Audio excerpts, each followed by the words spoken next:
Alright, good afternoon everyone, and we hope you enjoyed the nice non-stop weather weekend wrap-up. And now, we are beginning our broadcast day. And a very interesting one too. So, right now it is currently 2-0 White Sox in the top of the fifth inning, in the bottom of the fifth inning. There was a strikeout just before we got on the air. And now if we take a look at the IEM system, now if we go to the IEM web program, something very disturbing got issued. I will show you that right now. Oh yeah, and there's our first severe thunderstorm warning of this event already from the National Weather Service in Dodge City. I actually got that just a moment ago. We can see a few other offices have issued similar statements as well. I don't know why San Diego is here. I don't know why San Diego is there, but that shouldn't be. Now if we take you through, we have a moderate risk now. No, I didn't want to close Topeka. Ugh. Well, you know what? It doesn't matter. We have enough space anyway. Now, if we show you Tornado Watch 171, look at the diagram. Look at that. Exactly. Exactly. But this will be even more disturbing because look at this. Look at this. This watch is nearly PDS. This watch is very close to being a PDS tornado watch. So look at this. Tornadoes are high, of course. EF2 plus is high, which is even more scary. Severe wind and severe hail is high, but if the 2+ hail and 65 knot plus wind were high, then this watch would have been PDS. I think this watch is PDS as a whole. So, I think I could label this as PDS. I don't know. What do you think? What do you think? Should we label this watch as PDS? I don't know where WeatherPro is right now, but I'll let him. And yes, I'm right now rendering yesterday's compilation. Get it done now. Oh yeah, and then the other thing was oh yeah, there we go. I saw Gage is reusing my video, those videos I sent him. I'm gonna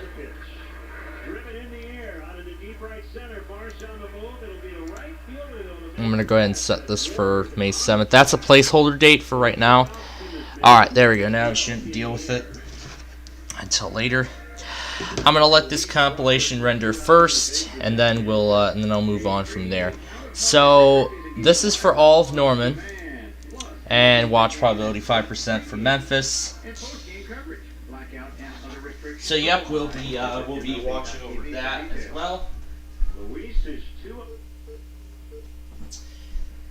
And as I said, yes, we are going to get Minecraft Live in today. I want to get that done now before all of this severe weather nonsense gets. Well, it is kind of already getting started, but we won't be seeing like the worst of it till later tonight. So we have plenty of time for me to get stuff uploaded and everything. Alright, so I'm going to go do my, of course I'm going to get like all but the usual stuff they usually do at this time. Get that done, and then I'll let you listen to the White Sox game as I do so. Got a few notes on that, on the humidor. Every ballpark now has one, not just the ones at altitude like Colorado and Arizona.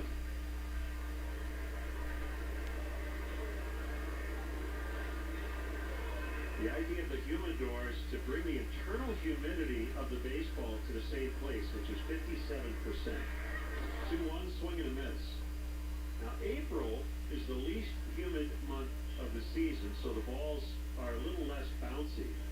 But as things heat up, that might change a little bit. Also, Rawlings made a slight change to winding the wool inside the ball, so that has also slightly reduced the bounciness. There's a flare, that's a base hit to center, and Luis Robert is 3 for 3.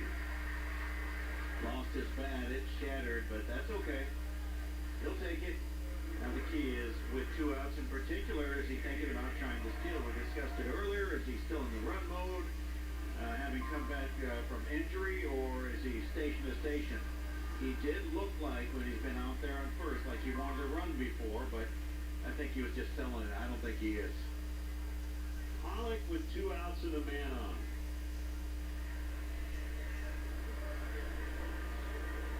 Umpires are now doing the pitching hand check for foreign substances.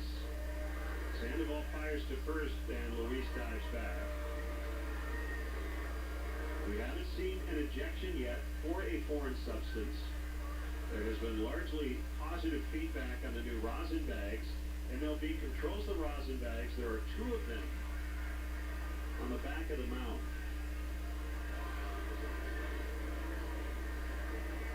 Here's the pitch. Pollock shoots it foul up on the screen. And they say, the rosin works well with any sort of sweat. And the pitchers are reporting that it does provide a tackier grip than the old rosin bags. One thing down the road that MLB is at least exploring is a ball that has a little more tack on it when it comes out of the box. And I guess in the Texas League at AA, they got baseballs with a salt-like substance on the ball coming out of the box. 0-1 pitch. It's a strike and it's 0-2. I don't want to say that sounds dumb, but... Well, in Japan, remember, they have the ball that has the tackier grip already. Oh, then maybe that's why they just hit it harder over there. They're just messing around with some ideas. Stop messing around. Play some ball. Stop messing with the ball and play some ball. Sandoval holds. Here's his 0-2. Pollock grounds to short, backhanded by Velasquez, and he throws to second for out number 3. 5 in the books. White Sox 2, Angels nothing. Final game of the series on the ESPN 1000 Hard Rock Casino White Sox Network. You don't drive just an average truck or do just an average job. So get to Northern Tool. With brands like Milwaukee, Steel, Lincoln, Honda, and more, we bring the power. We're definitely not your average tool store. Visit our store or buy online and pick it up curbside. Northern Tool and Equipment. Quality tools for serious work. Get work ready this week at Northern Tool and Equipment. Save up to 50% on truck boxes, scaffolding, shop tools and equipment, storage, and more. Stirring up a refreshing Tito's handmade vodka cocktail needs no special occasion. From a Tuesday after work sitting at the kitchen table to a Thursday happy hour spent on your favorite bar stool, you never need a reason to enjoy a splash of the good stuff.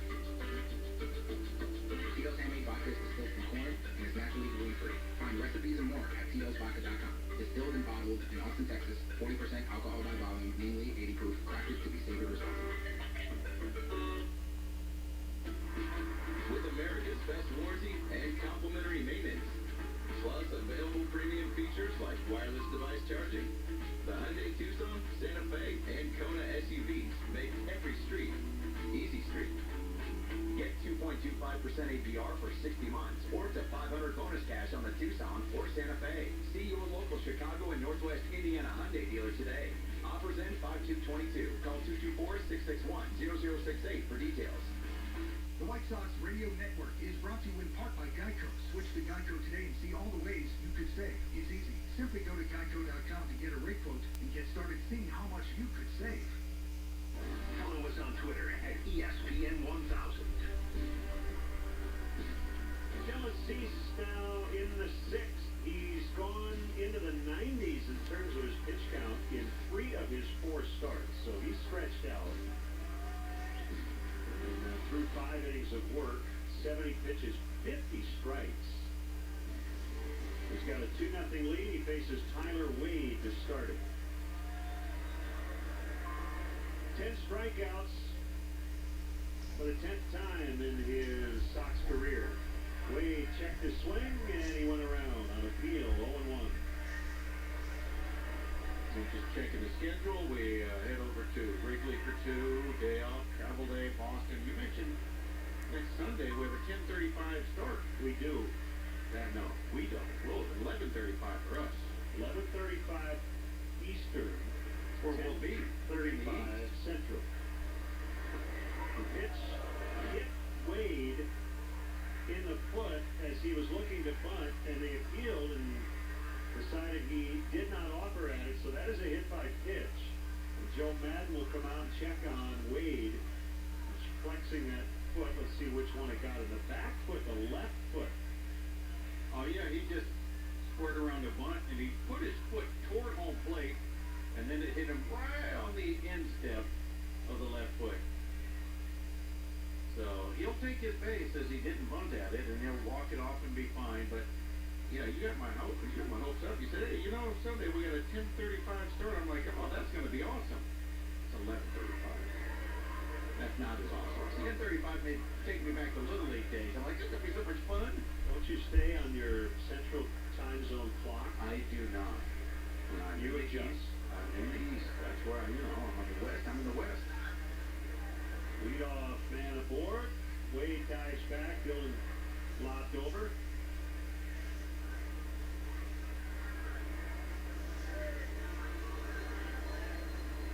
The batter is the switch hitting Velasquez, who's had a day with the glove. He is 0 for 1 at the plate. Berger in at third. Big lead by Wade. He dives back again on a big toss.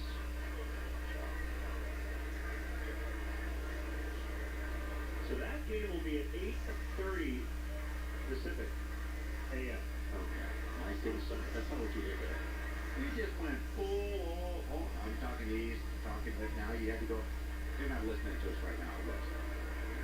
Maybe a couple of my family, but other than that. Another throw at first. So we'll have Sunday's game for you, 11:35 Eastern, 10:35 Central, 9:35 Mountain, 8:35 Pacific. You getting it.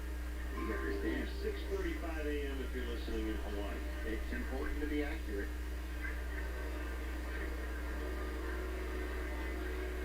The stretch by Cease. Here's a pitch. Swing and a foul tip. It's 0-1 on Velasquez. Will Wade be running even after getting hit in the foot? Oh, if that's not going to stop him, there's nothing wrong with his foot now. He's got a lead that's huge, which tells us he feels pretty quick. So he'll run if this is the situation for it, absolutely. And he has very good speed.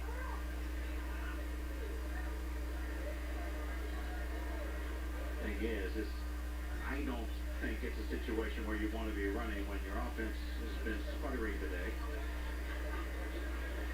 One strike to count. Here it is. Foul back on the net. 0-2. Hittable slider.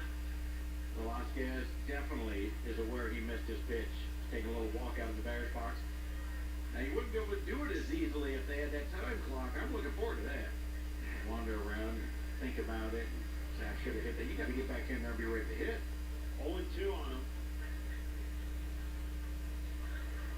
Berger back on the dirt with 2 strikes and Dylan steps off. So when a guy like Dylan is just hitting every spot, with great movement on the breaking stuff, can he get away with more mistakes as a result?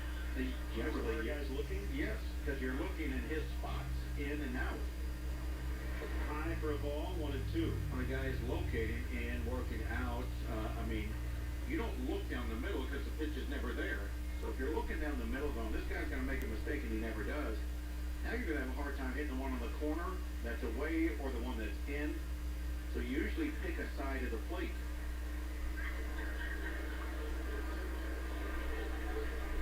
One, two. Wade fake towards second. The pitch is in the dirt. It's 2-2.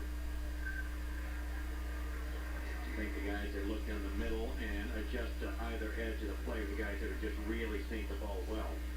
They can make the slight adjustment away and the slight adjustment in, but if you're down the middle and they come in on you and you're struggling, usually it shatters your bat.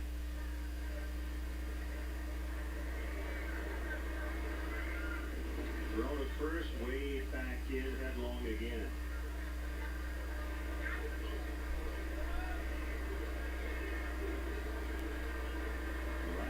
a native of the Bronx, New York. Switch hitter batting left. The Georgia native Dylan Cease fires away, and it's high, and he's gone full on Velasquez. He hasn't walked anybody to this point. Only 2 base runners. Pitch count is 77, 53 of them for strikes.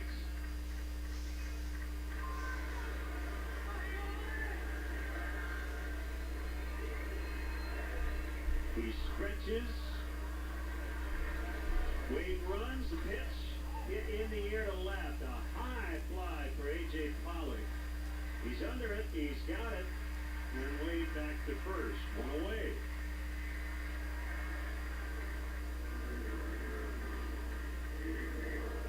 Now Taylor Ward, who has the only Angel hit. That was a double leading off the 4th. And he hit a top of the zone slider, I believe, that he drove over the left fielder's head. Home run in this series off Giolito was a curveball that was up, or a slider that was up. So that's the pitch he seems to hit hardest, the up in the zone breaking ball. Or a check held on a slider. It's 1-0. They give him room out at right center. Or squeeze that left center gap. Engel plays it deep right.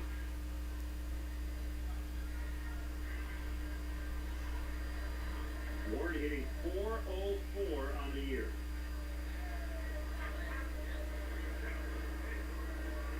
The 1-0 pitch. Driven out to right. Engel back a few steps. Now in. He makes a grab. That's out number 2. And it'll bring up Brandon Marsh. Going back to tag right there, Wade on that deep drive to close to the warning track. And I like what Adam Engel did. This is what Jimmy Pearsall, my former outfield instructor, used to always say. He caught that ball and fired a rocket in, even though he knew the runner wasn't going to go. Always show up your arm when you can as an outfielder, because then the opponents are going to be thinking, oh, you know what? Not real smart to run on that guy. Look at that arm. It's rather than just lobbing it in all the time, they don't get to see that cannon. Dillon will check on the runner one more time. 2-0 White Sox in the 6th. We've also talked about good habits. Even when there's not a play, to just make the play the way you're going to make it all the time, and then you don't have to think, oh, wait, do I need to throw it? Or just get behind the ball, throw it to the bag every time. Runner goes, and he's going to make it. Wade with a stolen base. 1-0 on Marsh. Had a good jump. He'd been over there long enough, seeing enough pitches, enough deliveries to where he finally had the perfect jump. He had a big lead, really big lead, and good jump, and a lot of pressure for Grandal to do everything perfect from there. There was a little short hop and no chance.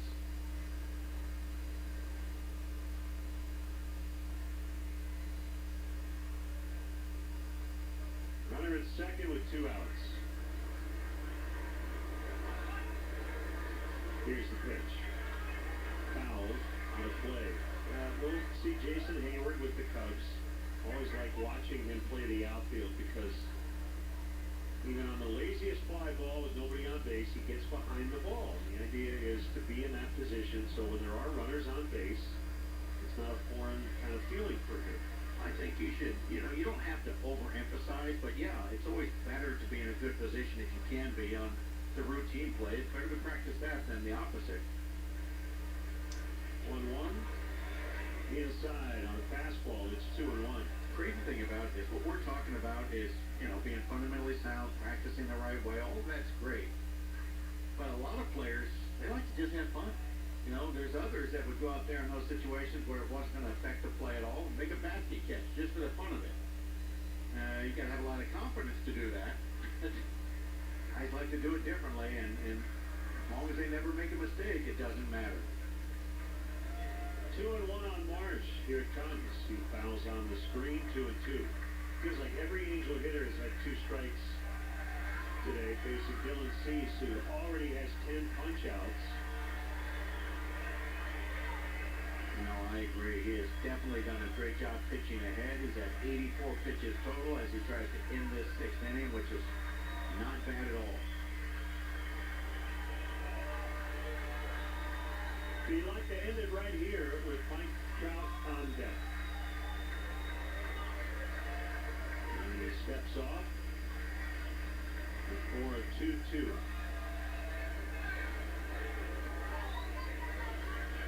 Wade, the base runner at second. Marsh at the bat. The 2-2 outside.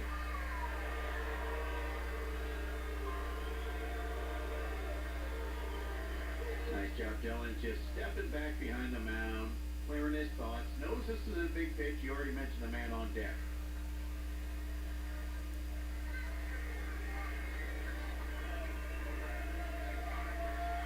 Ring and 2 on Brandon Marsh.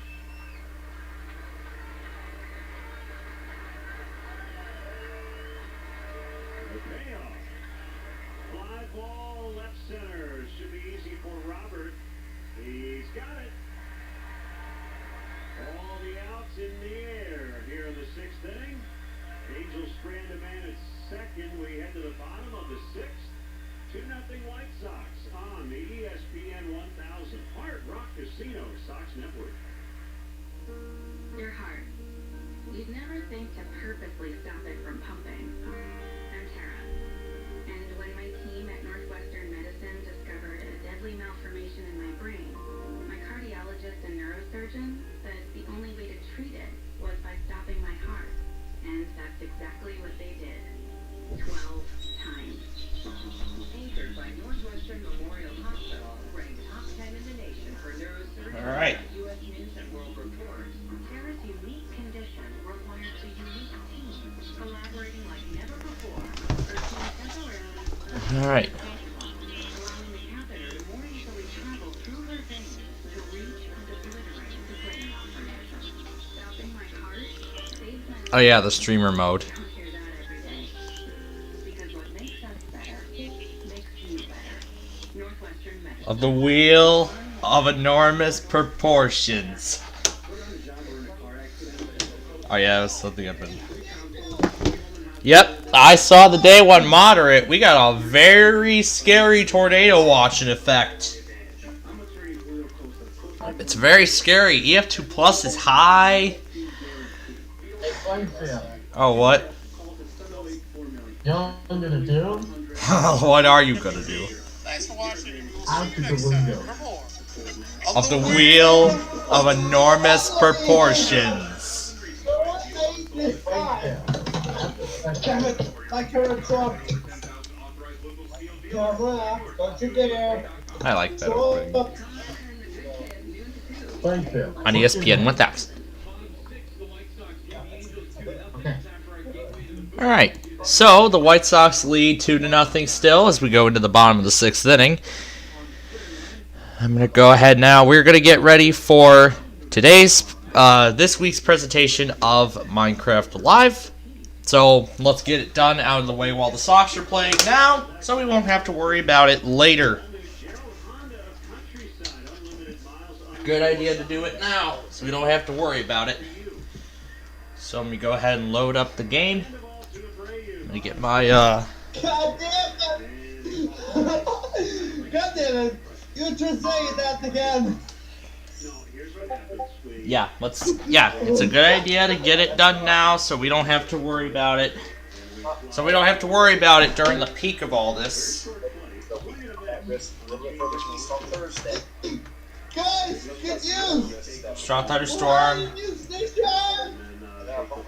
Strong thunderstorm freeze. And the dog! So today we have a moderate risk. Oh yeah, Ryan Hall's discussing the moderate risk that was upgraded. And at the beginning of our broadcast, I showed everybody. Marie! But Marie, where's? We have a slight Oklahoma! Kentucky, Ohio, Pennsylvania. Now I know of a station we should use for the next Dodge City alert. This is a I did that bit over on the 2 out other of side 5. about 5 years So ago. People were like, Yeah, very close to the max right now. 4 out of 5 is where that risk stands. Oh, you know what? Oh, wow, we have that. Oh, yeah, we have that new stream. So, you know what? So, let's try and get this. So, we're going to try and get this. Let's try and get this alert. Why not? On that new stream. Let's try it. Voila. Oh, good. Good, it went away. Hello, Norman. The National Weather Service Report has issued a special marine warning for The first official alert on KEC 84. at 3:54 p.m. A strong The first official alert on KEC 84. National Wildlife Refuge, 11 nautical miles southwest of Oregon Inlet. The strong thunderstorm was nearly stationary. Hazard: wind gusts 34 knots or greater and small hail. Source: radar. Impact: small craft could be damaged in briefly higher winds and suddenly higher waves. Locations intended include the National Wildlife Refuge in Gwinnett. Move to safe harbor immediately as gusty winds and high waves are expected. Frequent lightning is occurring with this storm. If caught on the open water, stay in contact if possible. Keep away from low ground and metal objects. Okay, so day 5, day 7, 8, don't have anything right now, but I bet my bottom dollar they will. So there we go. The first official alert on KEC 84, Newburgh, North Carolina. 448 last week. Yeah. Whoa! EC84! That is wonderful to get the very first one. Fairford and Kiowa. KSSA I'm doing again.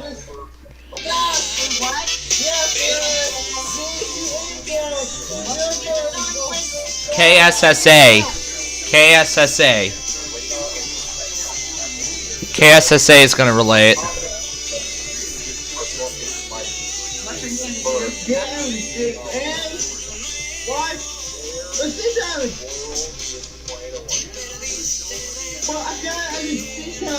There is no tornado warning yet. Knocking your station light. Yeah, hopefully you got in there several minutes ago when you first called you out. You gotta go. You gotta get there. This is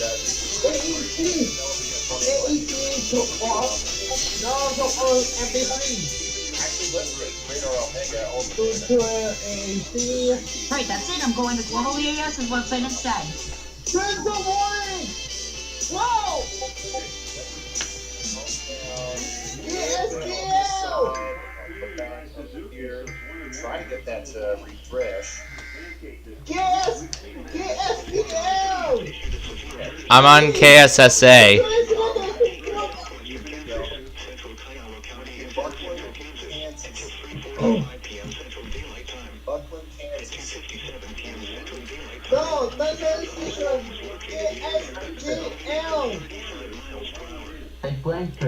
What? Oh God. God damn it! Oh God, Betty, don't you think about it. Oh yeah, that oh yeah, I'm already using.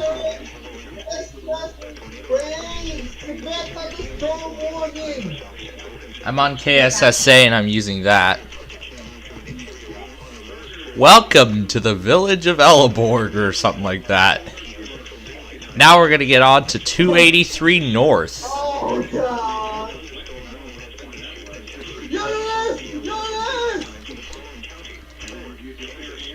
North Puget, that's another thing I was going to get. We'll deal with that. Alright, let's go get that now. Alright. Alright, right up here. We're looking for North Puget. This is Coastal, this is Lewis. We don't deal with Lewis till later. Mason, what is this one? What region is this? Central Puget. Hello, Jackson, Mississippi. We'll deal with you after. Oh, this is Central Puget. This is Central Puget. Clallam. Central Kansas. North Puget, yes. PM Central Daylight Time. At 2:57 p.m. Central Daylight Time, a severe thunderstorm was located near I'm looking for a station for the... Oh, care.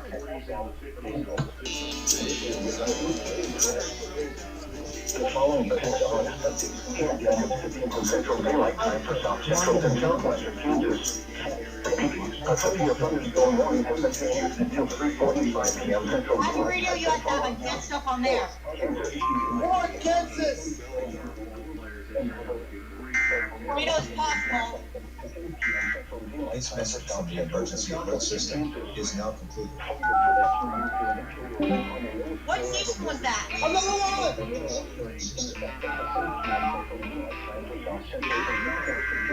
I don't know what kind of prequel that is. I don't know what station that was on, but... Elementary, what station is that? Oh, it would have been WFCA. WFCA. I was a little too late. WFCA? Yeah, I was a little too late for it. Was a little too late. Yeah, I was a little too late for it.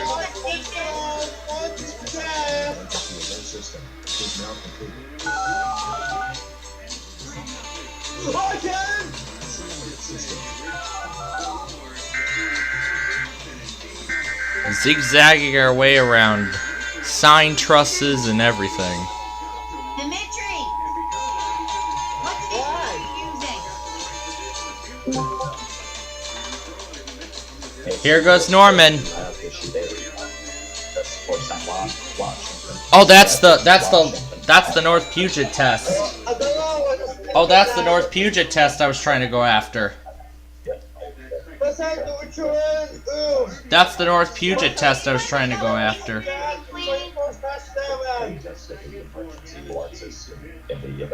Alright. For Wood and Woodward, these are the stations there only do tornado warnings, so we cannot get that, unfortunately. This message from the emergency alert system is now concluded. I don't know what the... That's, very interesting. Why? What station are you? Alright. So, for those who were watching, so where we left off on our show last week, we got into the design preparation phase of a new interchange with Interstate 92 and Interstate 56. I have the picture right here of the design. So I have the design. So I'll show everybody right here. This is... I can't tell what you're saying. Put it in the chat. The chat on Discord. It's easier. So here's the interchange design that we came up with at the end of last week's program. So you can tell that the design is very different. However, that is, I believe, the design we're going to move forward with this week. I can't know what he's saying. It's really annoying. Who's back? This station. What? And here goes Huntsville issuing a statement. Look out! Look out! Emergency alert system.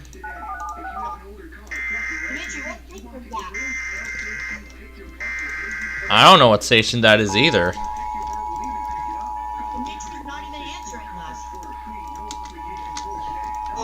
Hold on, let me check on that.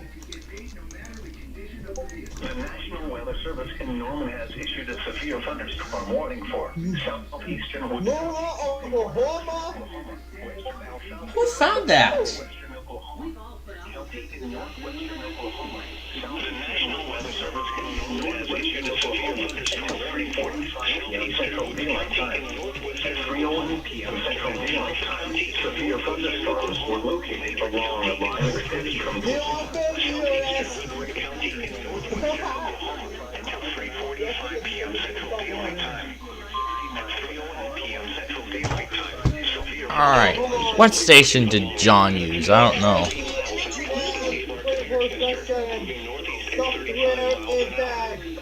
Expected hazards include 60 miles an hour wind gusts and quarter-size hail. This is a radar-indicated threat. Hail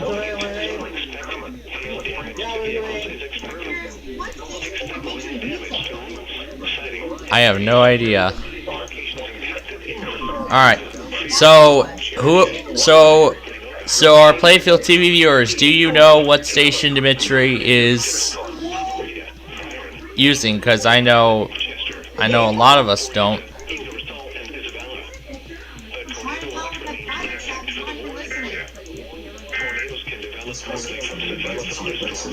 Is known.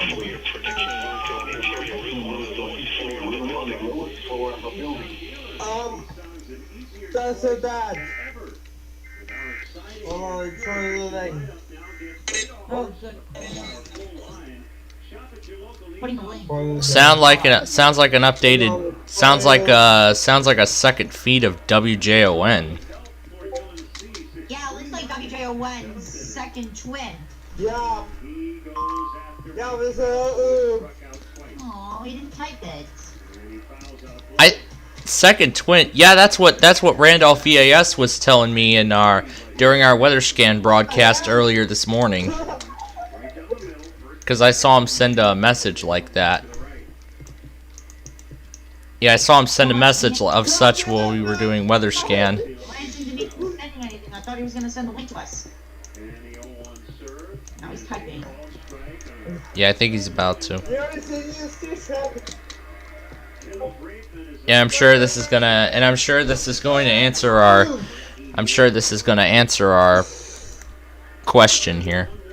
I see Boise is starting to issue stuff.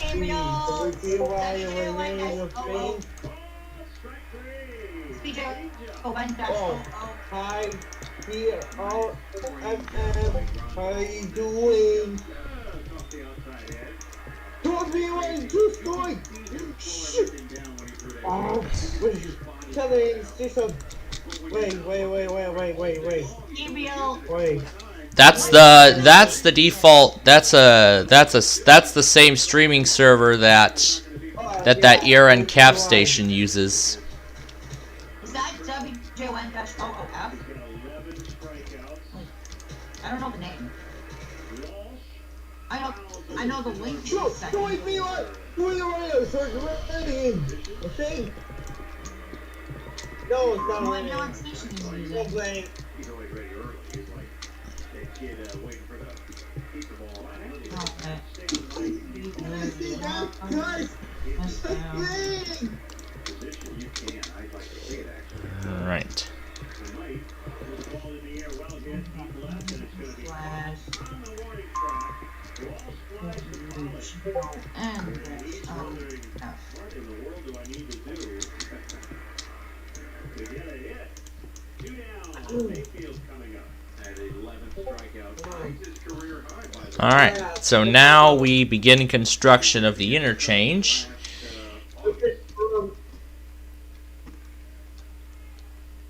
one message from Cap. AR/N. Oh yeah, the ERN/cap thing. All right.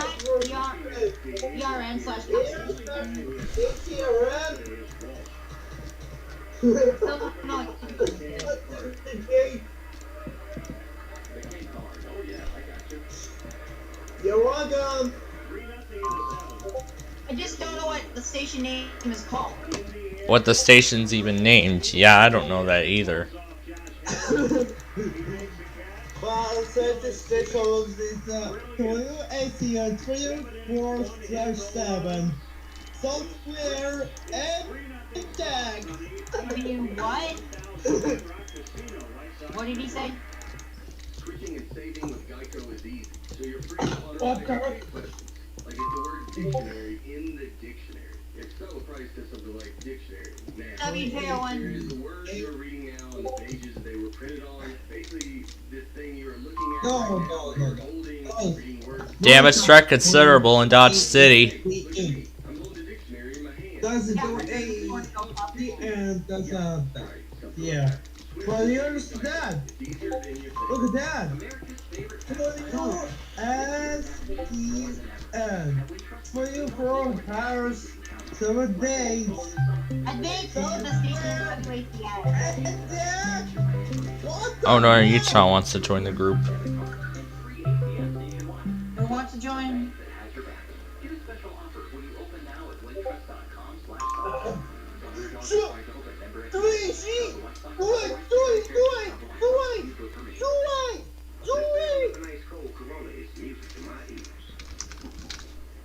Damn it! No, nothing that. SPC, correct for this left. I had to remove somebody so I could let Northern Utah into this group. I had to remove someone so I could let Northern Utah into the group.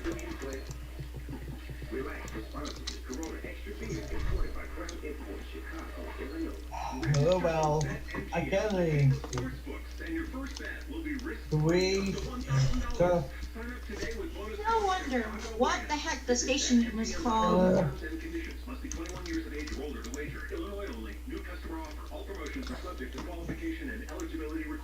Rewards issued as non-withdrawable free bets or site credit. Free bets expire in 7 days from issuance. Gambling problem? Call 1-800-9-WITH-IT in Indiana and 1-800-BETS-OFF in Iowa.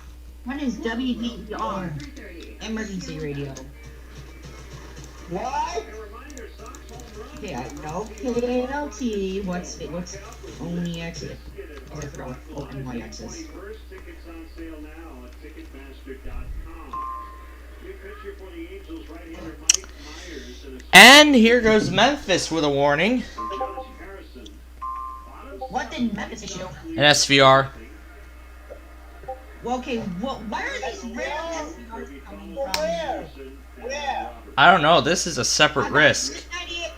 Miss 98's gonna issue this morning. WWMS might relay.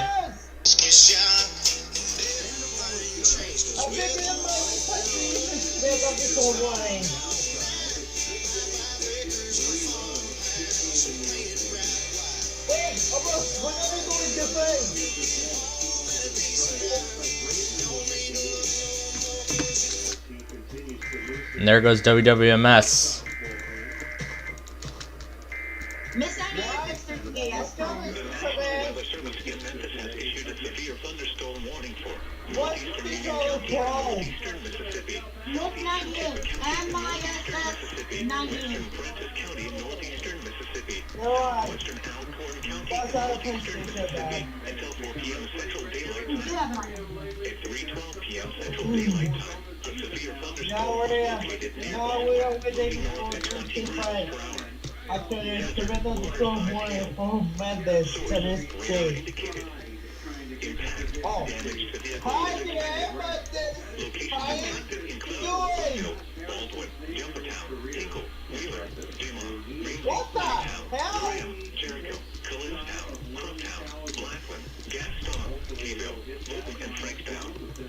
For your protection, move to an interior room on the What? lowest floor of the building. Repeating, a severe thunderstorm warning has been issued until 4 p.m. Central Daylight Time for the following counties: East Mississippi, Hold on. Tippah, and Union.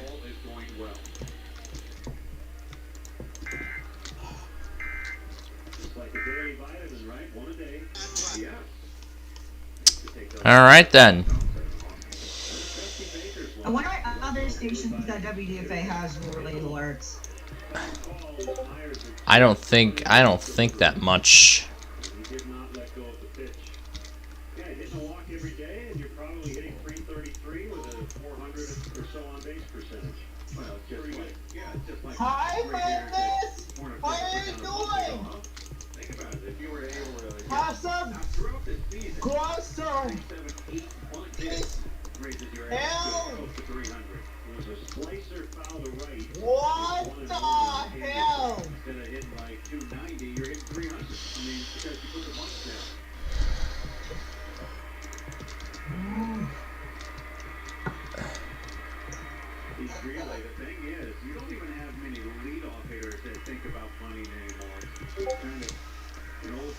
Alright, so the construction of this interchange.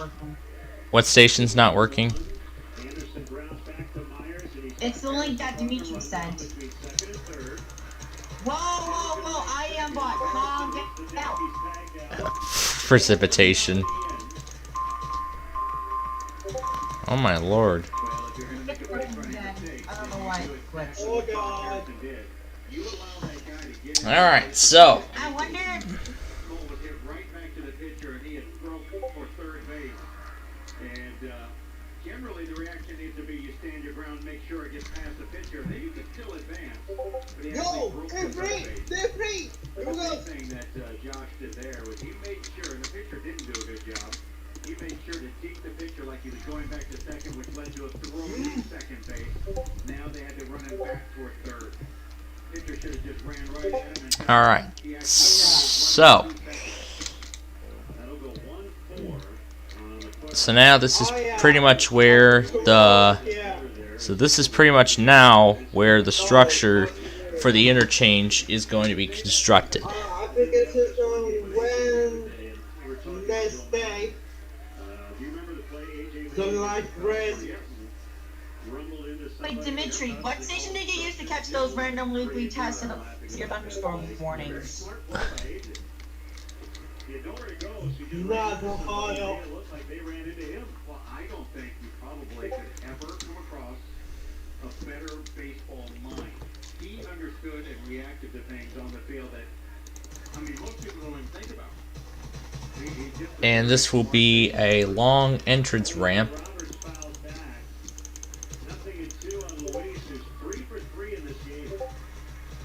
Sure, he'll understand. Situations like that, but things like drawing obstruction. The time in the postseason where Josh, trying to think of his last name, the catcher rolled the ball. And then this will be basically the bridge that this road will cross over, one of the two. Actually, this will be a massive viaduct that the road will cross over. Clark and Comanche and Ford, Kansas, it's considerable still. Yeah, it's wait, no, this is new. Yeah, it's new. KSSA is a Spanish station. Like that. Let's try that again.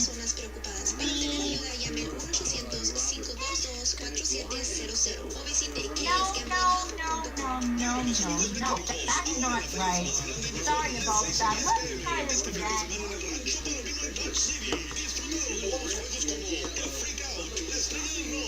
What the heck? That's right, KSSA is a Spanish station.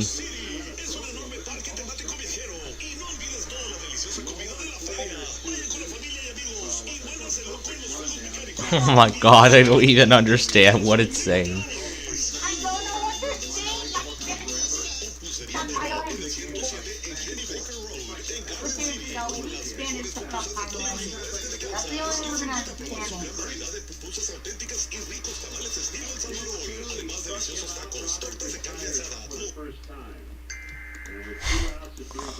Oh my goodness. Yep.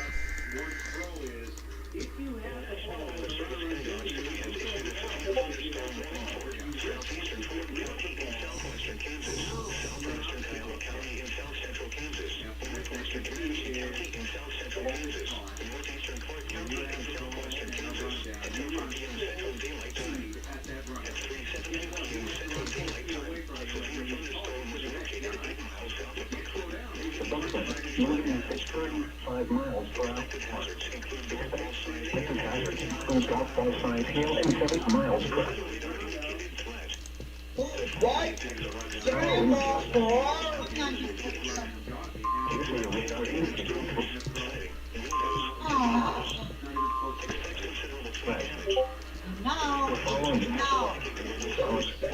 People and animals outdoors will be injured. Expect hail damage to roofs, traffic, windows, and vehicles. Wind damage is also likely to level homes, roofs, and outbuildings. Include more. A tornado watch remains in effect. Guys, I use this push-up KSKL. For your protection room to an interior room on the lowest floor.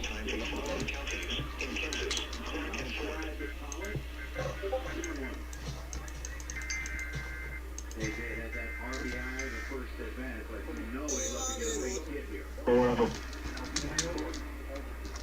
Building. Torrential rainfall is occurring with this storm, and may lead to flash flooding. Do not drive your vehicle through flooded roadways. Tornado watch remains in effect until 10 p.m. Central Deal. Light time for South Central.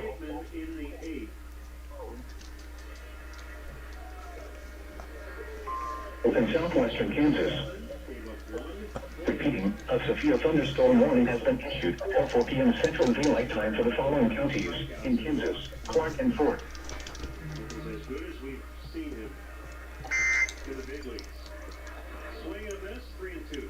Oh, he was great. And this is a good offense, you know, without Ohtani and Rendon. Absolutely. And he just lost his connection. Because it went quiet and then it... Alright, so... Hey, Tulsa just issued their short-term forecast. Yeah, that's for the... Flooding? Yeah, that and possibly the severe weather that's coming up for their area. Wait. Wait, do you think there might be a civil emergency message issued by Oklahoma City? Because, they're like, near KSKL? Is that the station? KSKL.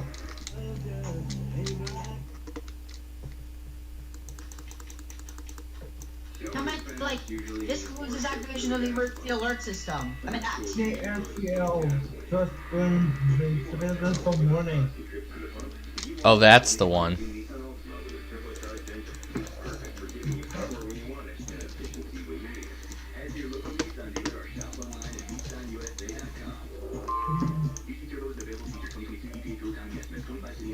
And Jackson cancels the warning. Yeah, I feel like that was too long. Like,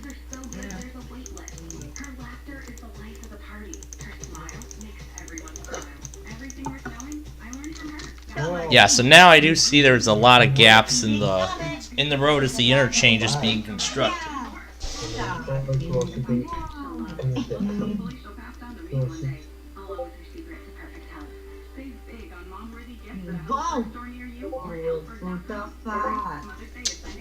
Well, now it's Little Rock that's doing all this. wait, okay, what is going on today? I mean, like, And another one from Norman. hold on. No, this is in northern Oklahoma. We may not play on something though, so let's see if we can get it on.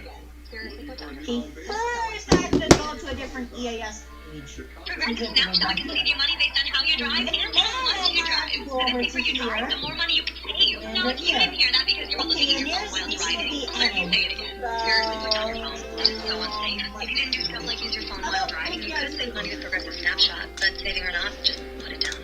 And if you did hear it the first time because you weren't looking at your phone, nice work. Use love Snapshot from Progressive because it rewards safe driving. Progressive Casualty Insurance Company has affiliates. Snapshot not available in California and North Carolina with all agents. Wow, my God. I love it, it's great.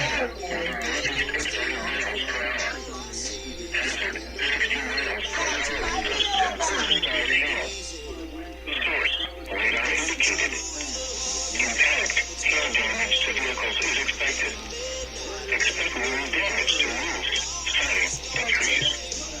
Locations impacted include Hot Springs, Glenwood, Mountain Pine, Hot Springs Memorial Field, Myers, Lake Washington State Park, Lofton, That's how it's a reduction, man.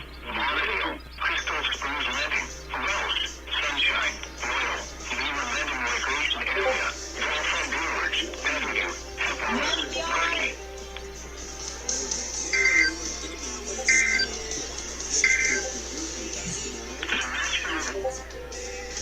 I have a feeling that dictation is not gonna work. Let me try something out. Sometimes you have that kind of Yes. movement. It's hard to command the strike zone. No. By design, Is it? but Yeah. generally I wouldn't I think am so. on me.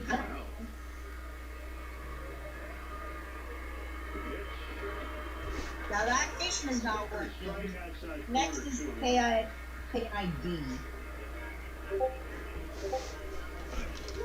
At 3:25 p.m. Central Daylight Time, a severe thunderstorm was located above Albany, moving north at 30 miles per hour.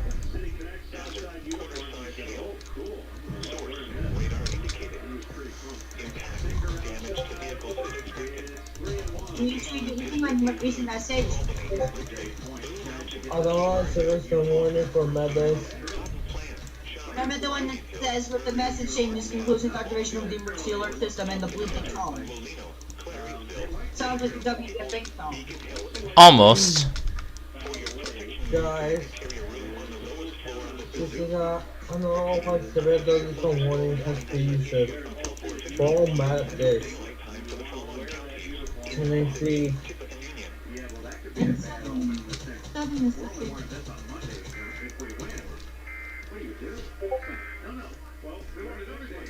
Alright. So there's that. Now this is really beginning to get intense. I know this is beginning. I mean, there's like a few SVRs. We do have a few SVRs in effect right now. We don't have any tornado warnings yet. I mean, they don't have a lot of tornadoes. But we know those are coming later, so. Yeah, we're gonna have to wait for that though. Mm-hmm.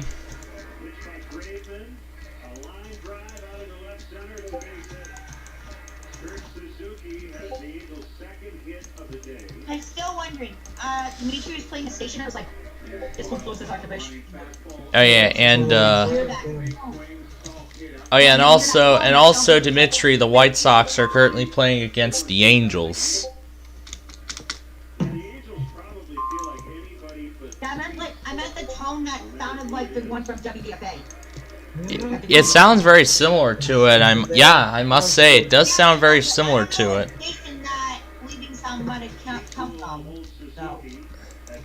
But Dimitri's not telling us, so it's. I really don't So know. now that remains. So that at this point remains a mystery. Yeah, but still. But I'm sure we're gonna get to the bottom of that eventually. Come on, Dimitri, just tell us now. Just tell us that. Put together 6'3", 215 pounds. Considerable. He hasn't yet played 100 games in the major leagues. You can definitely see the talent is there, just waiting to gain experience.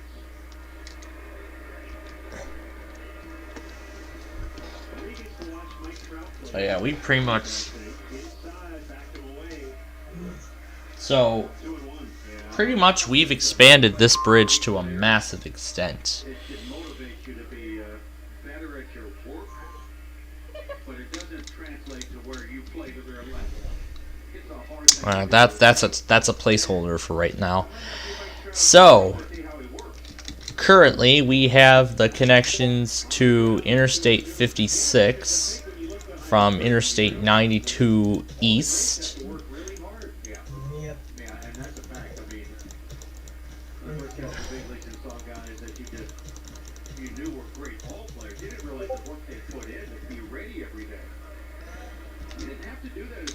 Well, but it does involve a curve though, but it's the way the interchange is being designed.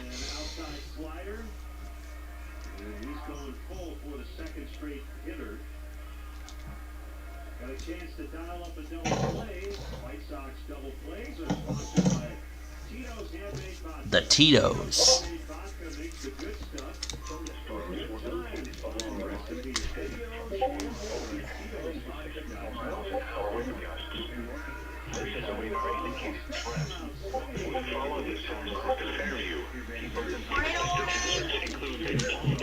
Oh, here we go. Here we go.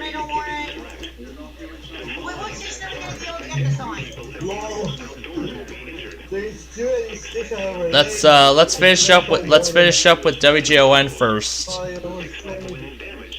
Let's finish with this alert first.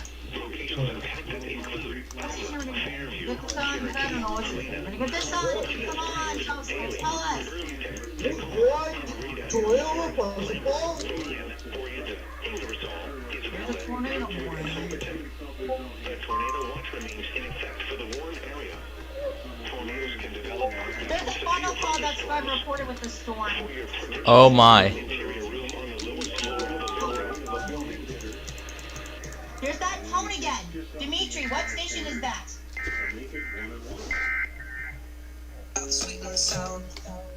Oh great, that one. That Ed Sheeran song. Alright, one of these do tornado. All three of these do tornado warnings, so I'm gonna try and look one up. KWOX radio. Let's try this one. K101 Woodward, Oklahoma. Listen live.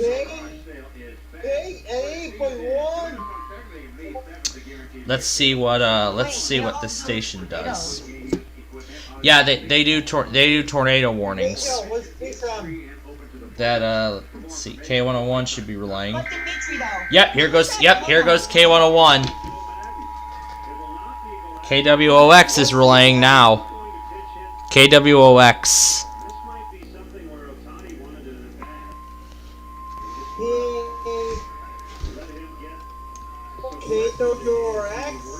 Yep, KWOX. Does that private station? Yo, we got a strong tornado possible. Wow, this early and we're hearing about a strong tornado. Yeah, we have a final call that's got reported with this.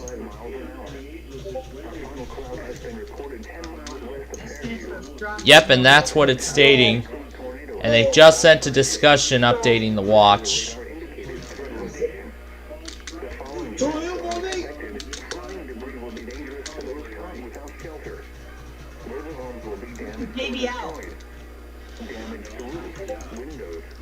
KBL is the station. Is that station with that WDFA like tone? Oh man. KBL's a company. Oh. I don't know what station's playing with it. Maybe you would just tell us. Oh man, I got a station. Okay. Dimitri.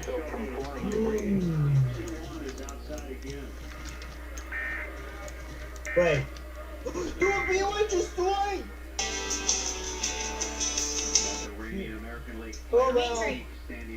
Oh well. Dimitri. So it'll be wise to get off the air. Dimitri, what's that station playing without your call? That sounds like WDFA.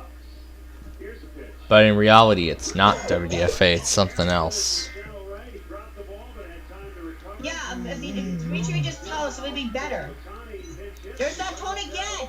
All right, so What's that station? So where we are right now in the interchange project is that Interstate 56 eastbound actually now connects to both directions of I-92. Next, we have to get both directions of I-92 to connect to I-56. Well, so far we've got 92 east to connect to 56. So we've got 92 east to connect to 56. Then pretty much we have the other direction to take care of. And here goes Birmingham with an SVR for Tuscaloosa. Shoot! Oh, forgot in the station. Can I speak it more? Oklahoma. Yep, it'll be. Hold on, try get the circuit. I'm gonna try and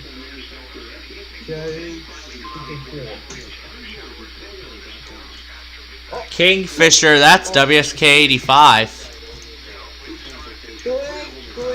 K85? Yep, Kingfisher. I wrote something in the chat. You know what your channel's playing worse? What station is that from? Damn it, that's speakers. There goes KH54.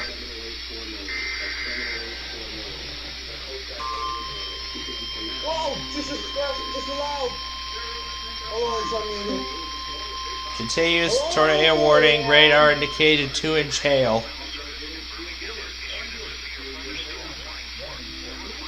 Western Tuscaloosa County, northeastern Cushing County, southwestern Ada County, southern remote country, the Tuscaloosa Houston, hello, how are you doing?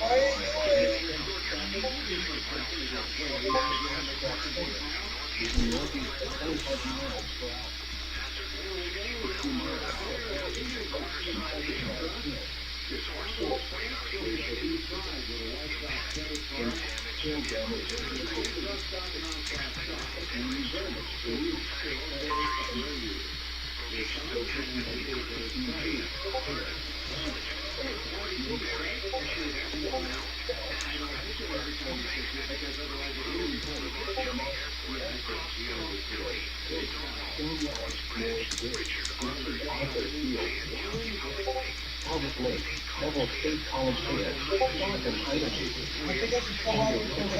for an interior room on the low Colorado building. A severe thunderstorm warning has been issued until 4:15 No way.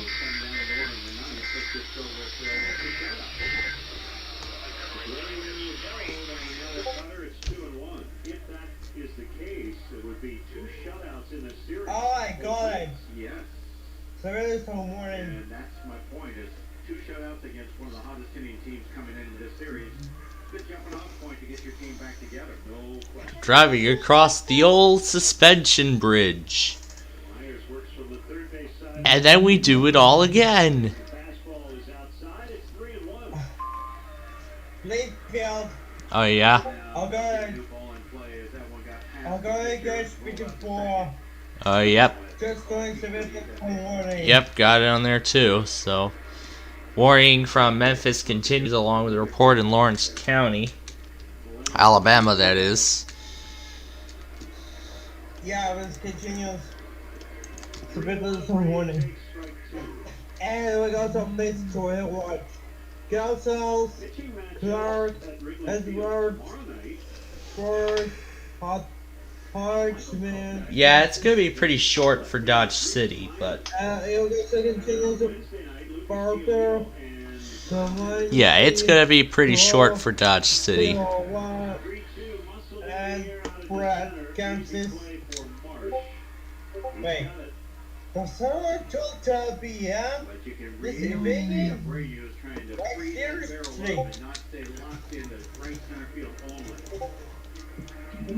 street.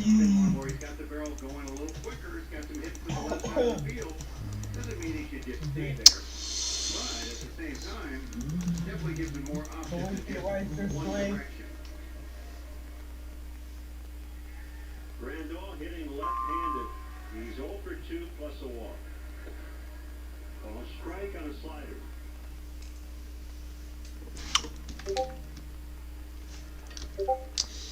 So we've already got one of the interchanges set up and done. Now we have another set to build. So now we're building the interchanges in the other direction. And then if we miss any connections, we'll make them as necessary. Again, I have no doubt he's going to find that timing to get it back, but He would love to have it going right now every time he takes that swing. He hits the fly down the left field side. Racing over is Adele, and just Big in his picture foul up. territory. He But I makes think the the catch. tornado threat may have increased. Gaping strides, and he can Yeah, this is exactly what the tornado watch is saying. We're gonna get a pretty severe tornado threat. And Liam Hendricks is throwing. in No, the bullpen. seriously, It I think the is Yeah, tornado right. threat have increased. That's Ward, Marsh, and Trout. Yep.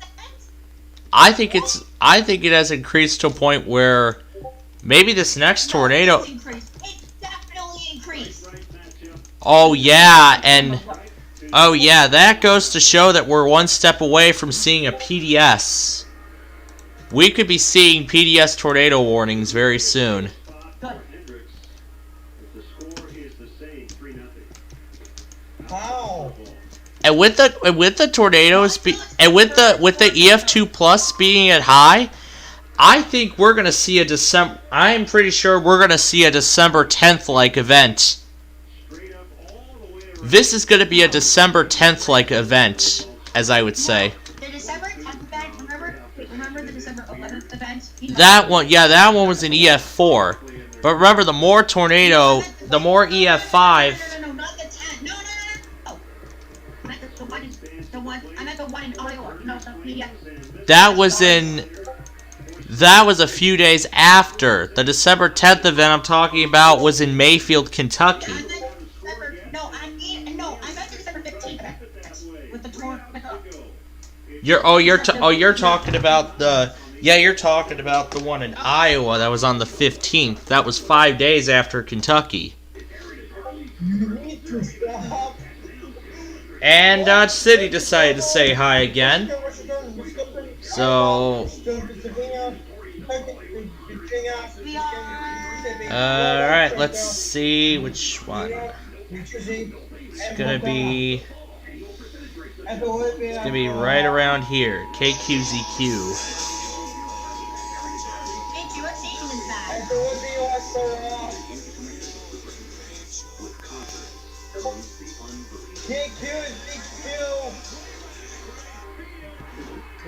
Yep, there it is. Allows us to reach the unshakable.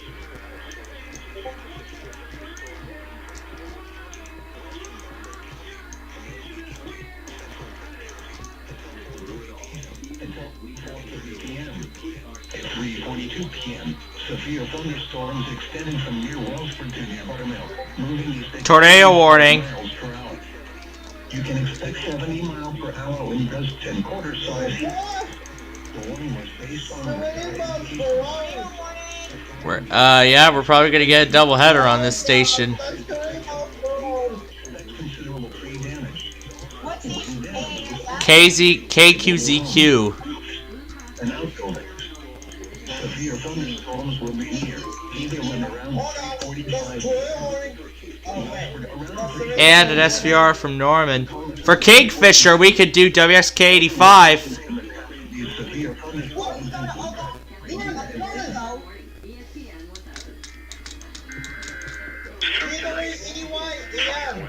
Your critical to critical fire weather conditions will be possible this afternoon in parts of southwest Oklahoma and western North Texas due to low RED, gusty winds. Where we go? We're back. WXK85 is the wind gust.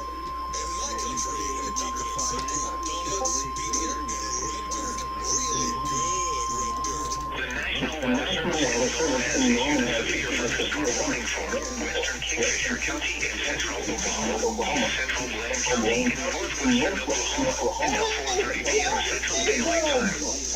At 3:43 p.m. Central Daylight Time, a severe thunderstorm was located near Wautonga, moving east at 30 miles an hour. Expected hazards include 60 miles an hour wind gusts and quarter-size hail. This is radar indicated threat. The following effects are expected. Hail damage to vehicles is expected. Expect wind damage to roofs, siding, and trees. Locations impacted include Wautonga, Fear, caution, loyal, maybe a tornado watcher needs to access the warned area. Tornadoes can develop quickly from severe thunderstorms. For your protection, move to an interior room on the lowest floor of a building.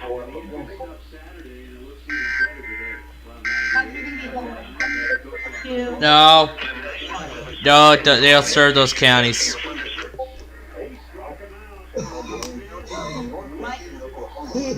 WBCF is going to relay an SVR. Well, yeah, you're right. They're not certified. When it comes to getting people out of the world's economy, and that's causing everything to So now with the record high inflation, they're going to try and fix it, and as they fix it, they're going to screw it up even more. That's my prediction. And Oklahoma, I was actually looking, not the biggest... WBCF is talking about screwing up inflation. Am I on the right transmitter? Am I on the correct transmitter? Am I on the right transmitter, or did they do it already? No, the sock did it. Okay, there we go. WJOU.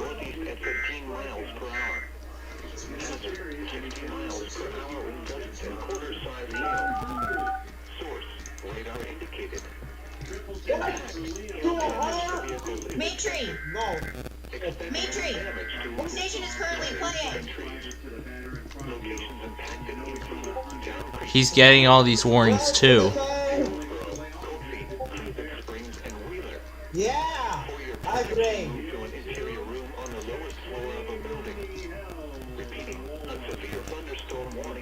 Oh! Who knows? 15 p.m. Central Daylight Time for the following counties in Alabama, Lawrence, and Limestone.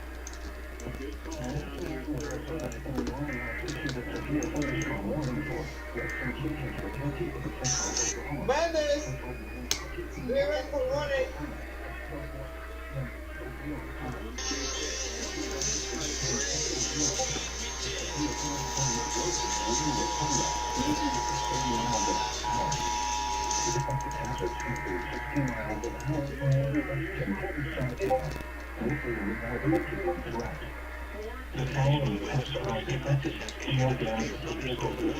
Well, I think it's all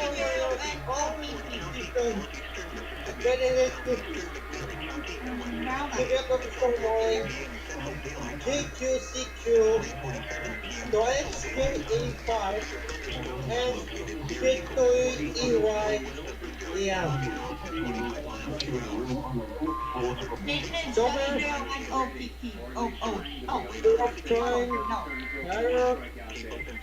No, it's not. One down. And now. So, anyways, let's go back to this program in college.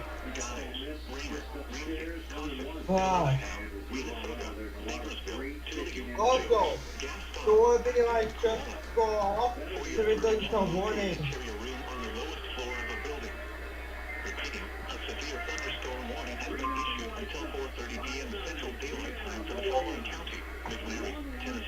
Yeah. Yeah. So what would be like that's go off.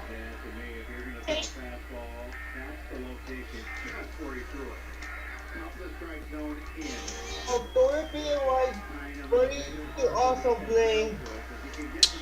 Alright, so...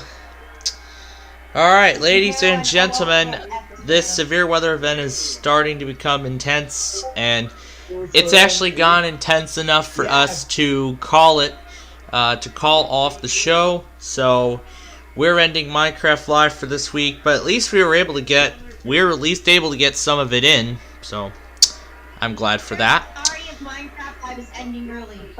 Yeah, we're ending it because of how intensive the severe weather event it already is. I said We're gonna have to wait until maybe the storms move out. So it's a good weather day. So right now it's Uh-oh, my face warning.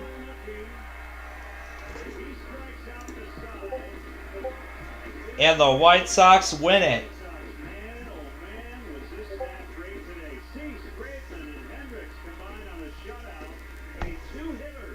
required EAS.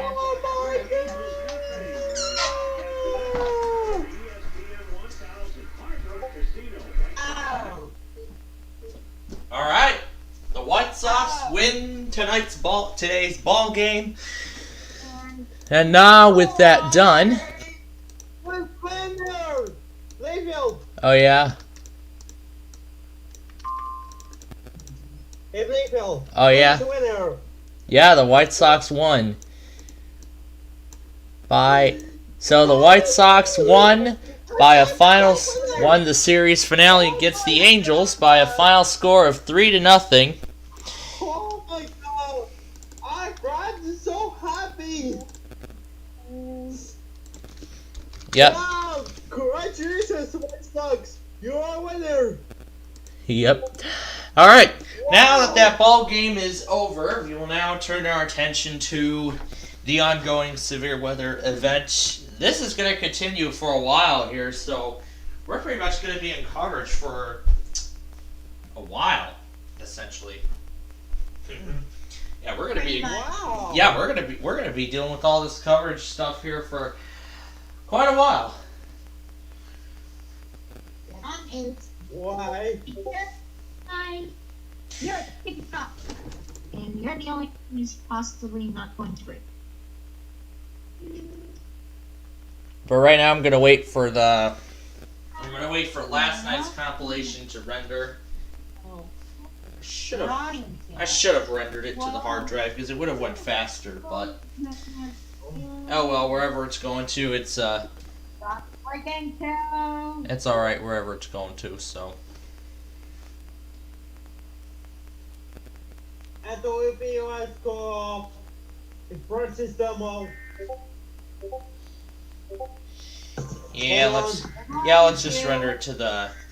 let's just render it to the external hard drive, or I'll just go ahead and render it to the main.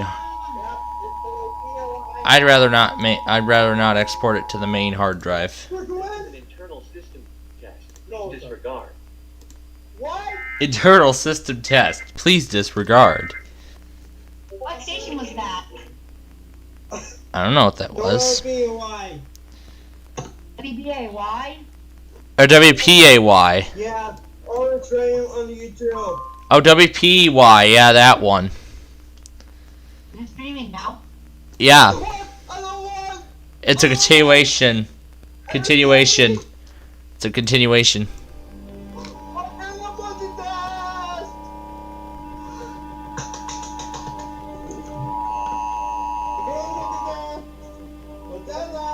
Tornado warning for Kingfisher.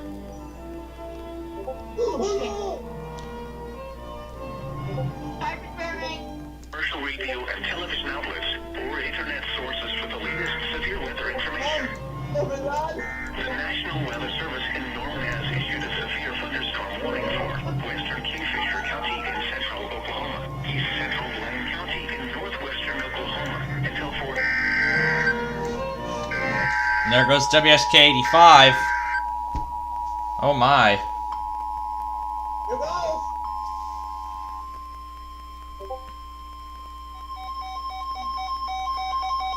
Some stations using a Sangian.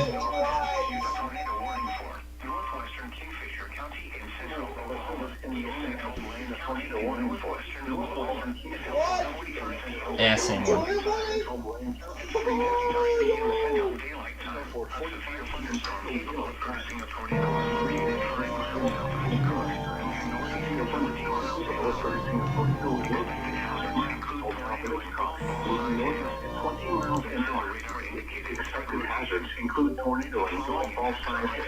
A tornado and golf ball size hail. Wow. Flying debris will be dangerous to those caught without shelter. Mobile homes will be damaged or destroyed. Damage to roofs, windows, and vehicles will occur. Tree damage is likely. Locations impacted include Hitchcock, Loyal, Omega, and Lacey. Take cover now. Move to a strong shelter, safe room, or exterior room on the lowest floor of a sturdy building. Avoid windows. If you are outdoors in a native home or in a vehicle, move to the closest suitable shelter and protect yourself from flying debris.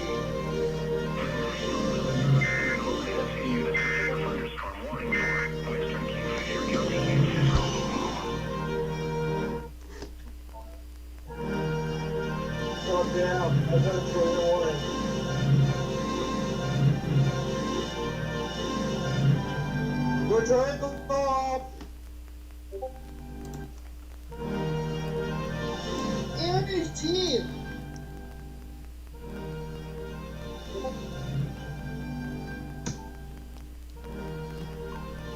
Ernie's doing.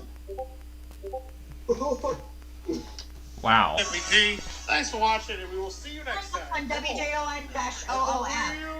Of enormous proportions. Are you gonna say? With a powerful spot What the hell? you can turn every whoops into a whoa. Points for me. That's Ernie's team. I'll take it. What?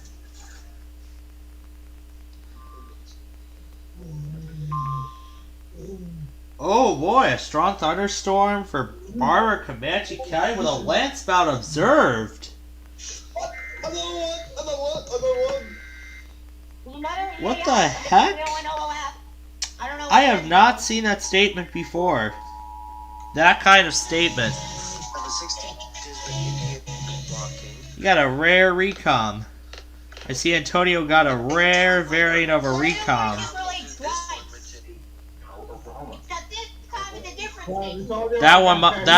That one's probably KC. That's probably WXK35. The other one's probably WXK35 or WXK85. Sorry.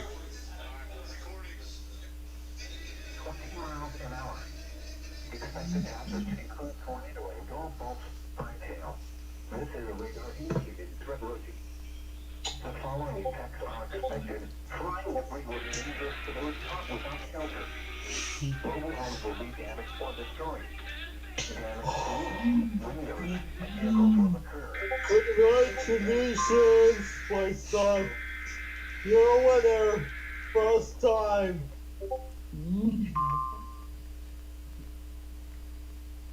Back in Tennessee. Hold on. Stop. Walk away from my eye. Continue service for warning. Update service for warning. Oh yeah, and another thing too, there was Amber Alerts for North Carolina earlier this morning.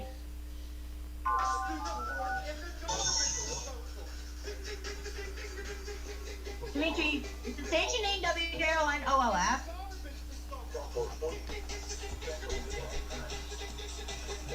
Because I feel like that's what the station is called. Yeah, I feel like that's what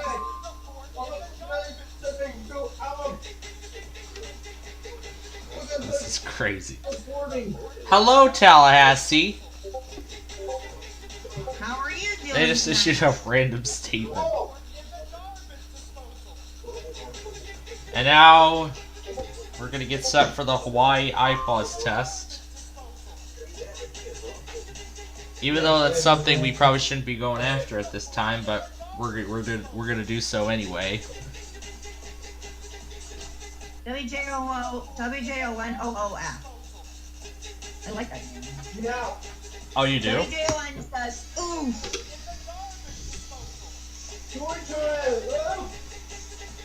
I don't know who came up with a name like that.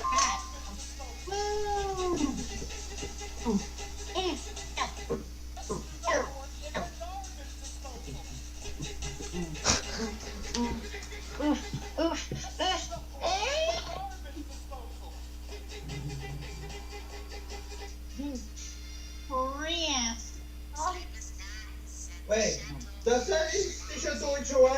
Ooh. What?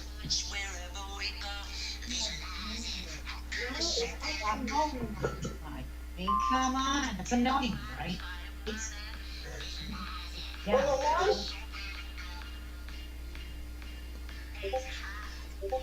Stop moaning.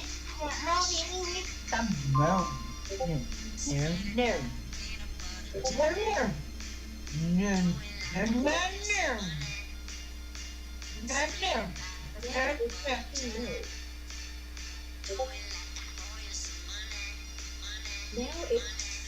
Shut up. Stupid. Like, I mean, like, I don't know. Hey, I want to go to W. Oh, cool. Is that what it's called?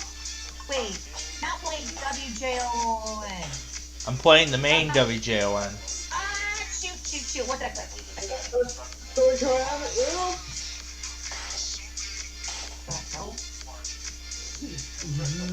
That's not working. Sorry.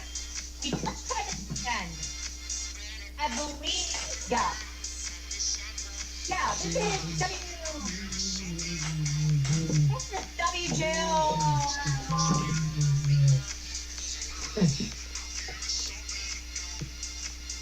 Should be going out.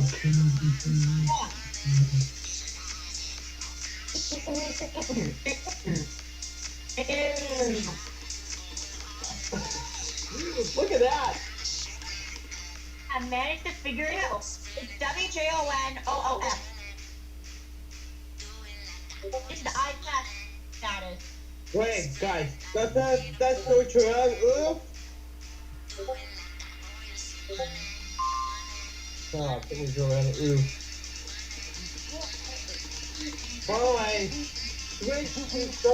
Wait, sounds like John no longer relays iPod's cap tests.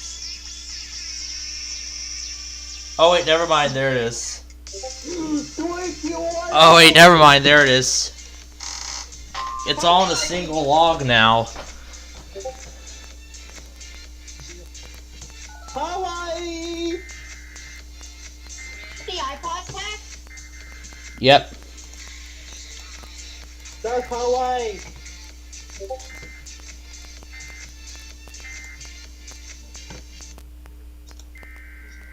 Yep, here goes the main one. That's so true. What? A civil authority has issued an administrative message. Okay, that was random. What? Random weekly tests. Again. But it's supposed to be an iPod's test, so... Well, great. Now how are we going to get the other iPod's tests? But you know what? I don't think it... No. I don't think it... I know.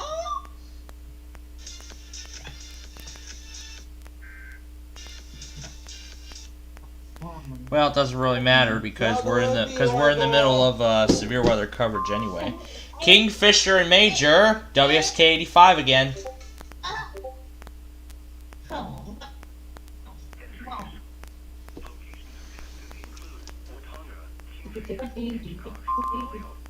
And I see WSCN software log is already receiving the warning. KWEY is relaying it now too. So WSK85 and KWEY are both relaying. Tornado warning was just continued. And here goes WSK85 now.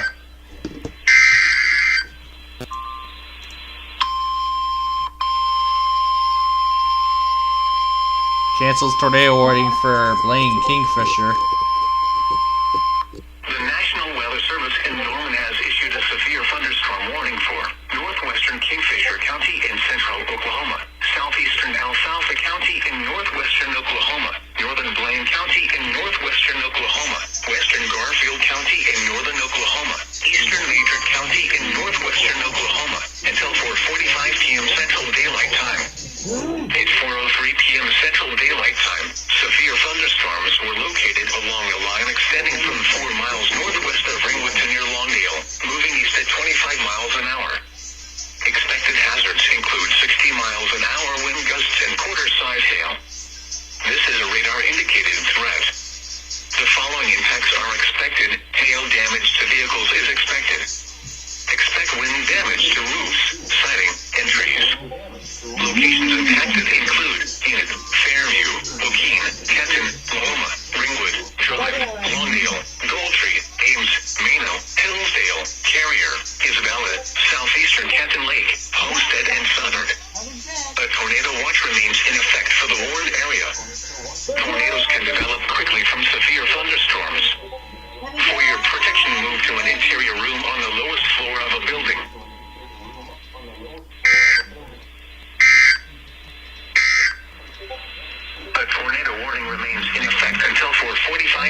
my god, let's go around.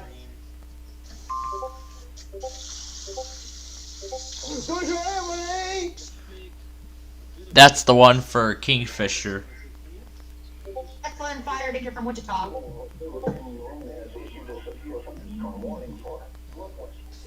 Southeastern Alfalfa County in northwest Oklahoma, northern Blaine County in northwest Oklahoma, western Garfield County in northern Oklahoma, eastern Major County in northwest Oklahoma, until Wait, guys, 5 p.m. Central I got it. I tried to be able to go. This is your thunderstorm, KZP along the line, extended from 7 miles northwest of Greenwood, Pennsylvania, moving east at 25 miles an hour. Expected hazards include 60 miles an hour wind gusts and quarter-sized hail. This is a radar-indicated threat. The following impacts are expected. Hail damage to vehicles is expected. Expect wind, sighting, and trees.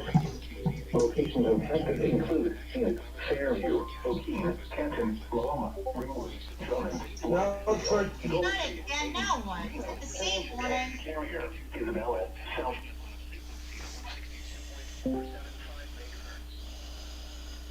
What? Hello. Hello. How are you? What's going on today? Oh no. Just get prepared for severe weather. Yeah, we've already had we've had so many warnings already. And the dynamic trio is back. I know. By the way. Crazy, right? Uh-huh. By the way, hello. Now they're trying to go off. I see Recom sitting up on the table on a TNT block. See Recom right there. Wait, guys. I'm trying to audio fix. We're going to fix the audio. For today tonight, this weather is not expected. Wait, am I wrong or right? I better take a manual. I'm totally wrong. And here goes Tulsa. They just issued a statement now. Don't be white.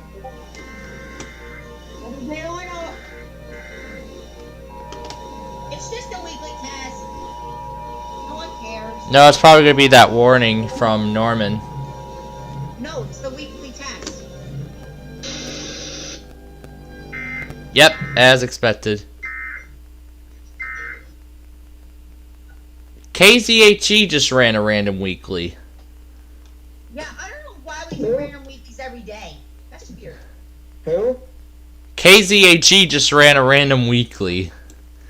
KZHE? KZHE just ran a random weekly. They just did a random weekly test. Stop doing random weeklies. It's annoying. Wait, that's how I want the big test? Stop. Don't be white. No one cares. Don't be white. Just do it. Do it. What's going on? No, I'm running out of water again. Hold on, guys. So to off camera. Water. God. There we go.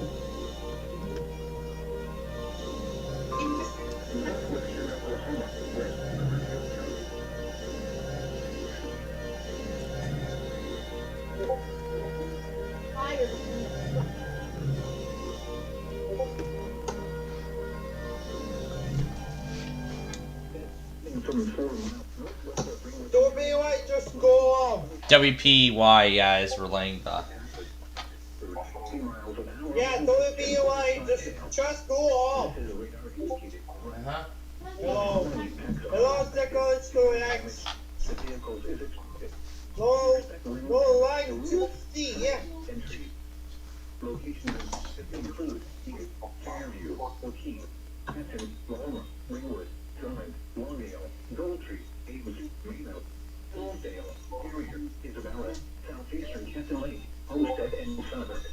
A tornado watch remains in effect for the warned area. Tornadoes can develop quickly in severe thunderstorms.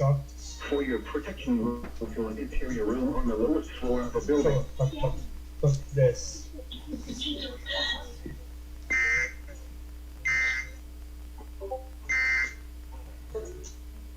Well, the VOA just go off. I broke a bobby.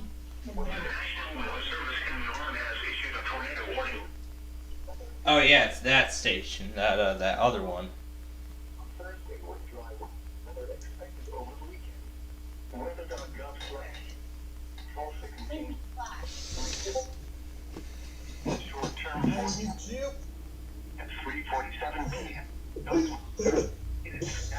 So now what's actually going to be really nice, in fact, while I do miss the old log, I actually like the new one. In fact, there's actually so many reasons why I like this new one. KWEY just did a random test. Stop doing random weeklies. You're doing your Oh my god.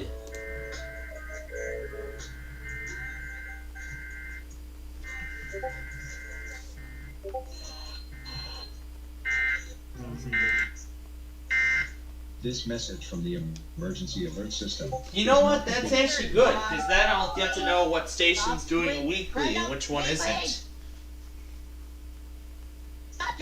So I already like this new log. I actually really like this new log. It's very nice. Stop doing random weekly texting. Yeah, I like this new log. This new log format. I like it. So yeah, here not only do we get the full text, but also we also have a link for the stream. Lawrence and Limestone, that one station can go off for that other one. Yeah. It's extremely obvious that there's a huge conflict here, and Garland can't find his way to a point where he can even answer the question. His only answer is, trust me, we'll handle this properly. I can't talk about it. The American people are going to accept this, John, and if we want to begin to reinstate trust here in America, we've got to start finding ways to do things properly in this administration. Just running roughshod. See, I just think the American people have kind of given up on all this. I mean, I know my audience has followed the There we go. lie of Russian collusion, the lies about Hunter and his laptop, the double standard of a conservative, jaywalks or spits on the sidewalk or spend a year in jail. If you're a Democrat, it doesn't matter what you do, you seem to always get away with it. I don't care if it's Hillary, I don't care if it's Hunter Biden, I don't care if it's deep state operatives that we know or even referred criminally from the Inspector General report. None of that seems to matter for Democrats. They seem to live in an alternate universe, one that is far less stringent than the world we 60 miles per hour with gusts and quarter-size hail. Source, radar indicated. Impact, hail damage to vehicles is expected. Expect wind damage to roofs, siding, and trees. Locations impacted include Rogersville, Town Creek, Lexington, Layton, Cortland, North Cortland, Elkmont, Anderson, Lester, Continue still warning. For your protection, move to an interior room. And he also put it under one filter. Oh, that's right, the Hawaii Monthly is happening. Hawaii. Do not drive your vehicle through flooded roadways. We're over the desk for Hawaii. Storm warning has been issued until 4:45 p.m. Central Daylight Time for the following counties in Alabama, Lawrence, and ONYX. Wow, Hawaii. Sirens are used to alert the public to any emergency that may pose a threat to life or property. The sound of the sirens is to alert residents to turn on a radio or Weekly civil tests. and Alert instruction for ignored. an impending emergency. Instruction may also be provided by a cellular wireless emergency alert. Hawaii Emergency Management Agency recommends residents prepare an emergency kit of a minimum of 14 days of food, water, medical, and other essential supplies. Tornado observed. Always be prepared. We'll deal with that Sent after from the Hawaii Emergency we will Management deal with that Agency. following this test. This concludes the test of the emergency alert system.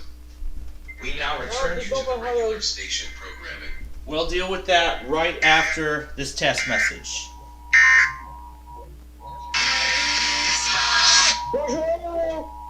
Now we're going to WSK 85. It should show up momentarily.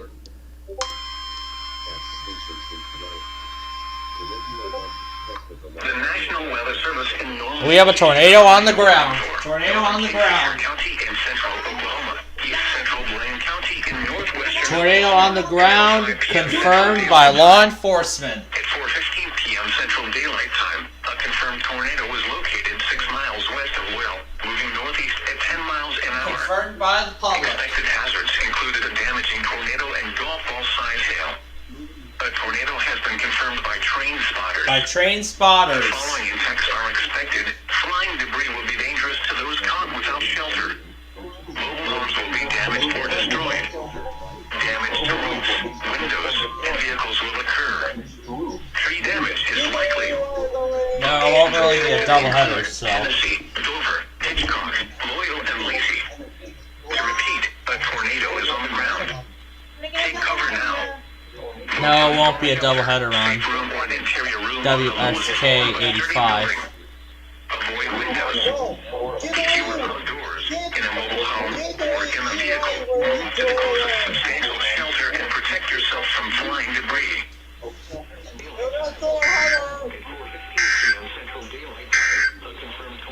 The National Weather Service in Norman has issued a severe thunderstorm warning for. Oh, KOFM is relaying the confirmed tornado warning that we just got, so.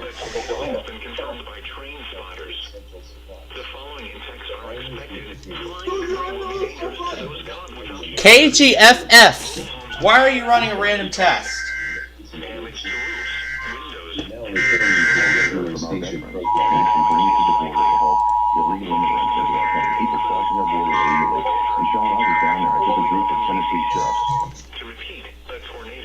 The National Weather Service in issued a tornado warning shelter. Northern interior room of Oklahoma. Central Blaine County. KGFF, why are you running random tests? Central Daylight Time. A confirmed tornado was located 6 miles northeast at 10 miles an hour. Yeah, we got a confirmed tornado on the ground. Yep, by train spotters. A tornado has been confirmed by train spotters. And KGFF, KGGF also ran a random weekly. Without shelter. Damage to roofs, windows, vehicles will occur. Tree damage is likely. Locations impacted include Tennessee,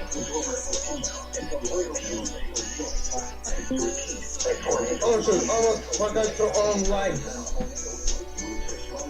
Here we go. Plainfield. Oh, yeah? Plainfield. What? Washington's mad because the DX also I DX all your transmitters. Don't you dare be top. I DX all your transmitters, boy.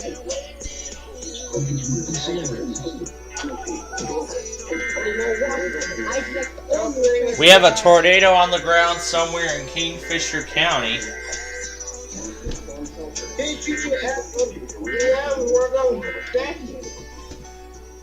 Again, stop the random melee task.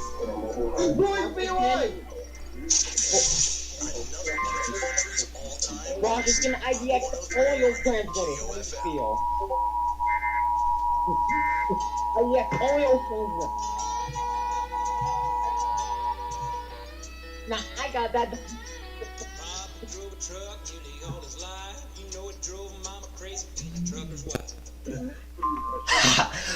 Those first parts of that song describe everything that's going on. We got confirmed tornadoes on the ground. We've got a lot of stuff. Guys, don't be always go off.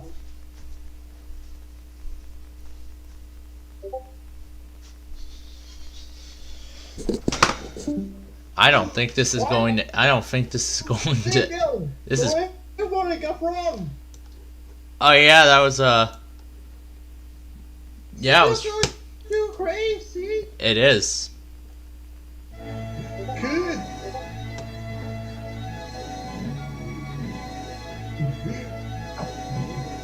We are terrible now.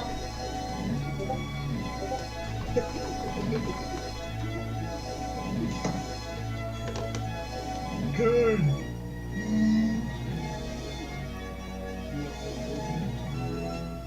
Oh well. Maybe it's like close. No.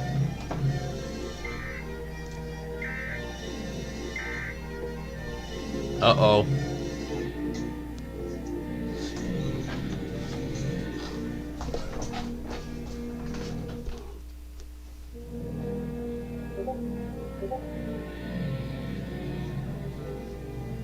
There's more.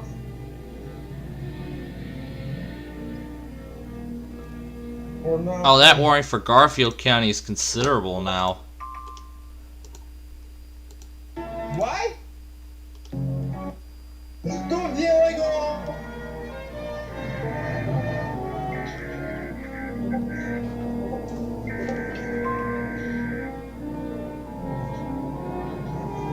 There's Oklahoma wiki test! Oh, weekly test. Get off of this wiki test!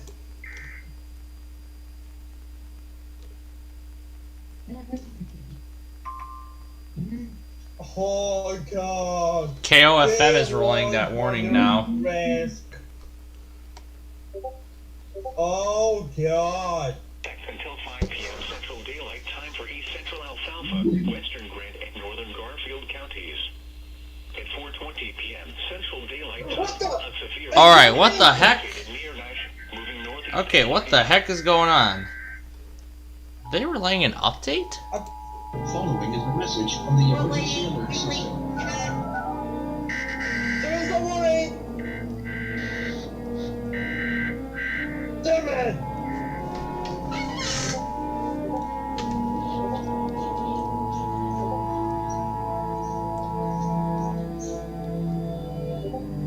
The National Weather Service in Norman has issued a severe thunderstorm warning for southeastern Alfalfa County in northwestern Oklahoma, western Grant County in northern Oklahoma, northern Garfield County in northern Oklahoma, until 5 p.m. Central Daylight Time.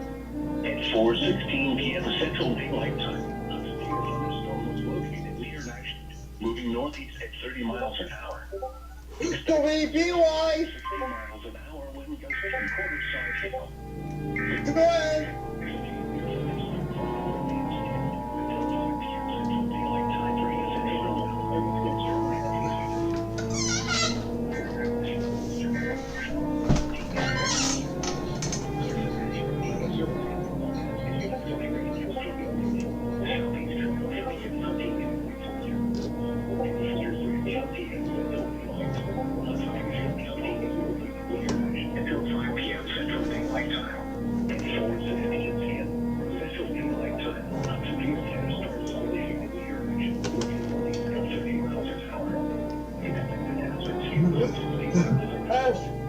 As Samantha does a warning where it means to have back.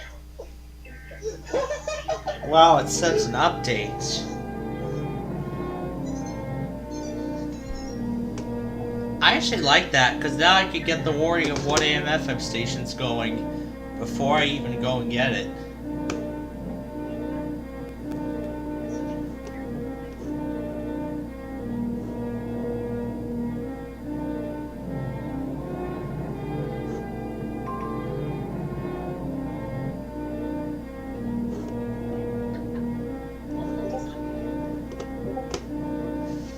Update tornado warning. Tornado is still observed. Observed? Oh yeah! Observed? What?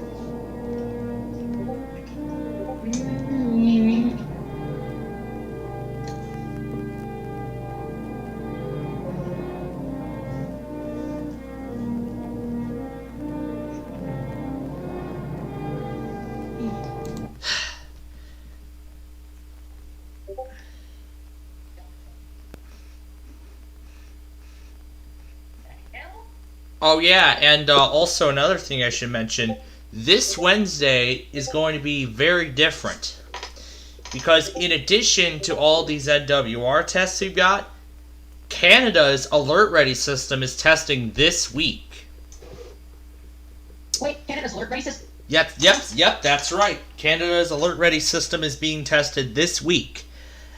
In every province except for Manitoba, Nova Scotia, Ontario, and Quebec. Wait, why though? Why not now? It doesn't state the reason why. It doesn't state a reason. Wait, what about British? Wait, if we were gonna get this from British Columbia, then what station? I think there's like so many stations down there. I just don't even know which one. Now what I'm gonna do is I'm gonna convert these times to my local time. I'm gonna convert those times to my local time zone, and eventually we'll have the answer. I know. I haven't gotten a lot of these provinces yet. Like, let's see. I think the last alert ready test I did get Quebec, Ontario, Saskatchewan, and Alberta. Yeah, so this Wednesday is going to be very fun, as we got those Canada tests. Let me look at the Global Weather Society and see if those stations in there are like random. So let me go look back on all these. Let's see, KGGF. I think that might be a new auto weekly. British Columbia is that Alberta. KGGF. I think that might be a new auto weekly. It's 355 for us. Yeah, KGGF. I think might be a new auto weekly. That could be a new auto weekly. The other one. 60 balls Where per is hour. it? KWEY is random.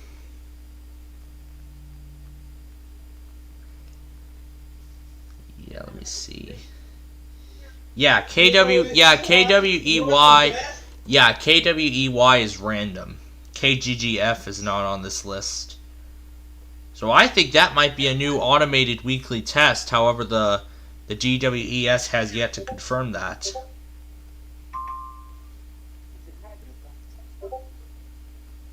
One more thing. For some reason, TOP is not on this list, although we are going to be dealing with them tonight.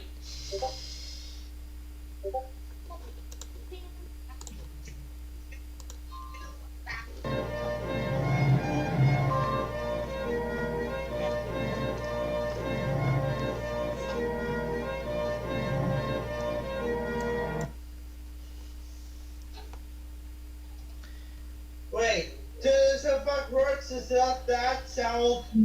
So KGGF might be could be a new auto weekly. That might possibly be a new automated weekly test. So yeah, it could. Right. Yeah, it could very well be. So what'll be that KGGF test that we've seen earlier, I don't see it on the random list, so I'm assuming that's a new automated weekly test. big test? That's a new automated test. However, I'm waiting for the Global Weather Society has yet to add it to this list. I did get Kentucky, and of course I fell asleep through those other ones, WHAS and KRMG, but I was actually able to get Tulsa and WGY. I again slept through the results stations, but then of course I got Oregon and those Duluth, and I'm happy to report that those Duluth stations are still streamers, except for KDAL. So. And then and then of course everything else is still streamers. I've confirmed WWOS is not a streamer, and the same story goes for KIOW. So I'm going to take both of those off of my website when I make my next update. And hopefully I'll try and I'll see how up I am for WFBC. I'm going to see if that's a streamer, WMTA. Wait, Mayfield, I heard this station. GF4R. That station, Oklahoma. Yeah, I believe they do tornado warnings.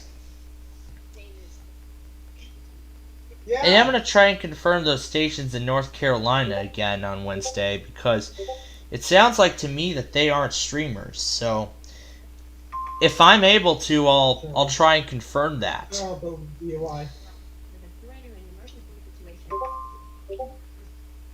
Yeah, that's exactly what we're going to be hearing this week. Oh, that's their severe weather. Yeah, that's their coverage. Yeah, that's their severe weather coverage on their website. Yeah, that's So KFOR TV. KFOR TV is doing coverage. Yes, I'll go ahead and show that. So yeah, I'll go ahead and show that. So KFOR. Here we go. KFOR. We should have a watch. And here is their live stream. It is literally right there on the west side of Dover. Looking right at it, Aaron. All right, I've got their stream up. I'm gonna go ahead and put it full screen so I can see it. And watching from that stream, oh my, yeah, that storm looks very mean. So this is right near Loyal, Oklahoma, where the storm chaser is right now. And I think it said Lynn Valley School. I don't think I read it. Okay, to the left, it looks like a large tornado could be developing. So to the left of the so that picture to the left that I just saw, it looks like that could be a large tornado developing. That could be a large tornado developing. It's going for Dover and Kingfisher. That's where this is heading.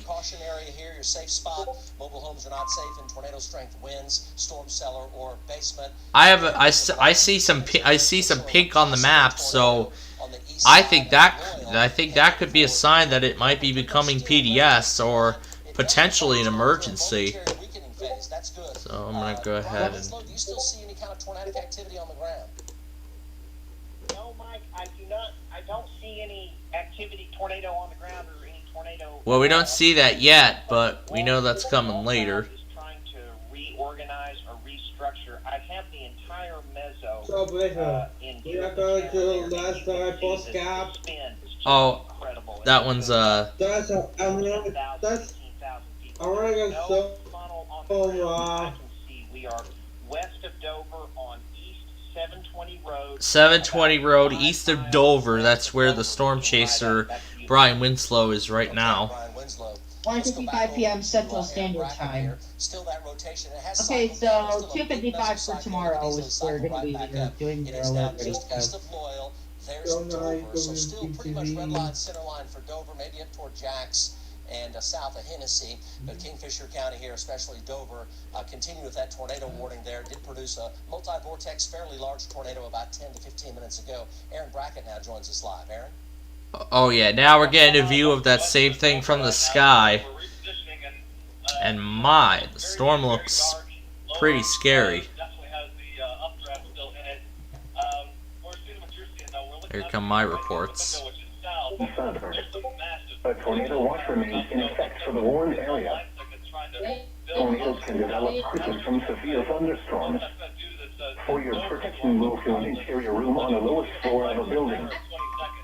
Tornado watch number 171 remains in effect until 10 p.m. Central Daylight Time for the following counties in Oklahoma: Canadian, Cleveland, Grady, Kingfisher, Lincoln, Logan, McLean, Oklahoma, and Potawatomi. Remember, a tornado watch means the conditions are favorable for the development of severe weather, including tornadoes, large hail, and damaging winds in and close to the watch area. While severe weather may not be imminent, persons should remain alert for rapidly changing weather conditions. New warning. New warning.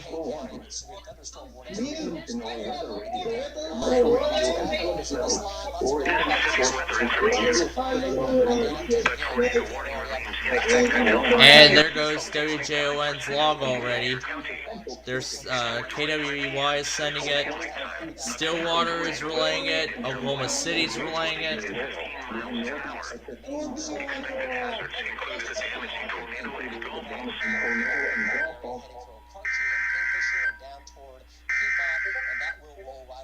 So again, it's that 5:30 to 7:30 time frame if you live in the Oklahoma City metro and are under a tornado watch in the entire Oklahoma City metro. Supercell out ahead of the line. Let's go back. The National Weather Service can normally issue a severe thunderstorm warning for northern Kingfisher County in central Oklahoma, western Noble County in northern Oklahoma. Okay, they're showing the picture of that possible large tornado.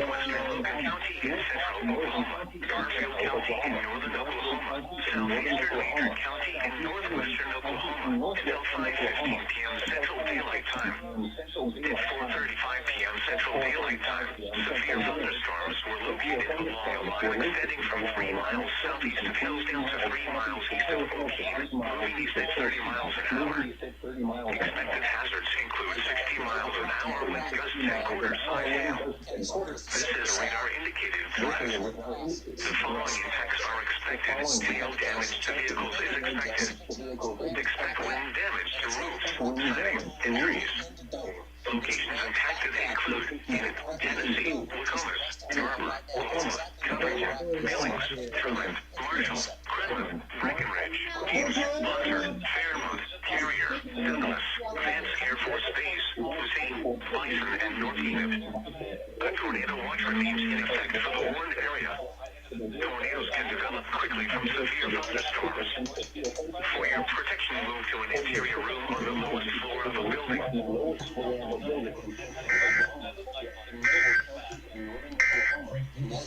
The tornado warning remains in effect until South-southeast. Let's go to the velocities there again. So obviously still a very dangerous storm right here. Still a very dangerous storm. Zooming on in. Public in Dover reports golf ball size hail just a few minutes ago. And on KFOR's stream, I see the hail signature. From Dover up to Jax, Highway 81 here. Continue has produced multiple tornadoes out there in the west of Dover near Loyal. Let's go over to the chopper. Mason Dunn, McIntyre Law Chopper 4 looking I'll on. go to this Oh yeah? What is it? Okay, guess what? Listen. Expected hazards include 100 mile per hour wind gusts and 4-inch size hail. It's gonna be a little bit before we see that happen. Yeah, but is that sea level though? I just did look on your YouTube. Yeah, it is like, I would say it is emergency. I do see it's getting overtaken by the storm, but I didn't think that happens and nothing happens here. But if it does, we'll be here on top of it from McIntyre Law, Chopper 4, back to you. Okay, Mason, thank you very much. The following is a message from the Let's take a look at northern Oklahoma here. Atlantic City, New Jersey, almost hit 80 degrees today. I'm talking about Grant County and Garfield County. Severe thunderstorm warnings. Our storm tracker Corey Inman had winds 65 plus. Let's go to Corey Inman here. The quick update. Northern Garfield County, Kremlin, KFOR stream is showing a tornado develop. Looks like a tornado might be developing near Pond Creek. This is going to be up here near Cerri. Here's where this is. It's going to be right up here. It's right near Pond Creek. Area, heading over toward Lamont and Billings. Oh yeah, there are a lot of SVRs. Storm warnings, winds 70 to 80, and Hanukkah City and Fairfax, Oklahoma could be next in line. Expected hazards include 60 miles an hour wind gusts and quarter-size hail. This is radar indicated. Go to KFOR's live stream. I see a tornado developing. There's a tornado developing near Pond Creek. There's a tornado developing near Pond Creek. A tornado is developing near Pond Creek. Tornado warning! Tease, severe thunderstorm warning. Yeah, here I'll, yeah, give me one moment, I'll pull up their, here we go, KFOR, hopefully that's correct, KFOR, here we go, Oklahoma's News Radio. Yeah, look how fast that little funnel there is spinning. The half-down rule just about applies right there in terms of the tornado. Alright, here we go. Live now. Texas is spinning very quickly. This is out here on the Hunter Blacktop up here in northern Garfield. Alright. Not too far from No, it's on their website. west of Billings, southwest of Lamont. That's their stream. Touchdowns with that from Corey Inman. Considerable golf ball size hail. Interior room on the lowest floor of a building. Tornado watch number 171 remains in effect until 10 p.m. Central Daylight Time for the following counties. In Oklahoma, Canadian, KWEY is going. Stillwater's going. There goes Oklahoma City. Remember, a tornado watch means the conditions are favorable for the development of severe weather, including tornadoes, large hail, and damaging winds. Where's the video? Click the play button, like where it says the. So when you open the website on the left, there should be the player is on the left. Or maybe you'll just have to click watch KFOR live.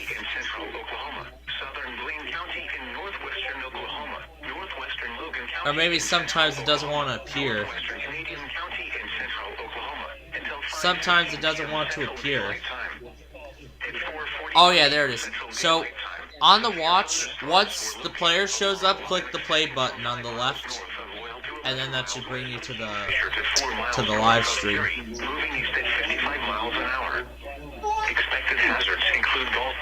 Tornado warning for Enid, Oklahoma.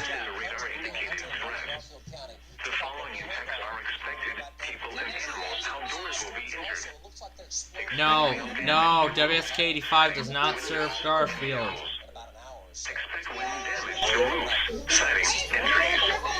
Locations impacted include Kingfisher, Piedmont, Tennessee, Crescent, Cerri, Okarche, Jackson, Dover, Marshall, Cimarron City, Greenfield, Loyal, Ludlow, and Omega. Remain alert for a possible tornado. Tornadoes can develop quickly from severe thunderstorms. Yep, they're going to do a doubleheader. For your protection, move to an interior room on the lowest floor of a building.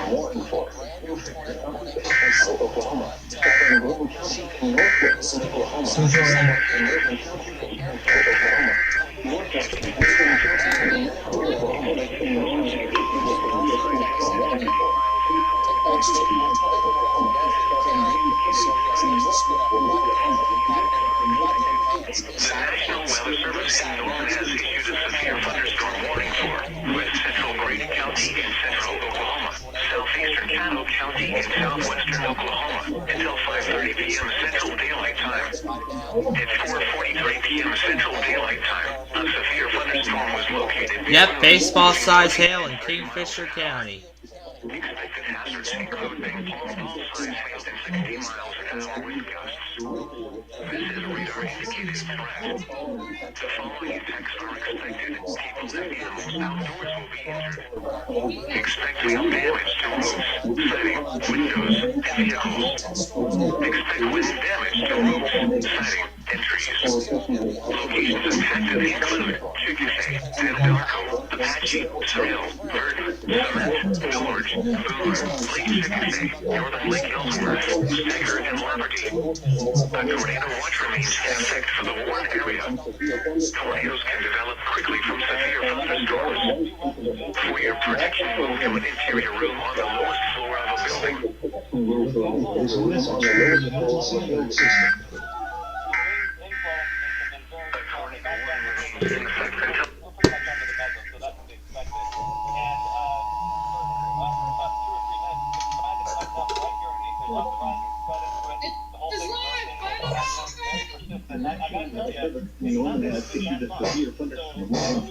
Much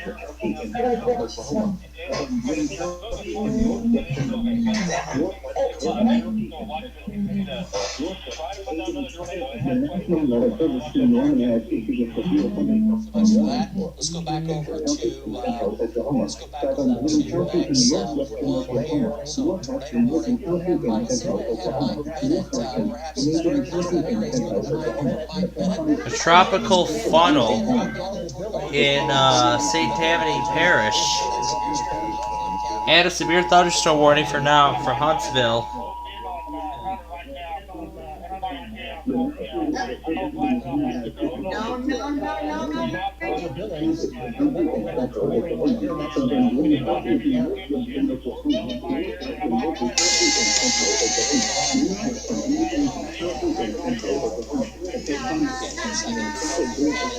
Max 1 here.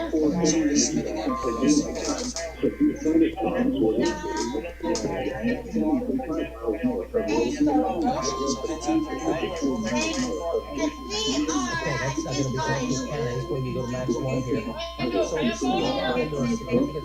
it's just to the southeast and east of the Woodring Airport. That circulation is blocked off by the Garber into the Billings area, and the 935 that's down out in the school. As we look off to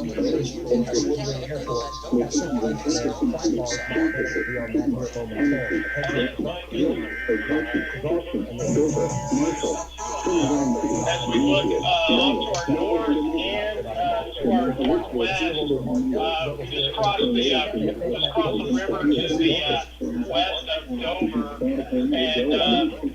it's just kind of a broad area of circulation. Some areas look a little more organized as far as funnel development than others, but we believe that the wall cloud moved and reformed to the east here, and just drifted along. It did get undercut a little bit when that prior tornadic situation was going on, and now reformed further to the east. We're right at the end, as we pulled up here. We're just going to be to the west-northwest of Dover, west of 81, about 2 miles probably, and just keeping an eye on this.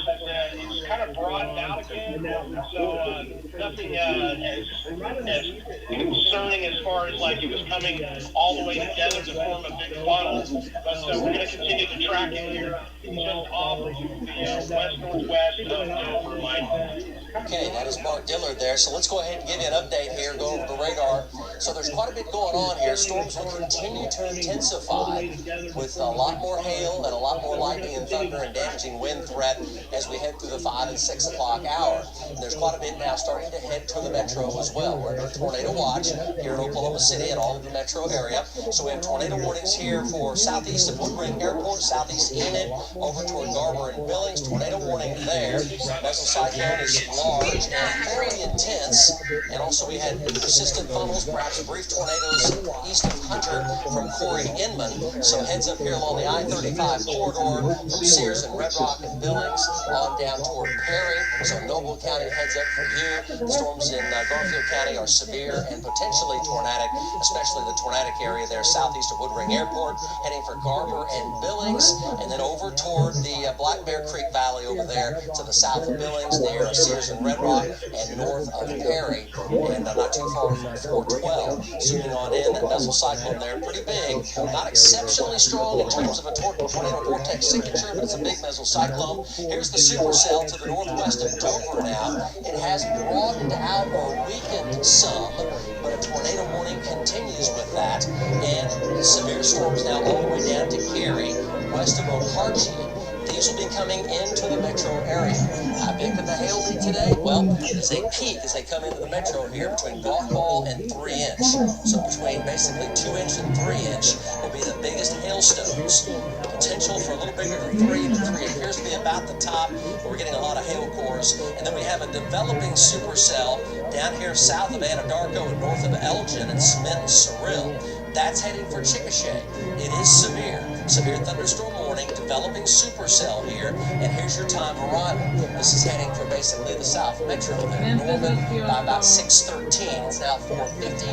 So Cerri, Verdon, Chickasha, Alec, Blanchard, Newcastle at 6, Norman at 6:13. That is a developing supercell. Other storms going up near Lawton. These are going to move northeast. It's now 80 degrees outside Oklahoma City. You haven't been out in a while. It's much warmer now. It's exceptionally humid and very unstable. A lot of wind shear. So the environment's pretty prime for tornadic activity going forward as they approach the I-35 corridor. Let's go back over to Mark Diller, get an update on that supercell. I think we're going to start peeling a couple of folks down here toward Okarche, gang. So let's get an update from Mark Diller here. Mark? Yes, Mike, just getting part of the wraparound here, the heavy rain, a lot of chaser convergence, which there are other chasers out today. Some have already been stuck in the mud, numerous sections. So it's, pretty tough driving out here as well. You're going to get a little bit of hail. We're going to be west-northwest of Dover proper by about 4 miles. So we're going to turn around here and get back south of this area of circulation so we can kind of see out ahead of it again.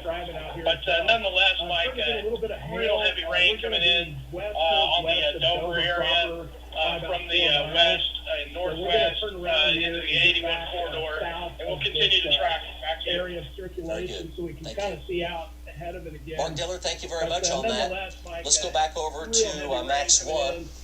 So if you're just now joining us, we had a brief tornado west of Fairview about an hour ago, and then around 25 minutes ago, we had a multi-vortex, pretty large tornado west of Dover in Kingfisher County. The trend here, and this is what will happen, the trend is for these to back build and then come right into the metro. So you want to think about starting to protect your cars and, think about your safety plan. These have we're probably going to see a PDS very soon. And they're developing areas of rotation as well. There's a little hook there forming near Gary. There's a little hook there forming northwest. Oh yeah, we're going to see a PDS very soon. A little hook there forming just to the west of Kingfisher. Nothing major yet, but lots of golf balls to 2.5 inch diameter hail. These have a lot of strength with them. And we're now 80 degrees in Oklahoma City with a ripping south-southeast wind, gusting over 40 miles an hour. So these are coming in with a full head of steam. And you need to know that they'll produce some wind damage and some hail damage. And there is a tornado threat as well across the I-35 corridor, including the Oklahoma City metro area, as we head through that 5:30, 6:30, 7:30 time frame from west to east. That is the definite trend. Velocities here, looking at it, there's a couple of areas of mid-level spin. Looking out here in western Canadian County, nothing too earth-shattering yet, but they ramp up. Let's go back up into the northern side of this severe line. This is Corey Inman here. Earlier had a funnel, perhaps intermittent touchdowns there. Hunter moving east to Corey. Yeah, Mike, we're here on the Highway 74. This line getting ready to cross the highway here. Haven't had any funnel back in the Hunter area. There is a rotational opening into the line. It's pretty big mesocyclone. The rotation's pretty broad, nothing real localized like what we had there back in the Hunter area. We're south out here towards Philly. Haven't had any funnel. We can pop out the units when we're staying. Updates Tornado Watch to cancel a lot of counties. We need to go ahead and hop on that mesocyclone there that's on the east side of Woodring Airport. Let's go to Mike Bennett. He's pretty much right there right now with an update there. East of Enid and northwest of Perry is where Mike Bennett is. Mike? Yeah, Mike, we're closed in on Garber. We're straight west of Billings right now. We'll be at Garber momentarily. Right now, we're just looking back at their dark skies and rain. Don't have any structure shots right now, so we'll be there momentarily. Back to you. Okay. Mike Bennett there. That's going to be near Garber. So you're basically going to be at Garber, Mike Bennett, if I can chat with you for a second here in the next few minutes, right? Yeah, Mike, I'm going to say we're probably about 4 or 5 minutes north of Garber, maybe less. Okay. That's going to be near Garber. Okay, we're going to come right back to you here in about 4 or 5 minutes. So tornado warning there for Garber, and Mike's on the north side of Garber, about to come through Garber, and it is developing more of a closed circulation right now. So a tornado may be forming at any time heading for Garber. Okay. So you folks in the Garber area, Garber is next in line. It doesn't look to be real hot in terms of a tornado vortex or anything, but it is developing more of a closed circulation on it. So heads up there from Paramount over to Garber, and then from there near south of Billings. Billings, Wow. and Bear Creek Valley over there toward I-45. That's the latest up there in Garfield County. Lots of hailstorms coming through Kingfisher County. Lots of golf balls here, quarters golf balls. Could get a couple of stones there between 2 and 3 inches in diameter. The supercells being absorbed by the main line. Let's go back over to Mark Dillard on that with an update. Mark, it looks like the main line now is caught up with most of that mesocyclone.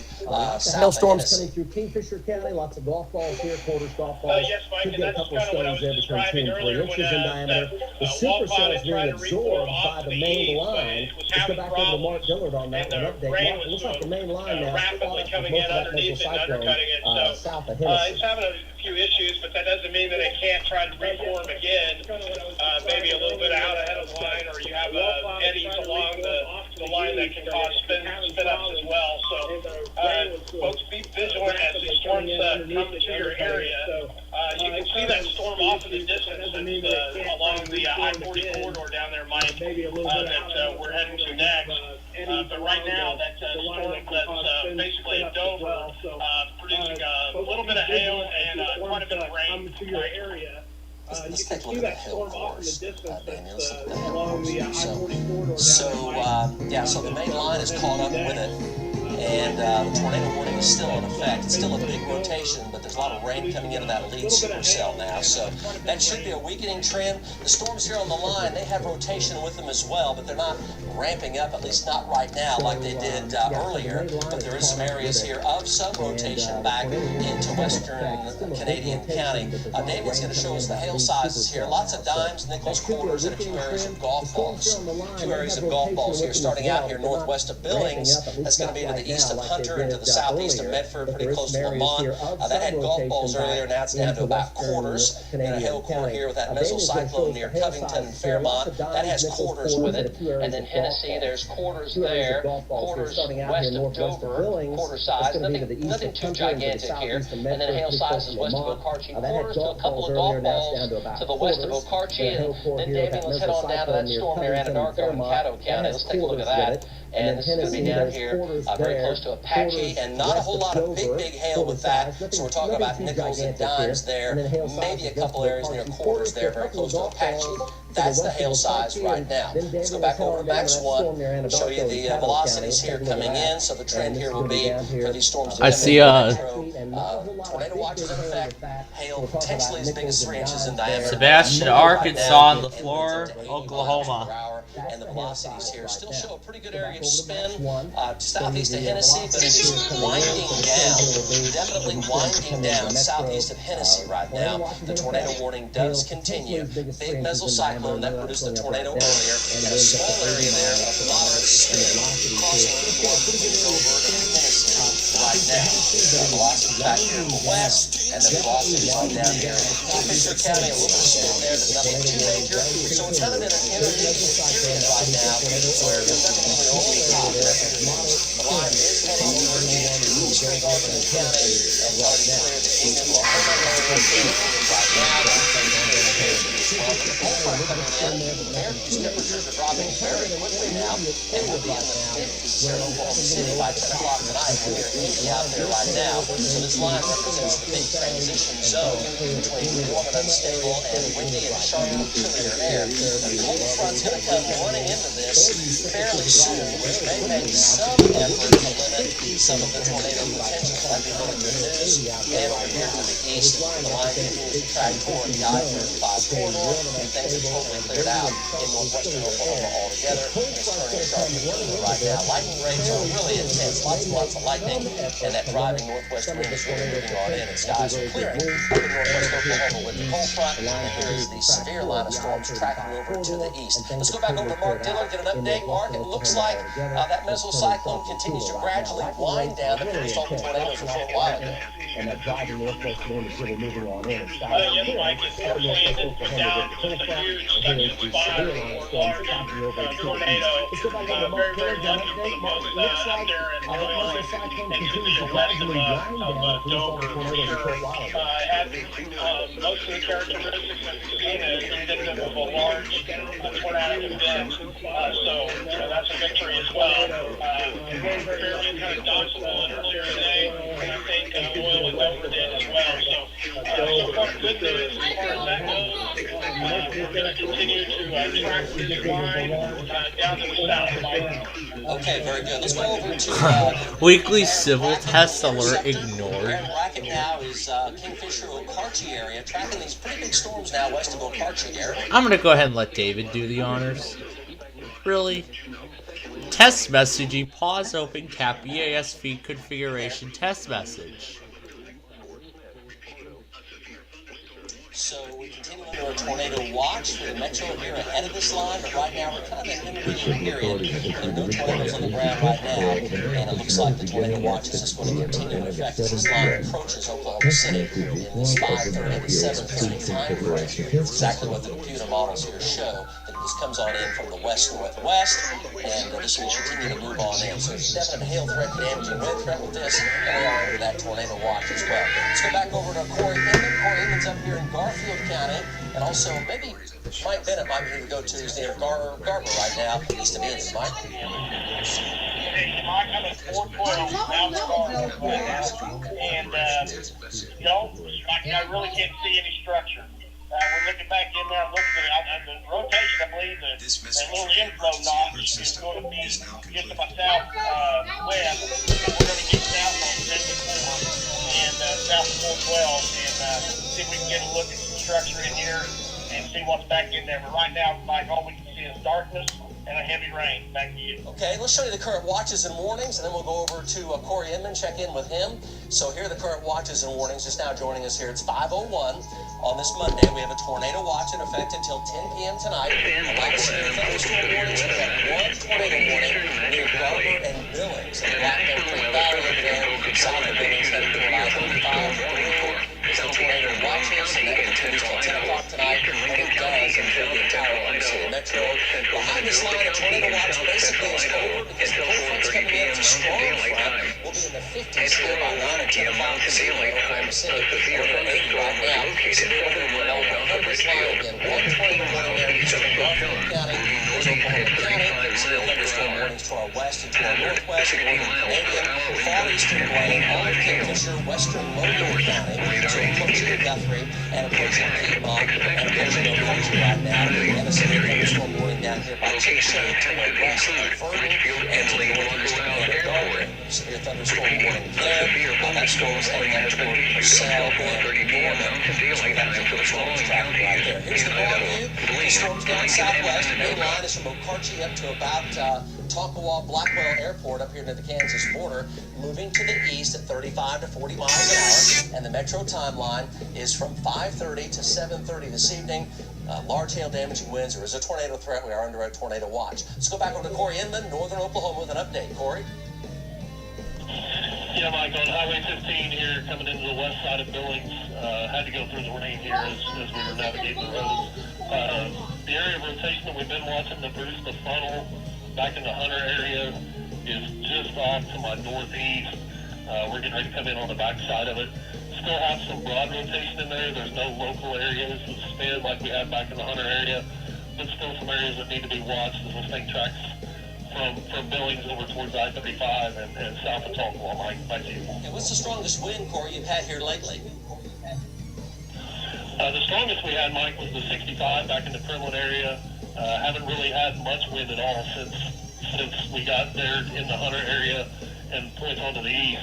The good thing is we're getting a lot of very heavy rain. There hasn't been any hail that we've encountered so far. So right now we're in good shape up here if it'll just stay that way. Oh, gee. Okay, oh, yeah, 2 inches. Velocities here. A couple of areas of really strong wind, damaging winds. The jet stream's coming in right now, so you see this bow. 2-inch hail. Down to near Billings, another bow here from Garber, down to Covington and Fairmont. Each one of those bows has between 70 and 75 mile per hour straight line winds out of the west. And it turns sharp as that comes on in. So damaging winds here. You want to stay away from windows on these bows as they travel to the east. Talking about K County, then talking about Noble County as well. So damaging winds there. Here's the metro. So we're talking about some hail up to local league golf balls here west of Okarche. So this is all going to be heading into the metro right now. There's no real tornado threat. No real tornado threat. There's one tornado warning near Garber and Covington, and just to the south of Garber right now. Let's go over to Mike Bennett. He's right there. He's literally, I think, about a mile or two south of Garber right now, Mike. Yeah, Mike, we're on just south of 112. We've got the rain-free area. We've got a pretty low cloud base right here. We had one little area here for about a minute that was spinning a little, fairly tight, but nothing is screaming to me that this is about to produce a tornado, but it's getting ready to overtake us, so we're going to go ahead and move east on 412. We're right in that inflow, Doc. That little box is in there. That's exactly where we're sitting. And so we're going to go ahead and stay with it. They have another. So let's go back over to radar. So Lewis County. These two bows we're talking about coming into Kate County around Talkawa on down to Billings, so 70 to 75 there and 70 to 75 there. That's got the tornado warning with it just south of Garber. No, I don't think they do. That particular storm right there. Nothing imminent as far as a tornado, and we don't see that in the Doppler velocities either. Lots of dime, nickel, and quarter size hail, and then down the line, the hillside gets a little bigger. Got an area of golf balls out there to the west of Okarchi, and storms are back building all the way down now to Anadarko. Yeah, Twitter. Twitter will work. So there's Oklahoma City, so entering that 5:30 to 7:30 time frame in the metro. We're under a tornado watch. Very strong ripping south-southeasterly winds. You can see the elements here on the radar ripping to the north-northwest and aloft. The winds will be staying at 40 miles per hour. And the surface is getting wind gusts close to 40 miles an hour. Feeding into this line, winds coming in from the south-southeast, feeding to the north-northwest into this line. That will keep this line energized. So again, northern Oklahoma damaging wind threat there. Still a tornado threat, but nothing appears to be imminent there. Zooming into it, we've lost the hot green altogether. So it looks like mainly a damaging wind threat. And then back down here, mainly a hail and intense lightning and wind threat. But still, that tornado watch continues ahead of the line. Strong cold fronts now pushing in, and that will help to undercut these storms, some of them, as we head through the 6, 7, 8 o'clock time frame. Supercell continues to develop down by Anadarko, just south of Anadarko near Indian City, to the west of Cement, and that's pushing to the northeast, and the hail size with that appears to be at least golf balls, and there's your time of arrival on that. Let's go ahead and check it out here. We've got our storm trackers. I think we got Eric Dixon pretty close to that storm right now, Eric. Thousand Black Lake Boulevard in yeah, Mike, pulling into the parking area, rain starts to pick up here. We're kind of eyeing on that storm down there. You can see it in the distance there on the screen, that bigger new updraft down there for the Anadarko area. We're going to monitor these storms on the west side of the metro and make sure nothing comes up into the metro. If there's something, we'll let you know. Back to you. Okay, let's go to Aaron Brackett, the Interceptor. Aaron? Yeah, Mike, Highway 81 just got out of Kingfisher right now, heading south, and we're looking at that same thing. What you're seeing right there is the overshooting top of that storm that's over Chickasha. It's a big supercell that's heading toward the metro. This is what people in the metro need to prepare. We're talking about areas up to southwest, Norman, toward Tri-Cities, areas like that. The storm coming in, and it has plenty of energy out ahead of that cold front. Aaron, tell us where you are right now. Yeah, right now we're just between about Kingfisher and Okarchi going southbound. Oh, God. And, we have a clear view of this thing. We can see it very clearly. Now, the rain is starting to come in for folks that are along Highway 81 north of us, north of Okarchi. So there's lots of heavy rain and embedded hail. So not to minimize that, too, folks along Highway 81, some of the counties or the towns that we were mentioning, need to prepare for large hail. 60%, that's probably for the... Well, south of these fronts where we're heading, these storms have a lot of buoyant air. See what that weather thing's going off for now. The monthly for Lewis, Washington. Okay, so just so we know, the winds are gusting Yep. to 51 on the inflow at Hinton. 51-mile-an-hour winds on the inflow coming into that storm that Aaron is talking about. So let's go ahead and go over to Max 1 here and look at it. So the inflow's 51 right now, and the temperature in Weatherford is 90 on the back side of it from the west. And there's a cold front trying to merge in with it, but Aaron mentioned it, and he's exactly correct on it. With a 50. This message from the emergency alert system is now concluded.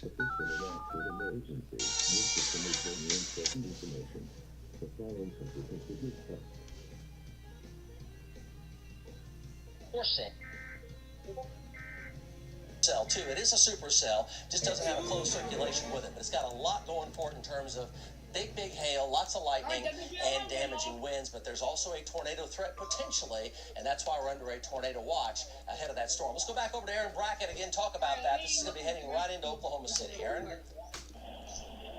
Yeah, Mike, coming into the northwest section right here, and we're feeling every bit of that wind.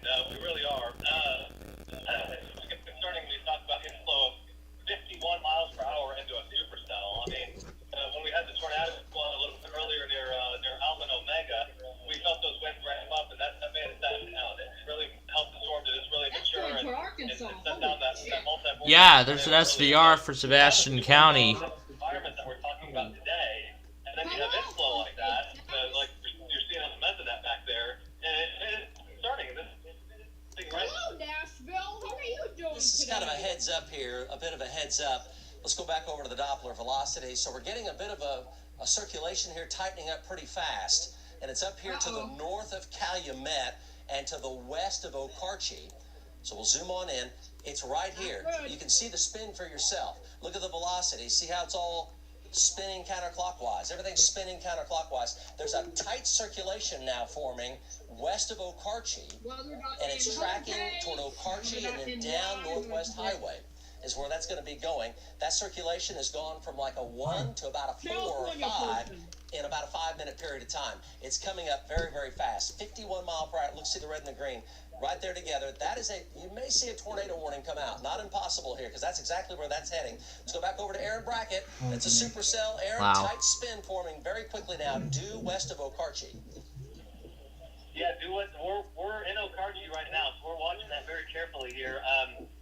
We're basically in the downtown. We're up by Ishin, so we're gonna take a quick look at that, and yeah, we see what you're talking about on radar. So folks in this area need to be really prepared. I mean, the whole line.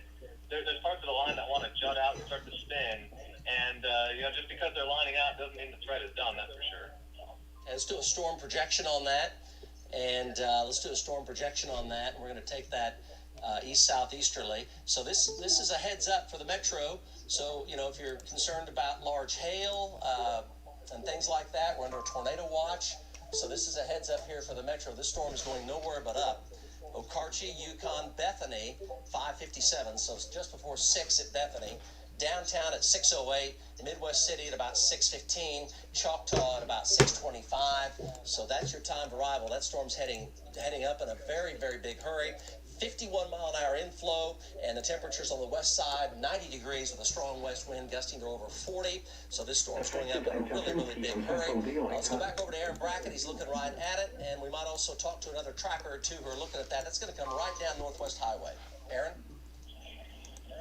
Yeah, Mike, we're seeing lots of lightning out here, very, very dark skies, and the problem with this is that, these things are rain wrapped. We're going to go up here on the elevated bridge just south of Okarche here in a second and take a look at it, but you can see, some rain-free bases with rain right next to it, so that tells us that there's, upward vertical velocity, and then we have a clear view also to the storm that's over Chickasha. That thing is an absolute monster, so, I mean, this is a heads up for really anyone in the metro. This storm in Okarche is going to come down the Northwest Passage, Northwest Expressway, and also the storm that's coming from the other direction, from the southwest, that's over Chickasha. So, it's really hard to see any storm features in Okarche right now, just because there's so much rain with this thing. So folks are not going to get much warning when it rolls up on you. Yeah, check out the hail size here. Hail size now coming up past tennis ball. Look at that. Oh, God. That picture says a lot. There's a lot happening. Look at this big old giant rain-free base. That thing's approaching baseball size. Big tail cloud coming into it, and the rain and hail core right here. Look at the hail diameter chart. Baseball size hail, that could go up to 3 inches. And it went from nickels to 2 inch. So now it's tennis balls on the west-southwest side of Okarche. Went from nickels to 2 inch in about a 10-minute period of time. That was that 51 mile an hour inflow from Hinton, feeding right into it, and it's in the low 80s out here with a south-southeasterly wind and dew points like soup, humidity like soup. It's just thick, feeding into this storm. And you see the hook there. You see the hook there starting to form. So again, this is coming right down Northwest Highway. So Okarche, big hail. El Reno could be big hail. Piedmont, big hail. Then we're talking about Yukon, Overholser, Lake Hefner, Bethany, War Acres. This right now is the strongest storm in the state by a considerable margin, and it's coming right into the Oklahoma City metro. There's a little broader view here. They get a little less intense as you go north. The circulation up there that was in Kingfisher County is weakened more. So other than a damaging wind threat, that's the main threat. Nickels, dimes, and quarters as far as hail. But this storm has got a lot going for it, and it's going to cruise right into the metro here. So this is pretty much it as far as large hail, damaging winds, very intense lightning. And there is a tornado threat as well. Let's go back to Aaron Brackett. Aaron, your picture really tells the story. Yeah, Mike, a little concerning because this storm. New warning. Is, kind of on the southern edge of this line. For Kingfisher. Of course, it's also concerning the storm that's approaching southwest metro. But this one, Yep. when we were on the tornado warning storm that was up near Loyal, that one also was on the southern end of the line. So, kind of Stillwater's going off. Oklahoma City's going off.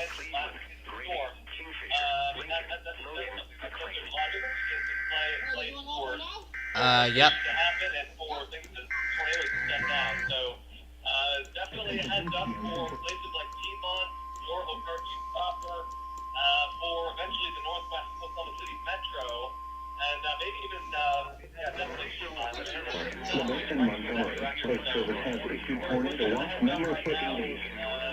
lot going on.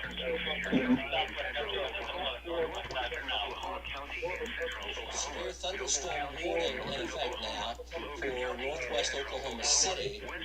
And I tell you what, the velocities, let's go ahead and go over to max 2. And Daniel, let's just look at these velocities really carefully, because it's really spinning up now. Severe thunderstorm warning in effect here in Okarche, El Reno, into northwest Oklahoma City. Let's go ahead and push all the way in on max 2 and take a look at that. You clearly see the green here, the wraparound coming around, and the red feeding in. That is a developing closing off circulation right now.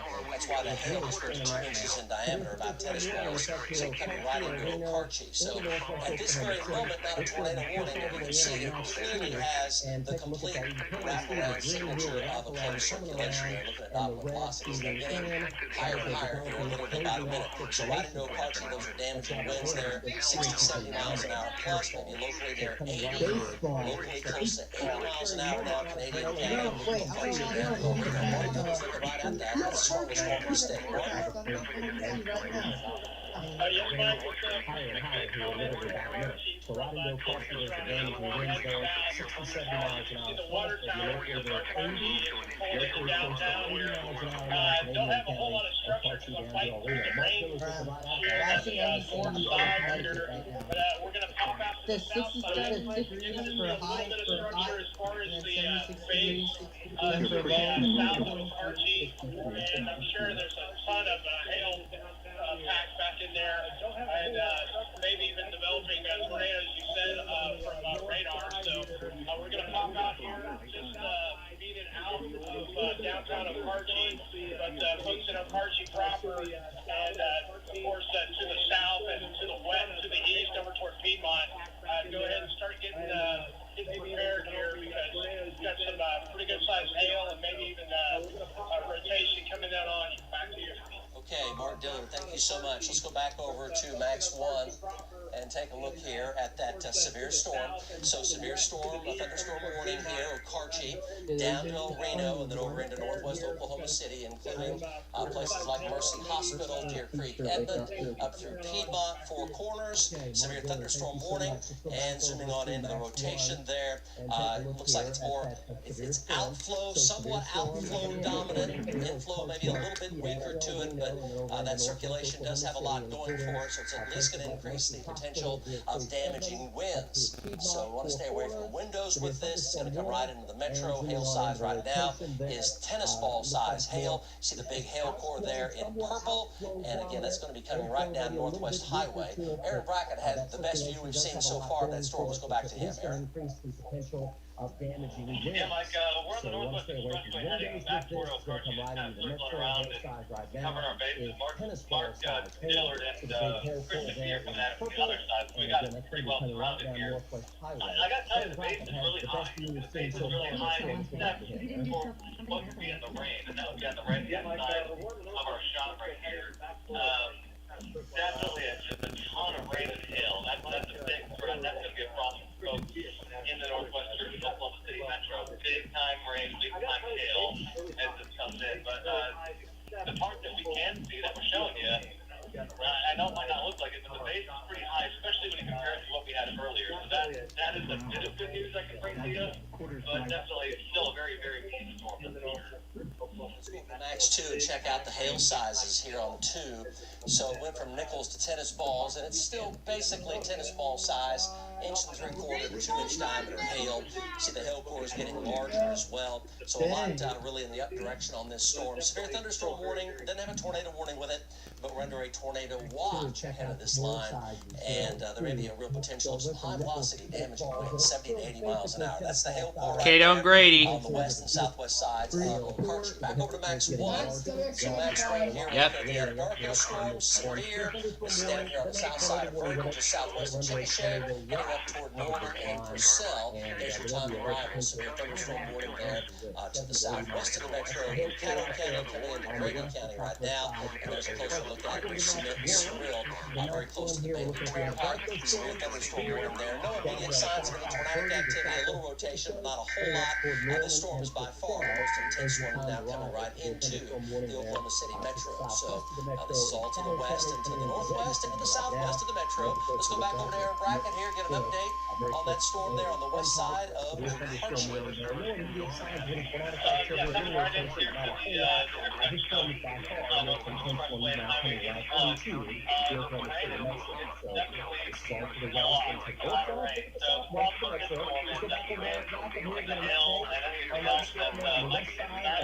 Archie. You're not going to see it at all. Something that Okarchi is something that we're any time, you're not going to see it at all. So we're starting to get a little bit of feel. It's pretty small right now. We're just on the far outside part of the storm. The rain is very, very heavy. Marshall, we do need to on the rain and hail there. The hail is kind of a white appearance to it. It's just outside north. So that would be pretty much coming into Okarchi right now. So it's pretty good hail for here. So yeah, every bit of the severe thunderstorm warning, that's absolutely for sure. And now it's not staying who knows. And again, it's not just the Memphis area. It's really on the Okay, Aaron, thank you so much. Mark Dillon's right there looking at it as well. Mark? As Aaron was saying, it's going to be wrapped up in rain. Even the hail cores are going to be difficult unless you're right there in the middle of it. With quite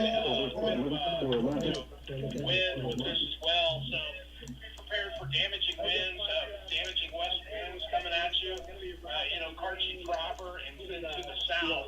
We're just south of the Highway 81 at the Northwest Highway interchange here, Mike, just south of Carchi, and we're going to have to blast back over to the east on Northwest Highway to kind of stay out ahead of this because we're going to get overtaken. Back to you. Oh boy. So let's go ahead and take a look at Max 1 here. You're just now joining us here at 5:23. So we have temperatures up in the upper 70s to near 80. The winds are strong from the south-southeast. This is Rose State. We're looking up here toward the northwest of that supercell, now to the west of Okarchi. And temperatures are almost 100 in southwest Oklahoma.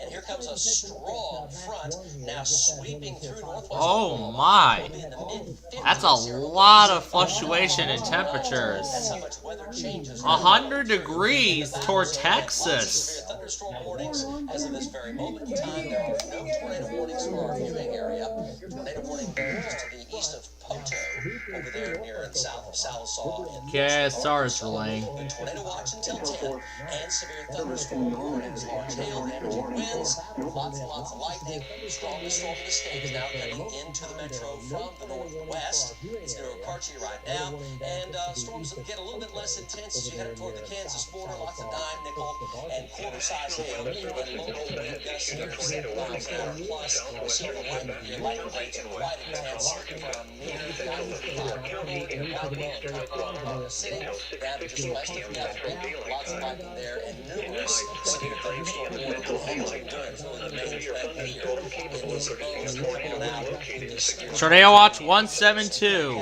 severe Noble County, severe. Logan County, severe. Damaging winds, the main threat. Supercells are disturbed by the main line. There's your bows there. Those winds will come down some. Still some winds of 60 or so coming in at Noble County. Head size, they're all back to lines of City Metro, to the west and southwest of Okarchi, pretty much coming down toward El Reno and Yukon, and Piedmont, the storm by far, the most intense storm in the state, and the velocities here just around 15, 60 miles an hour. Nothing too earth-shattering in northern Oklahoma, except right there this low to the west coast to 70. Now, very windy in Noble County, so over there, but a little bit of spin here continues. Velocity winds around Okarchi, right down there, right in the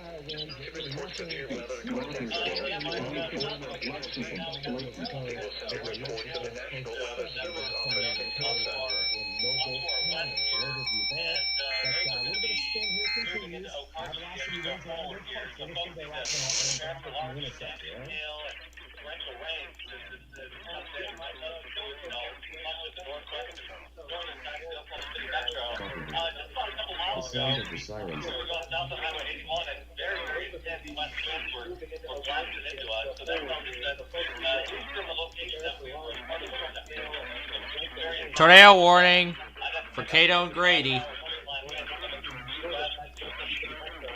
I'll deal with that after the tornado watch.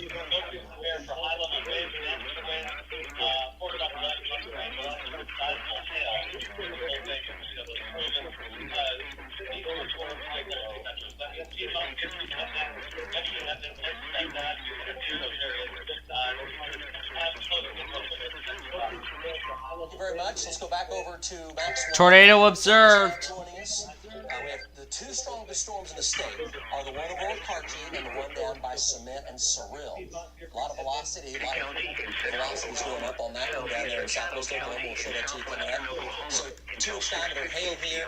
Local wind gusts could be 70 to 80. The storm has a lot of energy. It's coming right down Northwest Highway. Okarchi now, so the red and the green there trying to come together. It's got some spin.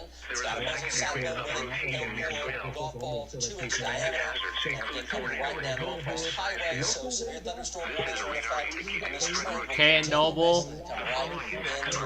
We can do Stillwater for that one. And then down toward Yukon, and then right into the Hefner area, Deer Creek, Edmond, Mercer Hospital,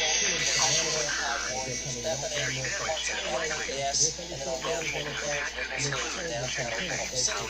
Lots of golf balls, tennis ball size hail there. We're tracking right there in Yukon and El Reno, and then from there into western Oklahoma City, and they call that over 50 miles an hour. So it's a potent storm. Oh, we probably went out. It does have a mesocyclone, so it has to be watched very carefully. It is capable of producing some wind damage as it comes on into Oklahoma City, Yukon there, as we head toward about 5:50 time frame, while we post there at about 6 o'clock, and in the village in Bethany, Warren, area about 6:05 to 6:10 downtown, by about 6:30. Let's go to Mark Dillard on that storm right now. Mark?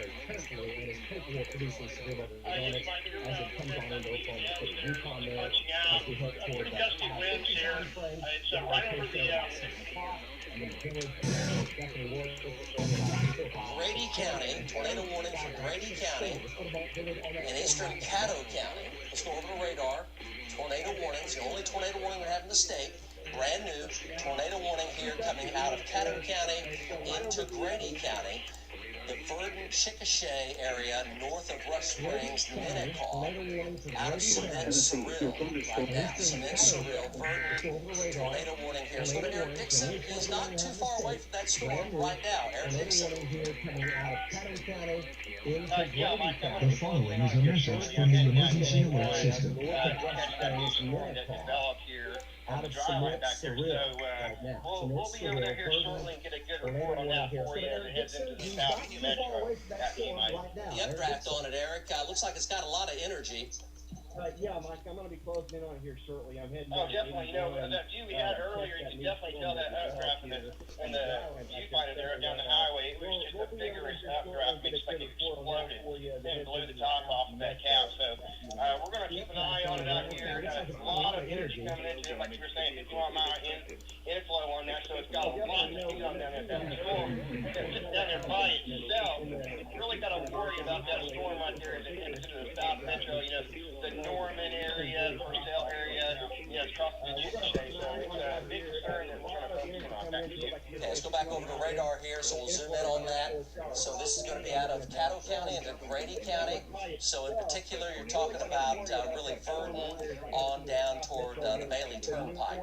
So between Chickasha and Lawton is where this is, very close to Fletcher, for example, and to the west of Ninnekah. So around the Ninnekah area in particular, tornado warning, Chickasha. So we'll look at the velocities here. They appear to be the strongest, very close to the Bailey Turnpike right now. And Eric Dixon is up here on the north side of Chickasha. So we'll be there literally in just a couple of minutes' time. But that is a tornado warning now for southwest of the metro, moving slowly, pretty slowly, 25 to 30, not real fast, to the east-northeast. So Verdon, Chickasha, Newcastle could approach Norman eventually by 6:30 to 6:45. We'll see how that goes. Wichita starting. Could affect the South Metro, but we'll see. It's not moving quite as quickly as the other storms are moving, but it does have pretty good rotation with it in terms of a possible tornado east of Cement and Cerri and to the west of Ninnekah right now. We're going to head back up here to the northwest side of the metro. This is mainly a hailstorm here and damaging winds coming in from the northwest. There's your time of arrival. Let's go to Aaron Brackett here in the Interceptor Live. Looking at that, Aaron. Yeah, Mike, we can see the updraft up the side of the storm. It's very... Alright, let me try, evident, that's for sure. We're right now just passing south of El Reno, coming through the south side of El Reno. But I mean, you can see this thing for miles and miles and miles. It's very tall, very stout. I mean, the big air is moving upward at a pretty good clip. And, you know, it's not moving that fast. I believe, what, 20, 25 miles per hour. Flash flood observed. The other storm earlier on today that had the multiple tornadoes on it, it kind of did the same thing. It really slowed down quickly and kind of anchored itself and it slowed down a little bit. So it looks like a massive kind of UFO looking thing with lots of overshooting tops and the wind just blasting up and hitting the top of the atmosphere and blowing out. So I mean, it's a very healthy, mature supercell. There's no doubt about that. And it's kind of concerning again moving further, but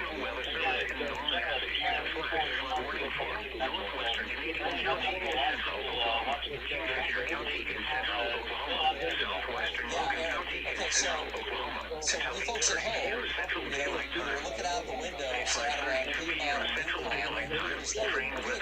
It's so windy that the winds are almost 50 right now. Feeding into this storm in Piedmont and Yukon, almost 50. And it's 78, about 71% humidity. So just like the soup feeding in at 50 miles an hour into the storm winds now between Carson, Reno, and Yukon. So it's got so much energy coming into the metro that it may be a fairly high-end storm, but out of the wind hail, high velocity damaging winds, tons of lightning. Want to make sure you stay away from windows. It's got a lot going for it in strengthening direction. We're in tornado watch as well in the metro. I was just looking at the weather out there around Yukon and Piedmont. Winds are almost 50 feet out into that south side. That's a tornado-type scenario is what that really is, but there's not a tornado warning right now. But it's got big hail, at least 2 inch, could go close to 3. There's your time of arrival. It's going to come in with a full head of steam, and it's going to pack a punch when it hits. So it's going to be creating a lot of damage in terms of wind and hail as it moves on in. If it doesn't weaken, right now it's still going up. Mark Dillard joins us live here, looking right at it. Mark. Could go close to 3. Yes, Mike, we're actually going to turn around here and give you a better shot. We're going into Piedmont area right now, and we're going to give you a shot back. Of course, very, very dark back in there, but you can see this leading edge, mowing section, where intense wind is really coming down. And we've had hailstones really out ahead of the hail shaft, Mike. A couple of rogue stones dropped down probably 1/4 numbers. So, March hail is likely, high winds likely, and blinding rain for sure coming in with this. So, now's your time to kind of batten down the hatches in Piedmont, Yukon for sure, but then into the central Oklahoma City, you're going to want to get ready for it because it's coming and it's going to pack a punch. Passion and yeah, so there's a pretty strong mesocyclone in here. Let's go back over to radar. Look at the velocities here. So again, there's not a tornado warning, but this is really concerning here. This is winds of 80 right here, coming around the south side of the meso, and the inflow again is 50 miles an hour. We're doing Stillwater for Pawnee. Right into that, it's almost 80 degrees. That's a lot of spin, and see the hot green and the hot red. You ramp that up one more time, and that's a tornado. So Cashin, Lake Lottawada, especially Cashin, Lake Liberty, Lake Guthrie, Cashin. You ramp that up one more, and that's going to be a tornado warning. 80-mile-an-hour winds here, lots of tennis balls, could be baseballs with that inflow. Look at that red and green are getting hotter and hotter. Let's go over to the chopper. The chopper is going to be heading kind of drifting to the north up there in Logan County, and looking back at that and looking back to the west and to the southwest, because the developing rotations on the northern side of all that, and Mason Dunn's looking right into the teeth of that storm right now. Mason? Let's go over to the chopper.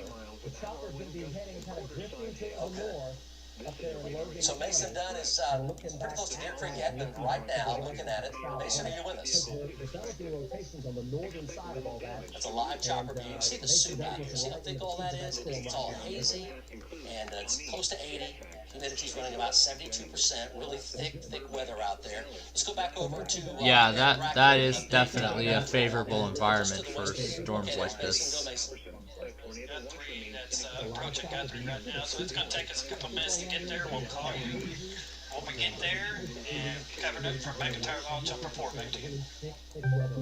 Yes, go ahead. So, we're looking really, this is a pretty high-end storm right here. So let's go back over to Aaron Brackett. And Aaron, looks like the wraparound the south side of the meso has winds of about 80, and the inflow is almost 50 coming into it. He's probably AFK.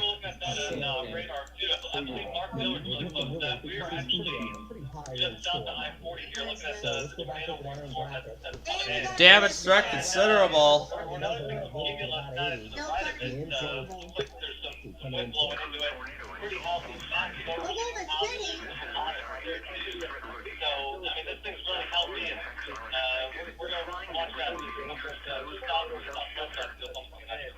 Okay, that's it in bracket there, looking at that live. So, if you're just now joining us here, we're looking basically at a pretty high-end severe storm now coming into much of Oklahoma City, and it shows tennis balls are a little bit bigger. This is Brian Winslow here. We'll go ahead and come back to him. This is Brian Winslow right here. This is the tornado warning storm west of Chickasha right now. You see a giant anvil blowing off and a great big storm tower, Brian. Severe storm now coming into much. Yeah, Mike, we're looking right at it. We're southbound on 81. It's a giant mushroom.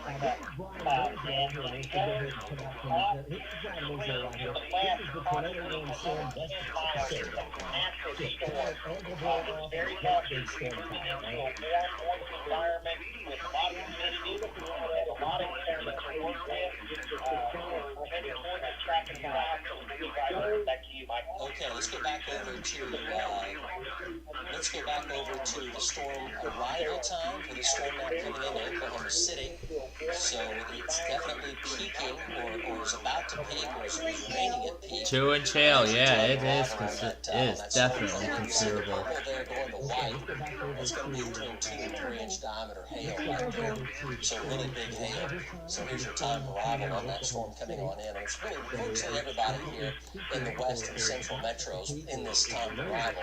So Edmond there, 6 o'clock, it's 5:40 right now. The Village at 607, Mustang at 617, Macomb Park, Midwest City 635 more. By about 640 or so, it's 540 right now. So a little under an hour will be coming through more. This is the main show right here. There's nothing coming in behind it in terms of once it moves on through. Now this will be the main show here. It's packing a punch, 2-inch diameter hail, potential for 3-inch diameter hail, and winds locally 80 miles per hour in this. 80 miles per hour. Let's go back over to the chopper. Mason Dunn is up there north of Deer Creek. Edmond, looking at some of that rotation up there. Mason? Once it moves on through, this will be the main show here. Mike, we're just on the northwest side of Edmond, headed to that storm that's approaching Guthrie, that's moving east towards Guthrie. It's just a long line of storms, a lot of lightning and rain. So we're just heading that way to see what we can see. We'll keep you forewarned. From Mike Law, Chapter 4, back to you. Okay, thank you so much for that. Let's go ahead and take a look at our cameras here from the Metro, if you're just now joining us. So here's the 50-pin camera. There is the base, and there is the storm right there. You're looking to the northwest, right up Northwest Highway here from 50-pin. So there's the rain-free base, core, rain-free base, core, all the way through there, coming right down pretty much Northwest Highway and all the way down to El Reno as well, so Canadian County. And here's Rose State, same thing, a little bit farther away. Here's all the inflow coming in, the anvil right there blowing off, the high base anvil blowing off the top. So let's go back over to radar here, and that's going to be downtown. They're showing you the exact same thing. So let's go ahead and go back over to radar and take a look. So the most intense part of the storm now from just northwest of Piedmont down to just northwest of El Reno. Let's go to Mark Dillard here live in Piedmont. Mark. So let's go back over yes, to Mike, radar you're here, looking at that and leading edge. it's going to be There's a kind downtown of showing Boeing you the shape exact there. same thing. So you're going to have winds coming in on you every bit of 50 plus, probably, as this crosses over Piedmont and then into northwest sections of Oklahoma City, and then even down toward Yukon. So folks in the West Metro, stay away from west-facing windows for sure. You might even plan on going to the interior part of your house. Don't go looking outside. Things might start flying around. Yeah, don't even try. Straight line winds coming in with this, and also Yeah, don't even try. Yeah, don't even try to go outside in that, because it's pretty bad. For sure to the east of Piedmont and the turnpike area, for sure, Mike. We have a little bit of a lowering feature here, just over Piedmont as we're approaching the Northwest Highway. We're going to be able to stay with it long because we're going to have to get east, Mike. Okay, Mark Dillard, thank you so much for that. So let's go ahead and take a look here. Let's go back over to the chopper here, looking right at it. And we're going to be looking for things like power flashes and things like that. Hopefully not, but there's strong winds about 75 to 80 miles an hour coming into much of northwest Oklahoma City right now. Piedmont down to Yukon and El Reno. Mason? So let's go ahead and take a look here. Let's go back over to the chopper here, looking right at it. Okay, so that's the chopper there live. Let's go over to the warning map. Oh wow, that chopper view is glitching out. One tornado warning. This is going to be west of Nenagh. One tornado warning, western Grady County right now. Severe thunderstorm warnings all of west Oklahoma City, Yukon, El Reno. Severe thunderstorm warnings Guthrie, all the way up to Perry, west of Stillwater, coming into Stillwater. Severe thunderstorm warnings, Osage County. Severe thunderstorm warnings, Noble County. Severe thunderstorm warnings as well. And the green is a tornado watch until 10 p.m. tonight. By 10 o'clock, Logan and Scott here in Oklahoma City. And right now we're in the upper 70s outside with thick humidity. So here's the broad view. The motion is to the east and to the east-southeast between 30 and 40. So it's the intense line of lightning here. And lots of dimes and nickels up here. Subquarters, damaging winds is one of the main threats here as we head into Osage County, damaging winds. Some high-velocity winds coming through Perry right now. Do stay away from the windows here, 70, 75 miles an hour, pretty common. And then down into Payne County near Stillwater, severe thunderstorm warnings here. We're going to pick up a quick inch to inch and a half of rain. There's the bow echoes there showing the damaging straight-line winds in Noble County, heading from Perry over through Morrison, Cedar Lake.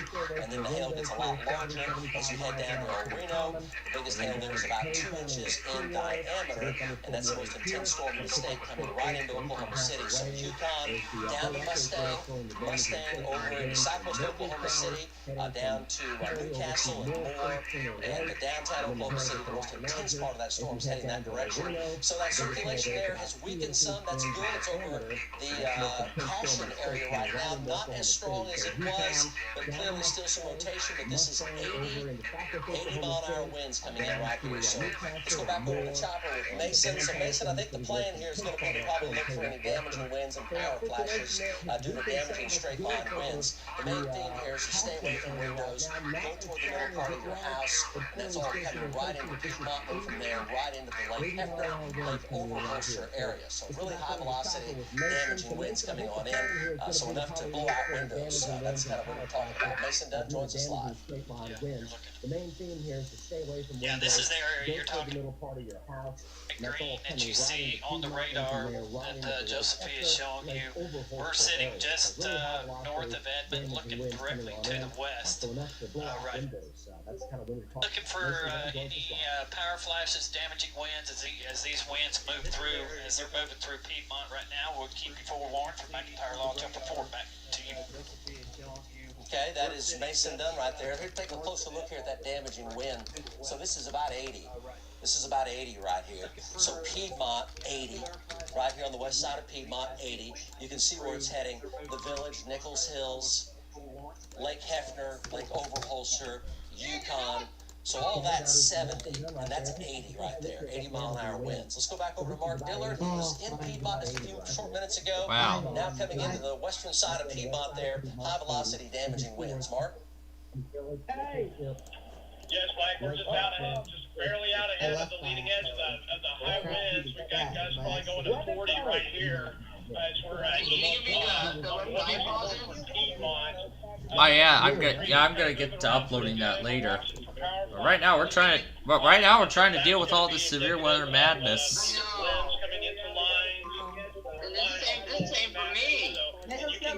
Oh yeah.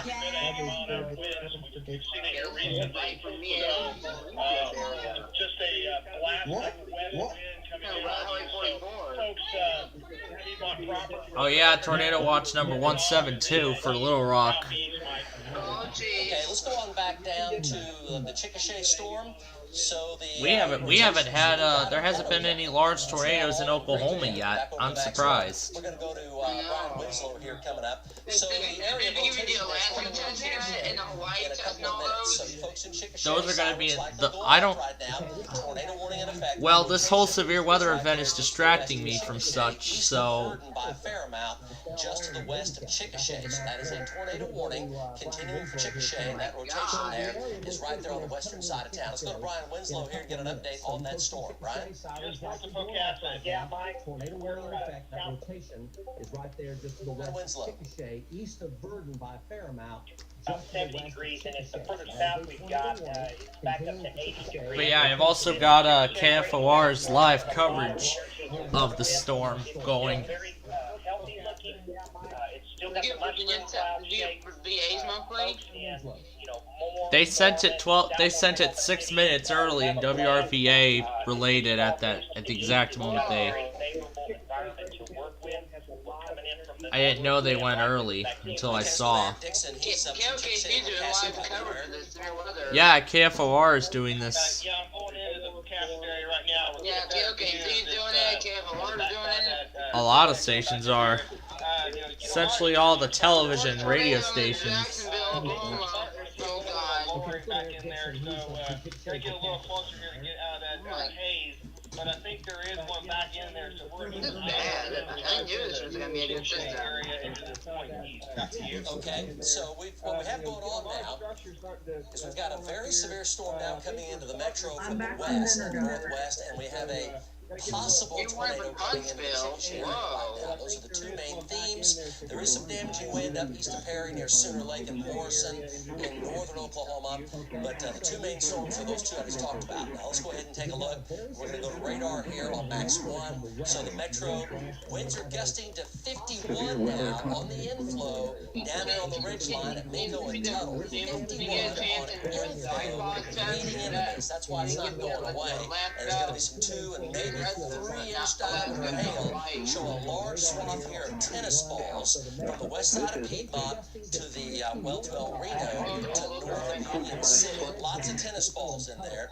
Golf balls, tennis ball, 1.75, 2 1/4. Lots of great big hail. Could be a little bit of 3-inch diameter hail based on that 51-mile-an-hour inflow coming on in. So this is packing a real punch. You want to stay away from windows and go toward the middle of your home. May want to go ahead and go to your shelter just because of the severity of the straight line damaging winds. No immediate threat of a tornado, but winds may be similar to a weaker tornado and may last for a longer period of time with this storm. This is a fairly high-end storm that has embedded supercells in it that is very much severe.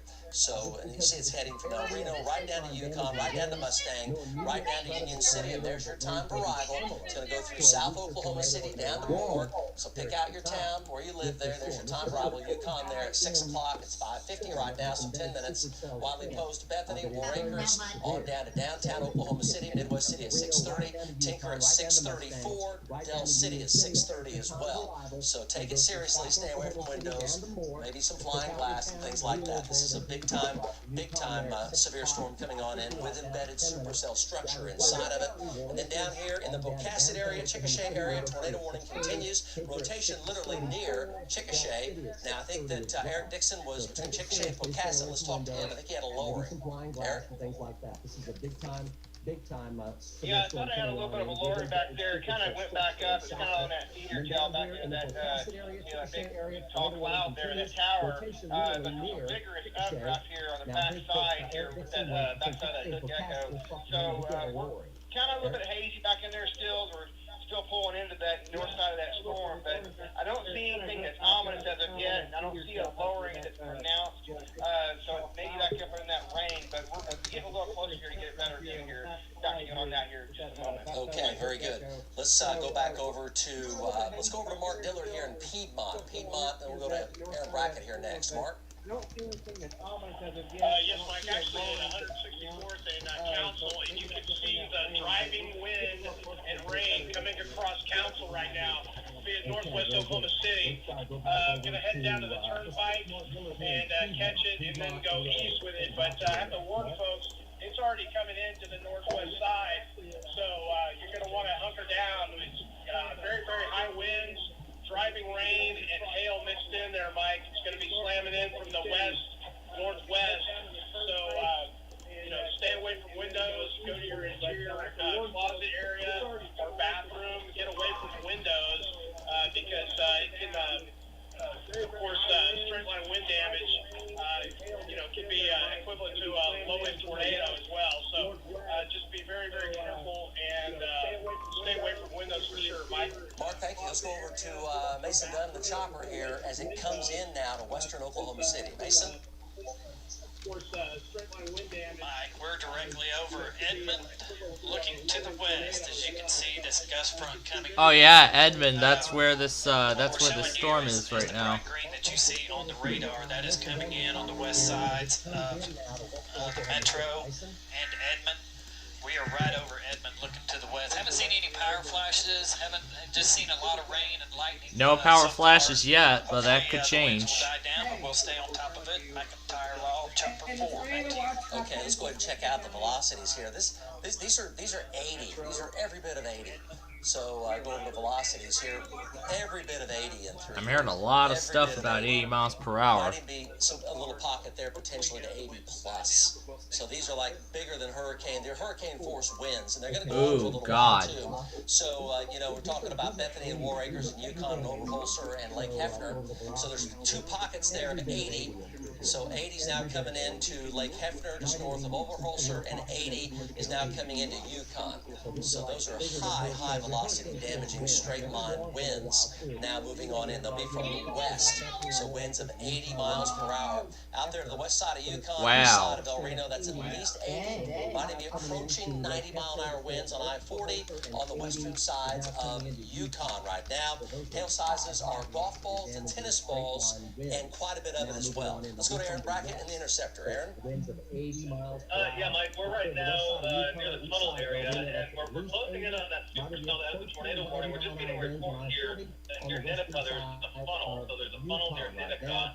You can see the side of that, so we're getting so close to that. I want to spin the camera around here and show you what's behind us, and that's the line of storms that you're talking about with 80 to 90 miles per hour straight line wind. And you can see the very flat base right there, very dark sky.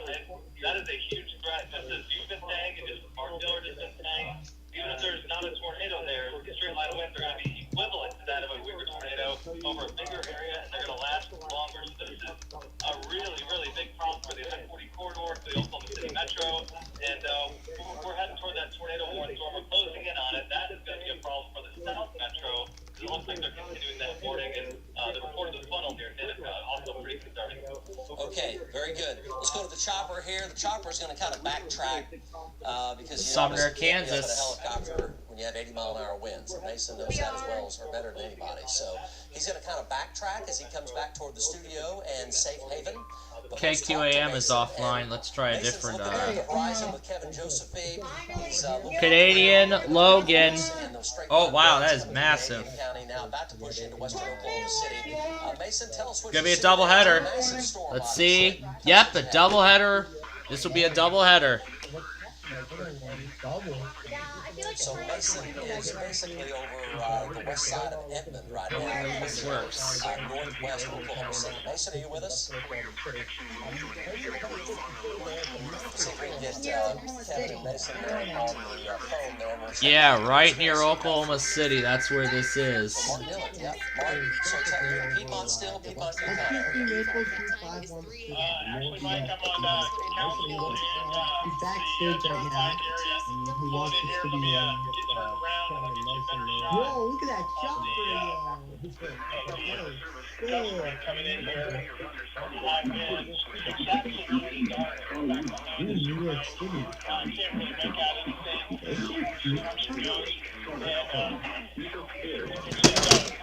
Ripping gusts are coming in with the high winds, driving rain, and embedded hail. So really we have to ask folks to kind of hunker down in the interior areas of the world and get ready to ride this out. I haven't seen any cars about it, but it's becoming so dark right now, Mike, and so much rain coming down.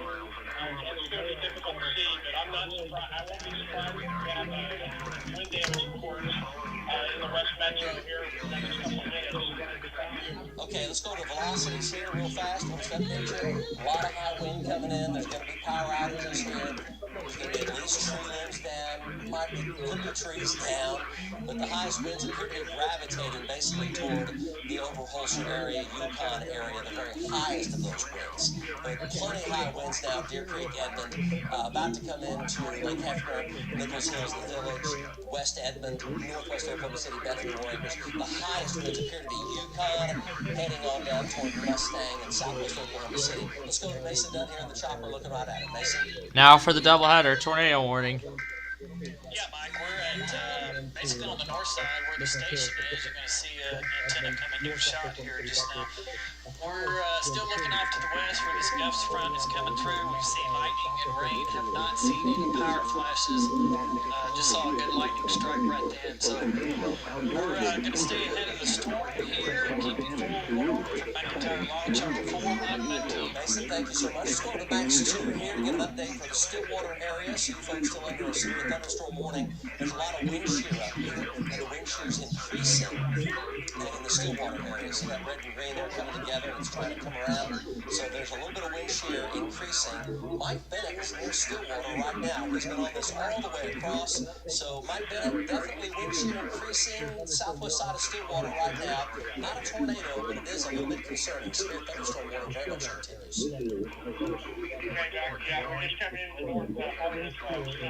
Here goes Pocatello again. It's considerable. And mile-an-hour wind factor, I-35, there's a lot of wind in this, and we didn't really encounter any hazards from a lot of wind, or hazards of wind possibly coming into Stillwater this area. Back to you. Okay, so there's a lot of friction in that area. Let's go back down to Chickasha again. Let's go to Eric Dixon. Tornado warning continues now near Chickasha and to the northeast of Chickasha right now. Eric Dixon is basically in that exact area right now. Eric? Yeah, I'm just going into the north side of Chickasha, northwest corner here. I don't see anything pronounced wall cloud. I got a lot of rough studs up here. Yeah, for some reason, wall cloud might be cut back up over that rain. I see that hood here, northwest corner here, and then there's reported the fossil fell down there in Gwinnett a few moments ago. So we'll take it down there in a second. Still got a lot of wind blowing, so a lot of clouds are trying to screen up to the north here. We'll still get through that. Well, it's not sure if these things ramp back up. We'll watch the plane in that second. Okay, that's going to be the area right around Chickasha there, so let's go ahead and go back over the radar and take a look at it. Still a supercell, and it doesn't look immediately tornadic, but the tornado warning continues, and the rotations on the east side of Chickasha now. Tabler, Middleburg area, Highway 9, heading over toward Dibble, Kreiner, Cole, Washington. From there, Slaughterville, Noble area. Could go as far north as Norman, but a tornado warning does continue and has been extended into McLean County ahead of that storm. So tornado warning continues, got a couple trackers on it. Rotation there is to the east of Chickasha now, so it's basically just cleared the Chickasha area by a couple of miles over to the east is where that is going. Supercell, golf ball size, hail or bigger. There's your time of arrival. Blanchard, Newcastle, Norman, Etowah, Pig, McLean. Tornado warning observed. 7:30, but more importantly, Blanchard, Newcastle, Norman area, north of Slaughterville. That's where that one's tracking. That's going to be that storm down here on the eastern side of Chickasha now, with a continued tornado warning, Grady County and McLean County. Here's this really beast of a storm now coming in. We've got a tornado on the ground, Stay away from windows on this. The highest velocity confirmed by trained weather spotters. about tennis ball, 2.25 inches in diameter. Let's go over to Aaron Brackett with an update on that storm in the interceptor. Aaron? Tornado warning, Grady County and McLean County. Let's go to Mark Dillard on this. Mark, West Oklahoma City. Yes, Mike, I'm on Rockwell, just south of BC North High School.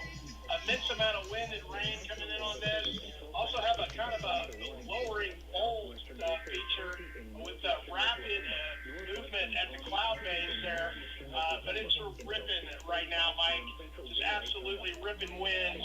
Probably I got 50 mile an hour with blowing spray. It's almost like being in a hurricane. And visibility is going down to about nil. Watching for power flashes, especially with these some of these high lines. And just a ripping storm coming in on the West Metro. So I need folks away from west windows and basically the interior area of their house. Back to you. Yeah, showing some really high wind in there for sure. 70 to 80. Let's go back over to Max 1 here. So if you're just now joining us, severe storm coming into the metro. The hotter the green, the higher the wind speed. And this is going to be wind out of the west. And there's lots of 65 to 80 mile an hour winds in this, especially in the Yukon area. So Yukon heading down to Mustang, over Holser, Bethany, War Acres, now coming through Piedmont. But the hottest green there is about 80 miles per hour. Lots of 65 to 70. Peak winds at about 80 miles per hour. That green is the gust front coming on in right now. Let's go to our 50 pin camera and take a look. And we'll look up Northwest Highway here from 50 pin. And as the storm is coming on in. So here, the gust front's now becoming visible. It's so soupy and hazy out there. There's so much humidity in the air. Temperatures are in the mid to high 70s. Inflows at 51 miles an hour coming into this storm, and that's the view from 50 pin there in northwest Oklahoma City. So that's what it looks like as it comes on in. So you want to stay away from windows. Lightning rates are really pretty fierce as well. So the Stillwater area, so rotation there picking up north of Morrison. Damien, thank you for that. This is going to be a rotation here north of Morrison. Little eddies there of possible tornadoes. So north of Morrison, and some pretty good wind coming around the south side of it. That is a tornado warning now for Pawnee County to the north of Stillwater. That is a tornado warning there. So brand new tornado warning here. This is going to be to the north of Stillwater in Pawnee County. So Pawnee, north of Pawnee, you can see the notch. It's more of a leading edge gust front type tornado, QLCS type tornado, but that's going to be east of Red Rock and east of Sooner Lake and northeast of Morrison, west of Pawnee. So from Pawnee, Blackburn area points west, that is a tornado warning. More of those leading edge type tornadoes, but that shows strong indications there. Go back to the velocity on that, Damien. Let's look at that. So you see the red and the green there coming around. It swung over on itself there, kind of folded over on itself, and you got a tornado warning right there, just like that. Just to the east of Sooner Lake is where that is, heading into Pawnee County. So western, central Pawnee County, take tornado precautions. That's heading basically toward the Tulsa metro areas, where that is heading toward here eventually in the next 30 to 45 minutes. So Pawnee County, tornado warning, including the city of Pawnee. Let's go back over to Mark Dillard here in the West Metros. This severe storm comes into Oklahoma City. Damaging winds and large hail, the main threat. The biggest hail looks to be heading down toward the Mustang area from near Yukon and El Reno. Mark? Yes, Mike. Continue with Chris McVie here at Northwest Highway and Rockwell. May have had a power flash just now. Power flash, I'm hearing about a power flash. That's not good. Hard to tell if it was lightning or power flash. It was just brief, very, very I'm hearing about a power flash. That is not good. Just heard the thunder come in on it. So we're scanning the area for power flashes. That'll be the wind ripping. Yeah, I'm hearing stuff about power flashes. That is not good. Because my winds have dropped off just a notch. But you can tell. All right, that is not good at all. Rain across Northwest Highway here. It's coming down, and I wouldn't be surprised if we have a little bit of flooding as well. Just an immense amount of rain. Mark, let me talk to you. Let me talk to you for just a minute. So tell me, you're located exactly where in what direction did you see that possible power flash? Well, I think it was a lightning strike now, Mike. The thunder came in about 2 to 3 seconds behind it. Okay, so, but we're seeing eddies here. Just know. Let's go ahead and take max 1 full. We are seeing eddies in this high velocity wind. Go ahead and take max 1 full. One of these eddies here is north of. Damage start considerable in Sumner County. It's up to golf ball size hail. Yep, golf ball size hail in Sumner County, Kansas. Yeah, I can hear you. So it's not impossible that you get some little eddies there trying to spin up. There north of Yukon, there's a definite eddy inside of that big time gust front. Mark, sorry to interrupt you. Let's go back over to your report here live, Mark.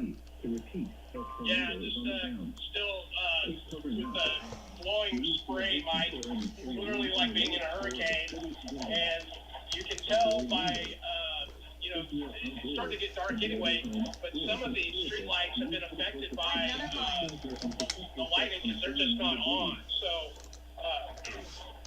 we're also got a lot of ponding on the road as well.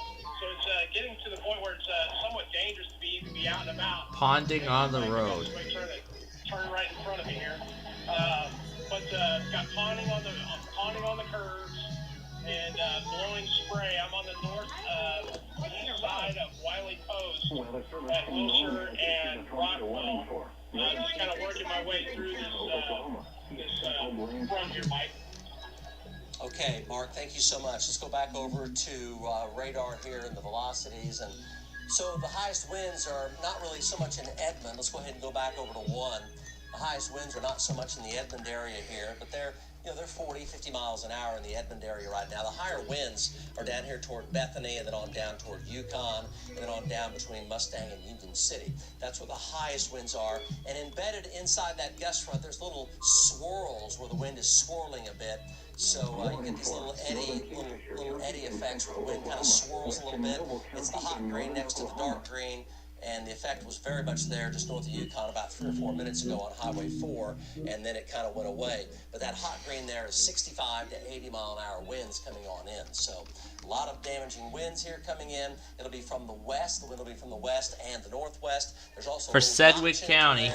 So there's a intensifying storm in the Union City area, and we'll take a look at this reflectivity and then the hail sizes. Severe thunderstorm warnings here all the way through Oklahoma County, northern Grady County, down into Cleveland County. And the hail is golf ball to tennis ball size hail. Just west of Yukon, through Union City, just to the west of Mustang, golf ball to tennis ball. Golf ball to tennis ball size hail I'm hearing in Union City, Yukon, El Reno, Bethany. Oh my goodness. Here, severe thunderstorm warnings. Oh yeah. Noise, a lot of very low visibility. And folks just want to hunker down as this comes on through. These are pretty stout, severe thunderstorms. Oh yeah, yeah, because they're in Norman, Oklahoma. So essentially, that's where the National Weather Service in Norman is, right by the Storm Prediction Center. Downtown Oklahoma City at 6:22, so in about 10 minutes from right now. Let's go to the 50 pin cam again. 50 pin cam, we're looking to the west and the northwest, and here comes the wind and the rain.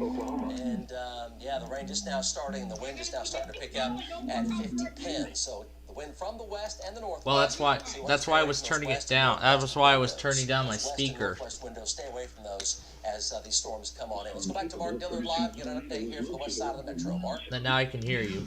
Yes, Mike, with Chris McBean continuing down Rockwell here, passing Wiley Post and the hangars. Winds dropped off a little bit, but still kind of a blowing spray and heavy rains, Mike. Haven't had a lot of hail, so that's a good thing. Was worried about some embedded hail coming in with this, but as you can see, it's just kind of a blowing spray. And again, Mena, Arkansas. Pretty good rainfall amounts here. We got a little bit of curve. Let's watch the log receive it. There it is. Tornado warning for Scott, Arkansas from KLZLK. And they pulled the CRS just like Lockport did.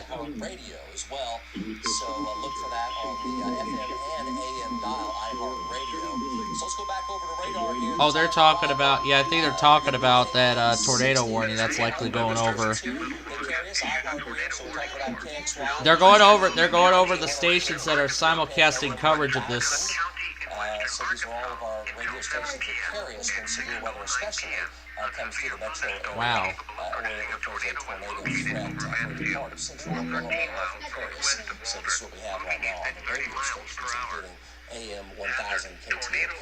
Let's go back over the radar here and show you. So basically 65, locally close to 80. Biggest hails from west of Mustang to just west of Yukon. I'll deal with that after this. There's your time for arrival. We are not under a tornado warning. It is a severe thunderstorm warning. Light torrential rain, zero visibility, a lot of lightning. Very active, very electrically active storm. It extends northward east of Guthrie, just west of Stillwater. Let's go back over to Max 2 and look at Stillwater. So the Stillwater area up, so we're getting close. Let's go to Mike Bennett here. Mike, a lot of spin. You're doing a great job tracking that Stillwater storm. We're looking at that little lowering right there. Not too far away from a tornado warning for Payne County. Yeah, Mike, we just exited the south side of Stillwater. We're on the 177. That's looking straight south, my shot is. And looking at radar, that rotation. Locations across southeast Oklahoma and northwest Arkansas, generally east of Van Wilburton, the Pea Ridge line. Activity will also be possible for the extreme northeast corner of Oklahoma. The storms moving from southeast Oklahoma into west central Arkansas will have the potential to produce gusty winds, nickel-sized hail, and locally heavy rainfall. The storms moving out of central Oklahoma will be moving into western Osage, Pawnee, and Creek counties between 5 and 6 p.m. These storms will have the potential to become severe, with all-modes of severe weather possible. In addition, locally heavy rainfall will be possible. The following is a summary of watches, warnings, and advisories in effect. Looking at the area including much of the Arkansas resorts and adjacent counties of the northeast Oklahoma area. Localized flooding, had a lot of rain this morning. Most areas will go into flood. Let's get an update here from Eric Dixon down there in the Chickasha area. Chickasha area, that tornado warning has been canceled. Eric is down there in Grady County. The National Weather Service in Tulsa has issued a severe thunderstorm warning for southwestern Franklin County in west central Arkansas, central to western county in west central Arkansas until 6:45 p.m. Central Daylight Time. At 6:11 p.m. Central Daylight Time, a severe thunderstorm was located 3 miles north of Mansfield, moving northeast at 30 miles per hour. Gusts include 60 miles per hour and gusts and quarter-size hail. This is radar indicated threat. The following impacts are expected. Hail damage to vehicles is expected. Expect wind damage to roofs, siding, and trees. Locations in or near the path include Huntington, Washburn, Verville, Fort Cherry, Milltown, Crossroads, Liberty, Richardville, Dayton. A tornado watch remains in effect until 11 p.m. Central Daylight Time for West Central Arkansas. For your protection, move to an interior room on the lowest floor of a building. To report severe weather, contact your nearest law enforcement agency. They will send your report to the National Weather Service Office in Tulsa.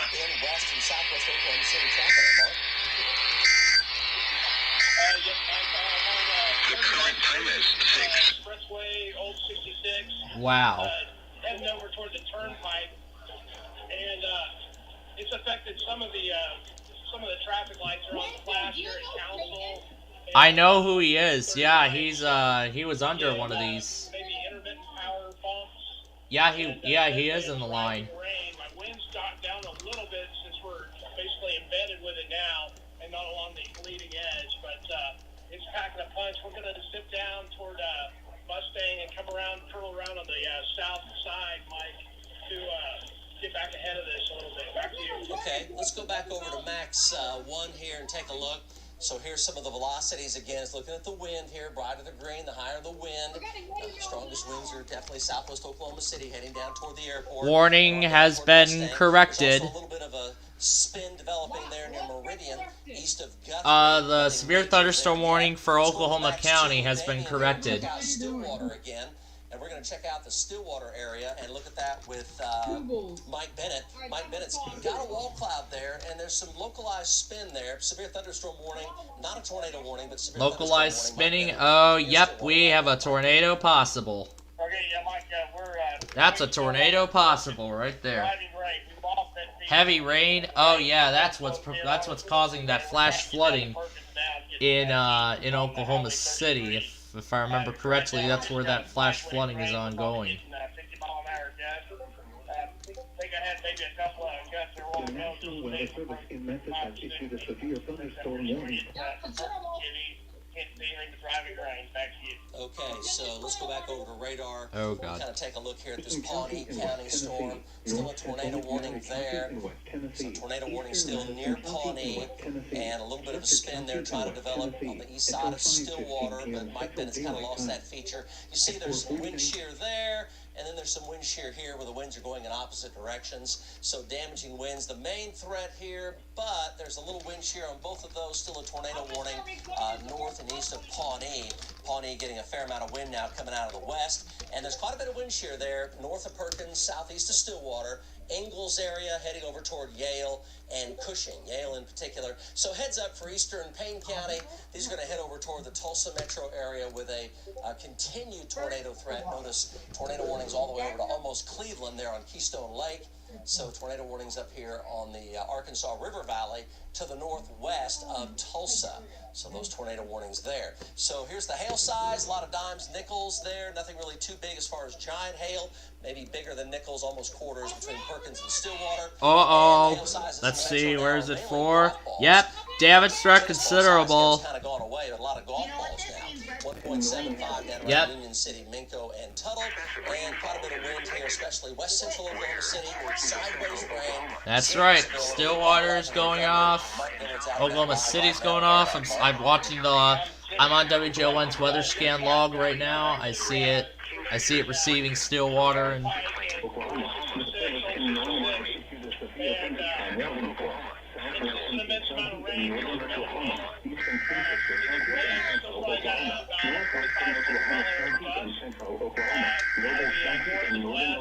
So we're going to hop on the turnpike and try to get back out around this, down around the airport, and get back ahead of this thing a little bit. But I have to tell folks, this is a driving wind and rain. Severe thunderstorm warning for northern Greene County and central Shelter under the rain.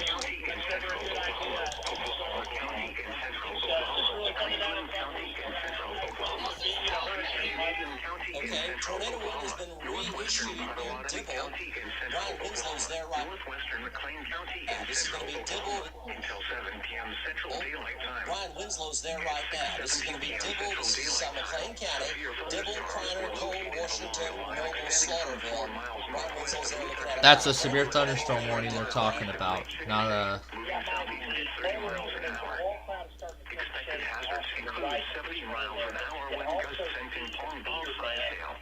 Oh wow, 70-mile-an-hour gusts and ping pong ball size hail with this.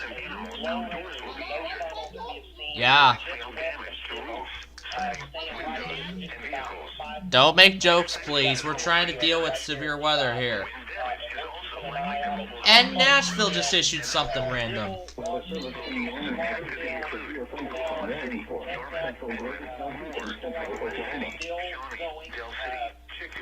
And this thing is for more. This thing is for more Oklahoma.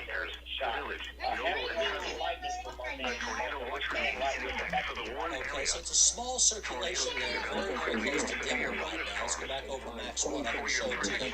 It's a small circulation. It's not really out of control or out of sight, but it's a small circulation very close to Dibble. Yeah, this is very small, but this is insane. Opposing winds. So there's definitely something there, but it's quite small. Let's go to Eric Dixon. He's also very close to Dibble, looking at that right now. Tornado warning now, McLean County, reissued. There's your time of arrival. Eric? Yeah, Mike, I'm just pulling into the Dibble area. I'm just west of it here, probably 3 or 4 miles. There's not much of the lowering over there. It is a little bit low, but it's nothing that says, hey, we got a tornado fixing to form here. But, it's starting to just slowly gather its strength here. And, we got to watch it real closely. This thing can kind of surprise you, and a minute later you might have a low wildfire with this wind. But I'm not saying anything, no funnels, no nothing. I had a little bit of brief rotation back there just Stillwater. it was kind of broad. Stillwater does. We're keeping an eye on it real closely. WNG 654 Stillwater. A little bit to the south, so Hold on a second. Much, but we're just watching it closely. We'll be on it. Okay, very good. So cannot verify any type of tornado there in the Dibble area. That's good, but a tornado warning does continue in effect, and there's your time of arrival. So it's going to be traveling through McLean County, Goldsby, Norman area, pink, Bethel Acres. We'll zoom on in here a little bit more at some cities. So Dibble, Goldsby, Norman, pretty much, Slaughterville, Noble area, McLean County, tornado warning in effect. Aaron Brackett's down there as well in the interceptor. Aaron? Yeah, Mike, we're a little bit further off toward the west. We've got a really good view on it. You can see the kind of an inflow hail cloud on the right-hand side here. And pretty good upward vertical velocity. Like Brian Winslow said, we also haven't seen any lightning out of this. But of course, that can will change as we get a little bit closer to the underside of it. A little bit of a flat base on the wall cloud.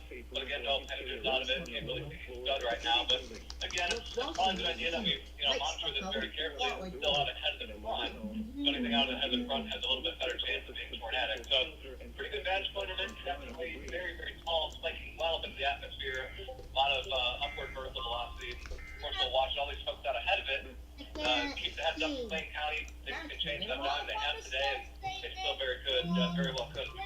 Aaron, thank you very much. Let's go back. Oh, yep, here comes Springfield is next in line. Quarter in golf ball around Mustang, and then golf ball. Yep, when that gets warned. Near Coger, west of Pocasset, west of Amber. That's the biggest hail in the state. Approaching tennis ball, every bit of golf ball near Coger, east of Binger. Oh, the rail cam in Oklahoma City. Well, we are actually using KFOR's. Whoa! That's the hail for the metro. North Oklahoma City dimes. Northeast Oklahoma City dimes. Actually, I'm gonna do WNG. I'm doing WNG 639 this time. 65-mile-an-hour wind gust about 10 minutes ago. 65-mile-an-hour winds in Piedmont. So we're looking at 65. What? Locally still close to 80, especially in Mustang down to Minko and Tuttle. So yeah, I see it. I see what. Yeah, I see the IEM. Moore, Norman, down through Blanchard, Newcastle, Tuttle, and Midgary. We haven't had any. Wow, we haven't had any PDSs yet. We haven't had any PDSs yet. I am surprised. No PDS. You're not surprised. I thought they would have PDSs. But apparently not yet.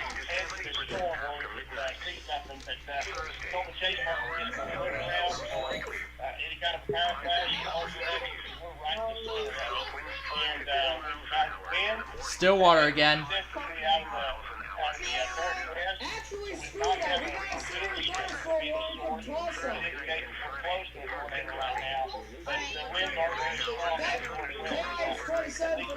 Actually, I'm doing Stillwater.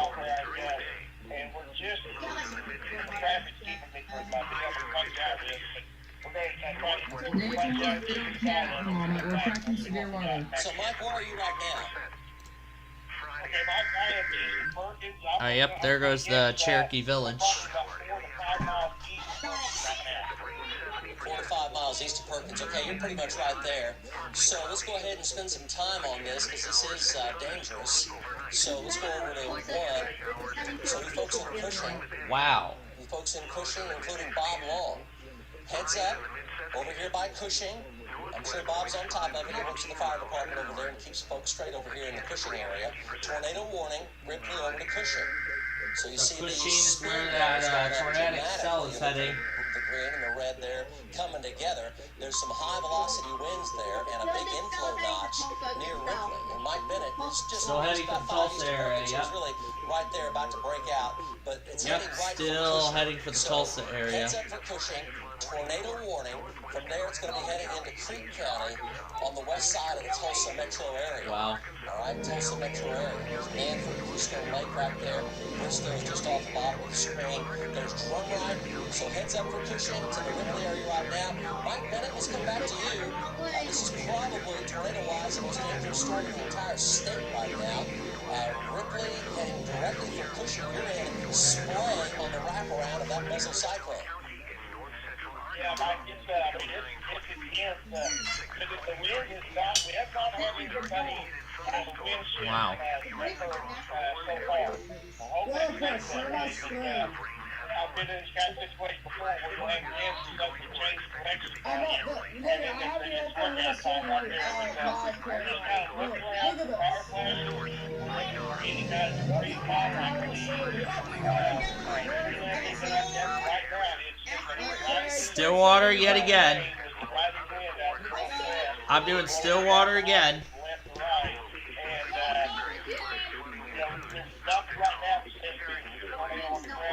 Yep, I'm doing Stillwater once more.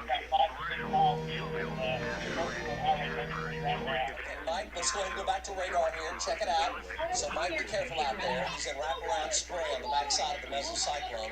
So it's in the Ripley area right now, heading for Cushing and Drumright, a little ways near and south of Dale. All right, so there's your time to arrival. Cushing coming up here in about 10 minutes right now. So you folks in eastern Plain County, tornado precautions, away from windows, storm cellar or basement.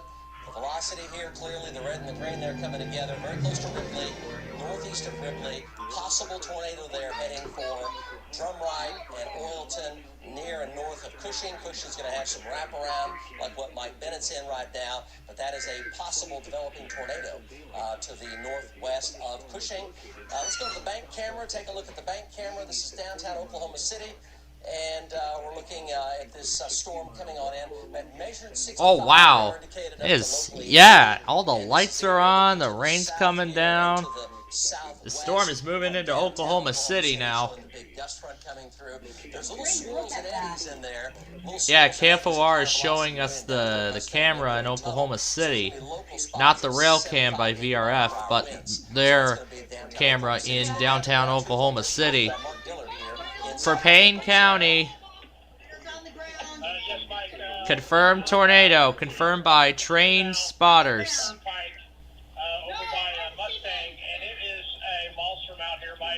So a tornado has been observed by emergency management.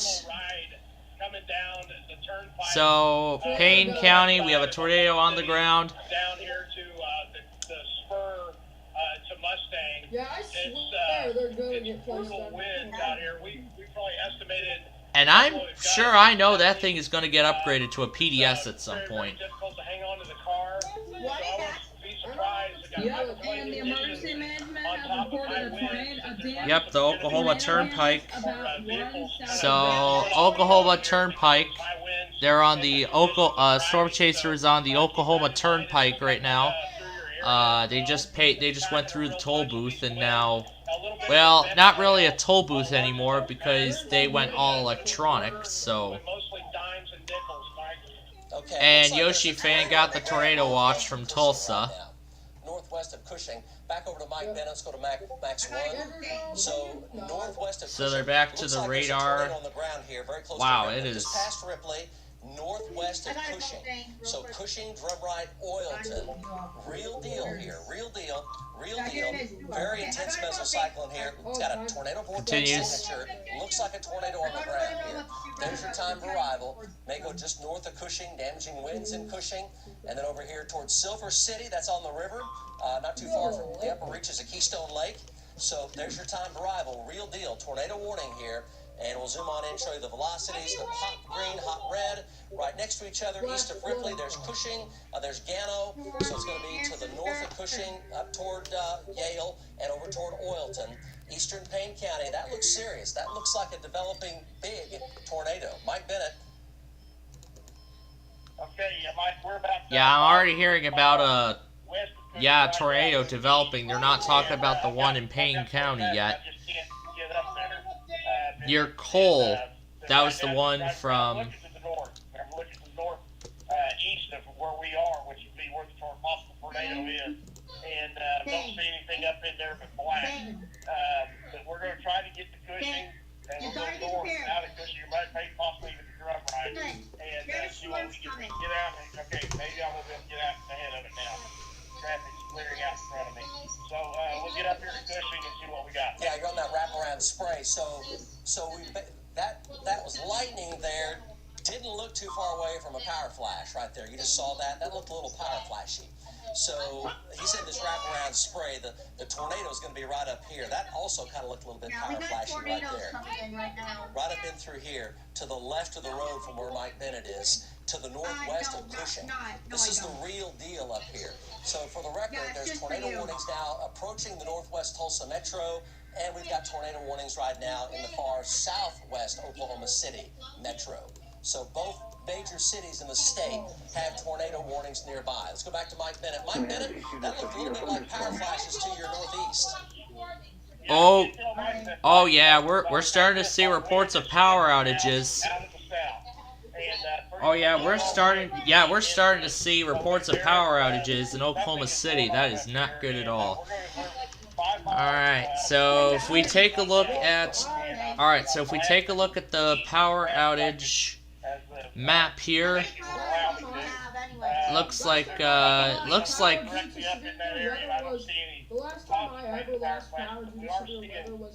oh yeah, I'm starting to see the colors changing on the outage report.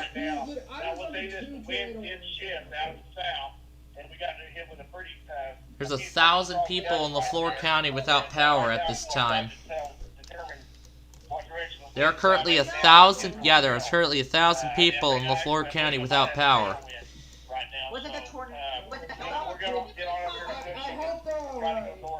Yeah, hopefully they are. It looks like it's a significant tornado on the ground just the north of Cushing.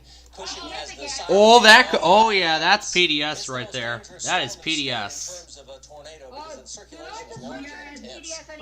I just heard about a significant tornado on the ground. Yep, that is going to be PDS. This is going to be south here, and he's looking to the east. So he's in this wraparound spray. Yeah, we're gonna see a PDS. We're gonna see a PDS at any moment. To the northwest of Cushing by not very far. Sirens are going off in Cushing. Anybody near Cushing, north of Cushing, right? Like Kings Highway, for example. That could be the. Oh yeah, that could be the tornado. That could be the tornado near Oklahoma City. Up in Cushing, get us. This is dangerous up here. Or it could be because of how strong the winds are. Up there, Kings Highway and North Cushing. It doesn't look like it's shaking. This is dangerous up here for Cushing. Let's go back to radar here and take a look. This is the strongest. Another warning from Pocatello. Right here in Payne County. I'm going to that station again. Just north of Cushing. I know we don't care. I know we don't care about Pocatello, but they're in a marginal risk. Right there on the north side of Cushing right now, and that's going to be a possible, if not likely, tornado traveling from near north of Cushing to Drum Ride. That's from Pocatello. Yeah, that's from Pocatello. The one that I was just saying. Up the Tulsa metro area. There's your time of arrival right there. So it's in the Oh God. Cushing area right now. Stillwater. 3 to 5 miles north-northwest. 3 to 5 miles north-northwest of Cushing is where that rotation is centered. See it right there, hot green, hot red together, to the north-northwest of Cushing by about 3 going miles. to Stillwater. Quick check with Mike Bennett. Let's go back to you, then we got to come back to these storms in the metro. Mike, go. Okay, Mike, yeah, we're going to stop right here. I'm afraid I might have got a little bit ahead of it. We're pointing the camera straight north now. And I just want to make sure I don't drive in. It's in the rain. It's not going to be out, you know, where you can see it. It's very visible. It's right there buried in the rain. We're gonna see a PDS very soon. And with not knowing what direction it's going, I'm going to go ahead and stop here. Yeah, we're waiting for it. All right, we're waiting for it. Right now, I don't see anything. We know it's coming. We're waiting for it. Tornado precautions. It may well be on the ground. So this is the area here in Norman. Then why did they put the EF2 Plus at high? Tornado warning now to the west. Tornado warning for Oklahoma. It's for Goldsby. So we have a new tornado warning. We're gonna deal with that after. No, it's not gonna go over Stillwater. We're gonna go back to Oklahoma City once this warning is done. Either Pocatello or Norman, whichever. Either Pocatello or Stillwater, whichever one finishes first. Flooding in flood-prone areas after this morning's 1 to 2 inches of rainfall plus. Whichever one finishes first. Come down in the metro here in the 30 to 40 to maybe locally 50 mile per hour range. Storms down in Brady County. Actually, I'm just gonna use my. I'm just gonna go ahead and use my tablet. So we'll pull off of KFOR for a second.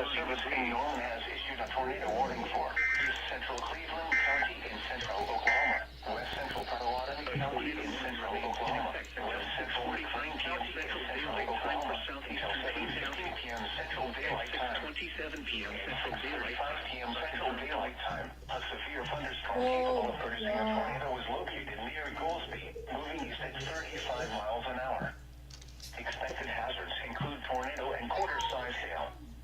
This is a radar indicated threat rotation. The following effects are expected. Flying debris will be dangerous to those caught without shelter. Mobile homes will be damaged or destroyed.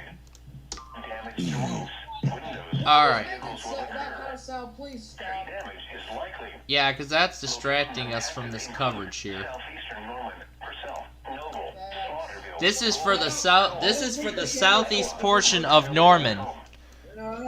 This tornado warning is for the southeast portion of Norman. 105. Take cover now. Wait, Move to a storm shelter, safer or an interior room on the lowest floor of a sturdy building. Avoid windows. If you are outdoors, in a mobile home, or in a vehicle, move to the closest substantial shelter and protect yourself from flying debris.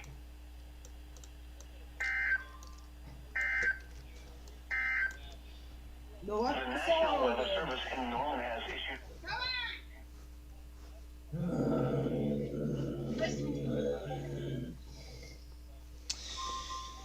We have an S. We have an F. Wait. What's K for? K for.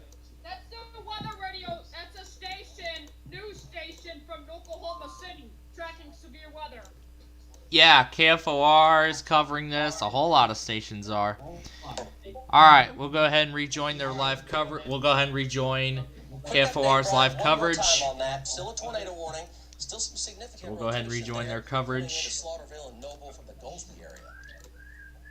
Yes, Mike, we are headed east into Purcell. We are right. They're heading east. About 5 miles north of it. So the storm chasers are heading east. There has not been a lowering So let's see. Brian Winslow is near Dibble. So strong thunderstorms will pass Sedgwick, Harvey, and Butler. Unfortunately, KQAM for some reason does not work. So unfortunately, it doesn't work for some reason. So fortunately, we're not going to be able to get them today. And over into central and eastern Cleveland County, and then approaching here you see the Shawnee area. And then they're talking about it's for Bethel, Acres, Shawnee, and Seminole. That's where that tornado warning is. That new one for Cleveland and McLean counties. That's pretty much it. No immediate sign. Aaron Brackett's right there in the interceptor. Aaron Brackett's right there in the interceptor. Aaron. Yeah, Mike, we're watching this here too a little bit. And there's the interceptor. There, I think that might be the possible tornado right there. Yeah, right there where they're showing that could be the possible tornado that we're seeing. Wichita cancels severe thunderstorm warning.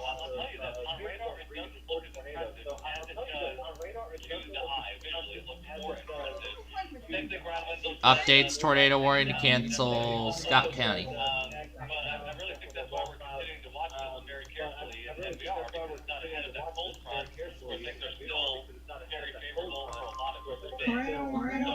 Oh boy, Payne County. Stillwater again. Expected hazards include 60 miles of Now joining us, so Northern Village, Nichols Hills, Yukon, El Reno, Piedmont, Edmond, things are clearing out or have cleared out. Starting to turn cooler now, that's the front. 3 miles east of Yale is where a second line of rotation is. southeastern Payne County and central Oklahoma. Hails down here at Cerri, down to Amber, heading into Chickasha. 40 p.m. Central Daylight Time. A severe thunderstorm capable of producing a tornado was located 5 miles northeast of Cushing, moving east at 40 miles an hour. A second area of rotation was detected 3 miles east of Yale. Expected hazards include tornado and golf ball size hail. Just ahead of that, there's a supercell down here just to the south of the area. There's a hail size peaked up there, every bit of tennis ball a little bit briefly west of the castle about 5 minutes ago. Moderate approach 2.5 degrees. Right up there in the east Dakota area, northwest of Amber. Now it's about 2 inches hail in the Amber area, heading on down toward Chickasha, Tabler, Middleburg, Highway 9, and Grady County. So that's your hail chart. No big hail left in Oklahoma City at all. Oklahoma City, Dell City, no big hail. Downtown, no big hail. And no big hail in Edmond.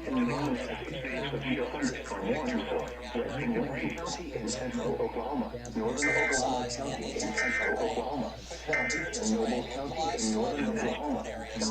And then one supercell near Noble. Here's your time of arrival for the wind and the hail. And it's moving southeasterly now at 30 to 35. So Newcastle, Tabler, Blanchard, down toward Goldsby again, and McGuire, Noble, and Slaughterville there. So you folks in Grady County back into McLean County. That's where that storm is tracking. That's the tail end of the squall line, which is the most intense. There's south of Oklahoma City, a little bit of pea-size hail, heavy rain. That's it. Ballardburg, Crossroads Mall. There's the supercell down there by Noble. Let's keep a close eye on that because there is a tornado warning. Let's go back over to Aaron Brackett on that, Aaron. Exactly co-located with the tallest part. Yeah, Mike, we're basically due south of where the rotation is right now. The skies are very dark because everything is powering up tens of thousands of feet, really. What we noticed before was that the wall cloud wasn't exactly co-located with the tallest part of the storm, and that's going to change. It looks like it's getting a little bit better organized in that regard. Not as big of an influence in the south as we had earlier, that's for sure. That's one thing that's positive. But the negatives on this are that we're still out. New warning for Norman and new warning from Little Rock. So we're doing 2 stations at once here. Very nice job. very, very good care with it.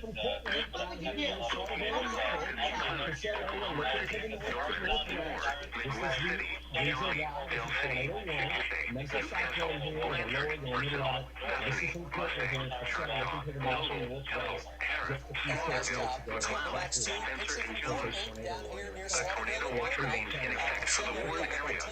Tornadoes can develop quickly from severe thunderstorms. For your protection, move to an interior room on the lowest floor of a building. Torrential rainfall is occurring with each storm and may lead to flash flooding. Do not drive your vehicles.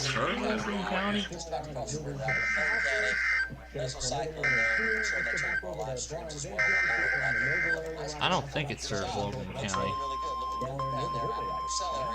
Just a few minutes ago. Back over to Max 1. So you see the motion here. The supercell's moving east. The squall line is moving to the southeast. Oh no, they don't. That's right. Central Oklahoma County and Central Oklahoma. Southeast Lucien County and Central Oklahoma until 7:30 p.m. Central Daylight Time. At 6:43 p.m. Central Daylight Time, severe thunderstorms were located along a line extending from 3 miles south of Ripley to 4 miles southeast of Luther, moving east at 60 miles an hour. Expected hazards include 60 miles an hour wind gusts and quarter-size hail. This is a radar-indicated threat. The following impacts are expected. Hail damage to vehicles is expected. Expect wind damage to roofs, siding, and trees. Locations impacted include Cushing, Chandler, Stroud, Davenport, Wellston, Kearney, Flagg, Agra, Sparks, Roy, Hendrick, Avery, and Parkland. The tornado watch remains in effect for the warned area. Tornadoes can develop quickly from severe thunderstorms. For your protection, move to an interior room on the lowest floor of a building.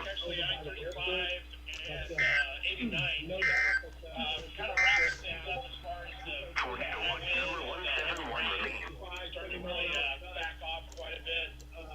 The largest hail we had was out on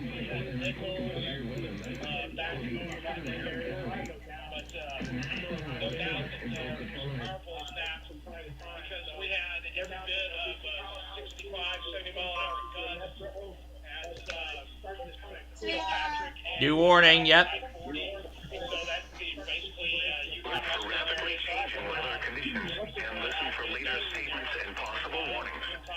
Stay tuned to NOAA Weather Radio, commercial radio and television outlets, or internet sources for the latest severe weather information. A severe thunderstorm warning remains in effect until 7 p.m. Central Daylight Time for Central Grady, southwestern Lincoln, southern Oklahoma, Cleveland, southeastern Union. South 89 and about near I-35 right now.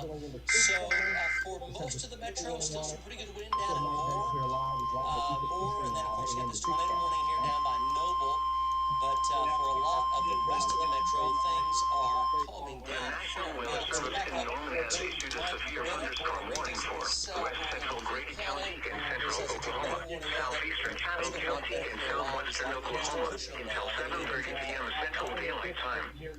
At 6:45 p.m. Central Daylight Time, a severe thunderstorm was located 4 miles east of Anadarko, moving southeast at 20 miles an hour. Expected hazards include golf ball size hail to 60 miles an hour wind gusts.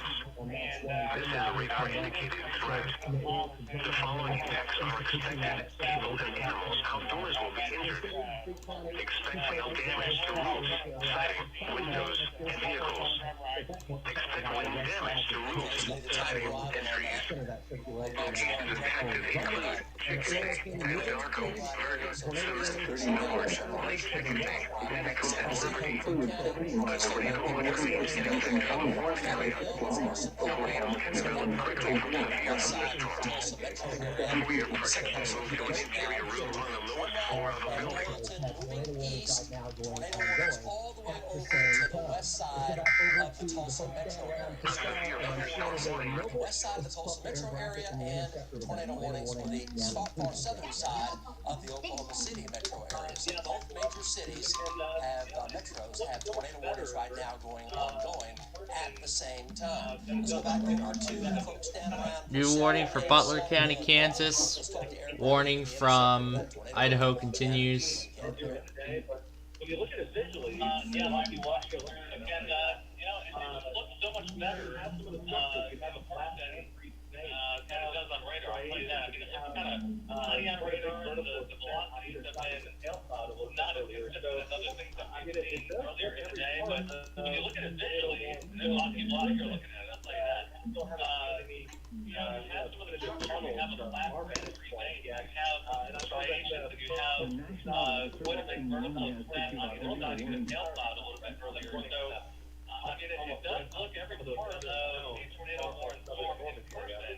We just still haven't seen any, definitive funnels from our vantage point yet. And I know that folks in the south of Norman, south part of Norman are hearing the sirens right now. That warning kind of almost right up to some of those southern zone or southern Norman area. Okay, Aaron, nice job. So, if this now joining us, let's go back over the radar. So, the west and north side of the metro is clearing out nicely.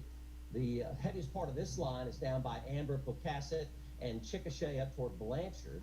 Still a tornado warning for Cleveland County. It's just to the southeast of Norman. A lot of spin in the atmosphere down here, so these updrafts are really spinning. But we've been on that the whole time. No tornado has been confirmed with it. Occasional funnel clouds, fairly weak, but that's the reason why the tornado warning is still ongoing for Cleveland County over here southeast of Norman, heading over toward Highway 9, and from there talking about Twin Lakes, and then the Tecumseh area, they're showing me in Pottawatomie County, and then this big line coming on through right now. Much of the western North Metro now doing a nice job at clearing out. And there's the metro there. Not a whole lot of wind, still some 50, 55. Power poles down in Yukon. Piedmont had measured the 65-mile-per-hour winds. These winds are just about 50 to 55. Not all that strong by Oklahoma standards. And the cold front's now sweeping in. We'll be in the mid-50s by 10 o'clock tonight. We're starting to cool off pretty quickly now. And no signs of any tornadic activity right there. Over to the news desk here in just a minute, and we'll kind of chat with Stillwater again. Assange and Padawan. Light time at 6:34 p.m. Central Daylight Time. A severe thunderstorm capable of producing a tornado is located 4 miles north of Cushing. And the wind is coming down. Still some pretty good size hail, golf ball, maybe a little bigger than golf ball coming up toward Chickasha. So we're tracking this literally moment by moment, mile by mile. The good wind is going, as you can see, up to the west, central, and north metros. And clearing out right now. Still tons of rain spray. Lots of severe storms out here. The National Weather Service in Tulsa has issued a tornado warning for southeastern Osage County and northeastern Oklahoma, southeastern Pawnee County and northeastern Oklahoma until 7:30 p.m. Central Daylight Time. At 6:47 p.m. Central Daylight Time, a severe thunderstorm capable of producing a tornado is located near Howard, moving northeast at 35 miles an hour. Expected hazards include tornado and quarter-sized hail. This is a radar-indicated threat rotation. The following impacts are expected. Flying debris will be dangerous to those caught without shelter. Mobile homes will be damaged or destroyed. Damage to roofs, windows, and vehicles will occur. Tree damage is likely. Locations in or near the path include Hominy, Cleveland, Osage, Howard. Take cover now. Move to a basement or an interior room on the lowest floor of a sturdy building. Avoid windows. If you are outdoors, in a mobile home, or in a vehicle, move to the closest substantial shelter and protect yourself from flying debris. Here, unfortunately, in other areas of the state, we did. All right, let's take a look at this video we got earlier of a tornado. This was about 4:40. So that was about 2 hours ago. Oklahoma and north central Oklahoma, and you see it right here. It does eventually touch the ground. As Mike calls it, a little needle tornado that did eventually touch the ground here. Yeah, that was about 2 hours ago, and then about 2 hours, 20 minutes ago, Chopper had another tornado here touched down. This is near Alva, 4:22 p.m. recorded earlier today near Loyal, which we're looking at here from McIntyre Law Chopper 4. So a very, very busy day, as you can tell. They were tracking these all over the state when they came in today, west to east, as they often do here in Tornado Alley. And again, as we continue to look at that funnel from McIntyre Law Chopper 4, and at one point we were really worried about multiple vortices there, and they had come together and they formed those gigantic tornadoes, unfortunately, we have seen before here in Oklahoma. Unfortunately, no reports of damages that we know of so far. Just some power poles down and some limbs down and some power outages, but we will continue to check on that, of course, because those winds, when they came into the metro, were really, really strong. Yeah, we do have some updated power numbers now. It looks like nearly 14,000 people without power right now. This is the OG&E watch we're looking at. 13,666 customers without That power is right now. that is a lot of people without power at this time. You're talking about possibly more than one person in that building or business. So some people really dealing with that right now. Mike, do we need to go back to you? Well, we're just kind of monitoring, the ongoing weather and such. It is, looking at those pictures and the video from the chopper and our trackers, it really is amazing when the weather kicks it into overdrive this year. It just kind of goes wacky. It really does, doesn't it? Yeah. I mean, you just don't want to be out in all that because it just goes nuts. And you guys were saying all morning today, be ready for this, because this could be something that you don't want to for, and that was very true. Up to 70 tornadoes, but I'm thinking 5 or 6 in the state today. The biggest one was one you showed out there by Loyal and Omega, down out west of Kingfisher a little ways. So the chopper in particular, really showing it very, very well. So we just got word winds of 78 down there to the east of Norman, down by Twin Lakes. 78 mile-an-hour measured winds. New warning. Almost 80 in eastern Cleveland County. So tornado warnings now are in effect for Northern Creek. Tornado warnings in effect for southern Osage. That'd be the northwest Tulsa metro area. And a tornado warning for the 60 miles an hour wind gusts. This is a radar indicated threat. The following impacts are expected. People and animals outdoors will be injured. Expect hail damage to roofs, siding, windows, and vehicles. Expect wind damage to roofs, siding, and trees. Locations impacted include Chickasha, Anadarko, Verdon, Cement, Norge, Lake Chickasha, Pinnacle, and Liberty. The tornado watch remains in effect for the warned area. Tornadoes can develop quickly from severe thunderstorms. For your protection, move to an interior room on the lowest floor of a building. The National Weather Service in Norman has issued a flash flood warning for northwestern Canadian County and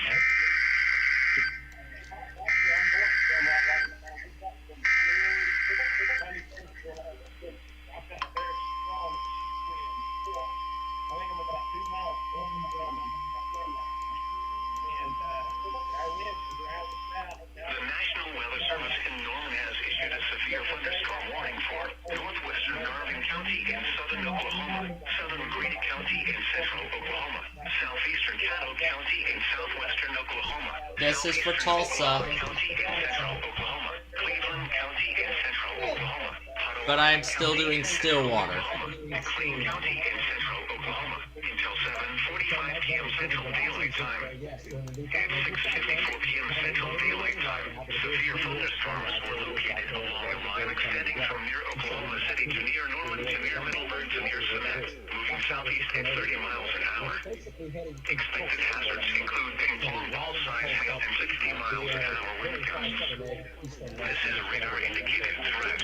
The following impacts are expected. People and animals outdoors will be injured. Expect hail damage to roofs, siding, windows, and vehicles. Expect wind damage to roofs, siding, and trees. Locations impacted include southeastern Oklahoma City, Norman, Moore, Midwest City, Shawnee, Chickasha, Newcastle, Blanchard, Tecumseh, Purcell, Choctaw, Noble, Slaughterville, Lindsay, Lexington, Pink, Goldsby, Maysville, Rush Springs, and Dimble. The tornado watch remains in effect for the warned area. Tornadoes can develop quickly from severe thunderstorms. For For your protection, move to an interior room on the lowest floor of a building. Hail coming on in, and that's part of that squall line here that comes from South Metro and winds The tornado warning for southeastern 78 miles an hour, not too far from Draper Lake. A few short minutes ago. 78 mile per hour winds. That'll certainly cause some damage and get your attention for sure. It's over here in northeastern Cleveland County. Back in Moore, the winds are quite a bit less than that, 50, 55 at the most.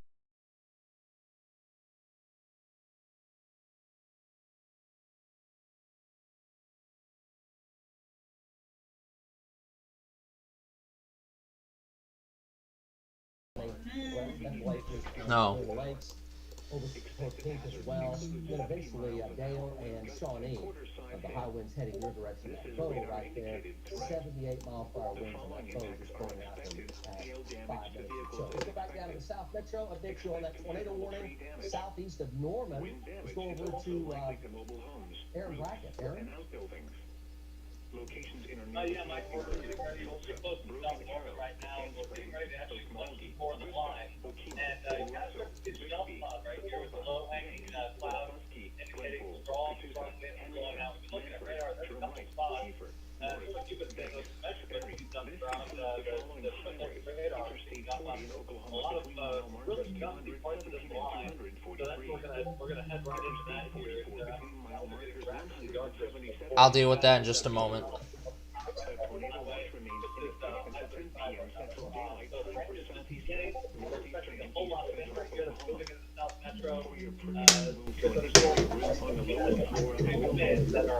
The mixed strength is these tornadoes, but that lasts even longer over a much broader swath of land. So, get ready for the potential for destructive winds here in the Norman area, even south there as the line is moving, and we're heading right into it. Okay, Aaron, thank you so much on that. The hail size today has gone from 3 inches back down to about 2.5 to 2.25. So let's go ahead and go over the hail chart, take a look at that. So there's the biggest hail in the state, pretty much a Chickasha area right now. Went from close to 3 down to about 2 to 2.25. We're pretty much coming into Chickasha area, Golden area, Chickasha. That's the biggest hail for them. Hail coming into Chickasha area. The very back of that squall line, the rainfall rates here are running 2 inches per hour. So Chickasha Metro had 3.5 inches of rain today between this morning and this afternoon. 3.5 inches of rain. A few folks have seen that much rain since this morning at about 6 a.m. So that's going to help us a lot heading into the latter half of May. There's a lot more rain coming the way it looks in the forecast, but there's been a ton of rain in the metro with these cheap, big waves and storms. Let's go back over to Mark Dillard, who's in South Oklahoma State. Mark, 78 measured over there at Draper Lake, and the high winds now are East Norman through Draper Lake, Thunderbird area.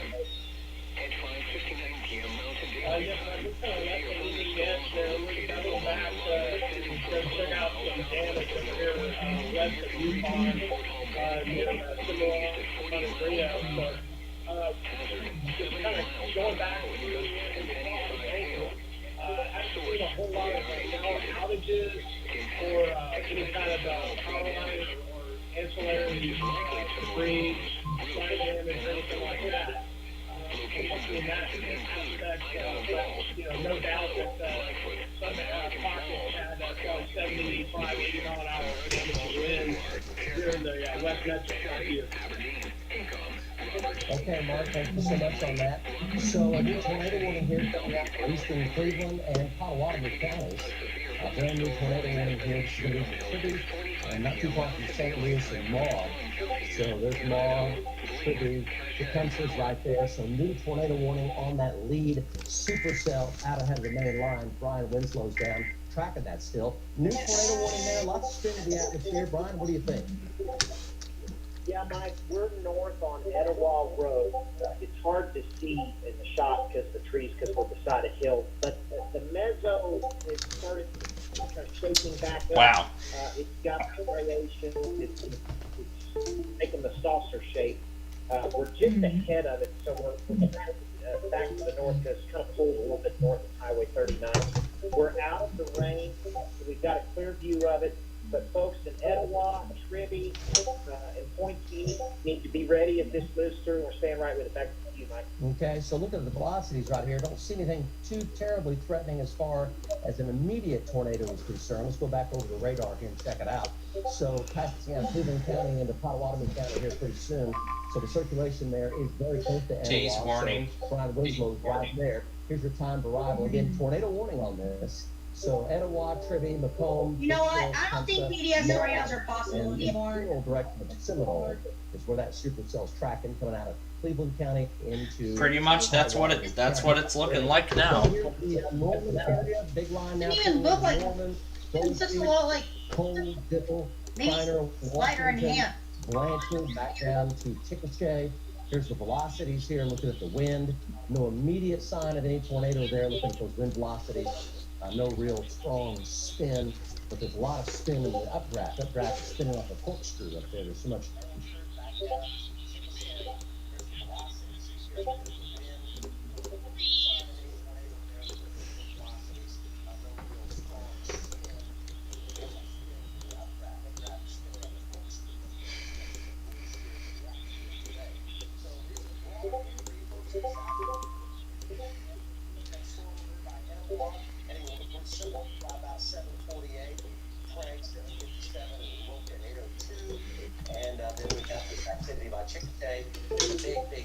Alright, I'm gonna get the thing before it gets worse. What? Oh boy. I got it. Still. I gotta go. High winds down or 78. Near Draper Lake about 2 minutes ago, 78-mile-an-hour winds. That's with the gust front coming on out. Folks in Shawnee, damaging winds down the way with the line. Let's go to Eric Bracken and the interceptor down here in the South Texas. Yeah, we're in Norman right now. Torrential rain. People again are parked on bridges and almost causing accidents. I mean, traffic is halted to a standstill on I-35 because people are trying to make their own parking spots. Not do that. You gotta not do it. You're gonna cause a bigger problem by doing that. Torrential rainfall, not any hail just yet, but when we get some, I mean, it went to absolute like pitch black midnight out here so quickly as this line of storms came in. So traffic now moving about 25 to 30 miles per hour, 35 from the rainfall here, and we're watching pretty significant hail. A little bit surprised there's not too much lightning, too much lightning. Of course, we'll keep watching that wind, probably about 3 to 50 miles. Plainfield update, turn watching Plainfield, severe thunderstorm warning from Wichita. And golf ball in Chickasha, so damaging hail falling in Chickasha. Now between quarter and golf ball size in Chickasha. So this is by far the biggest hail on that part of the line.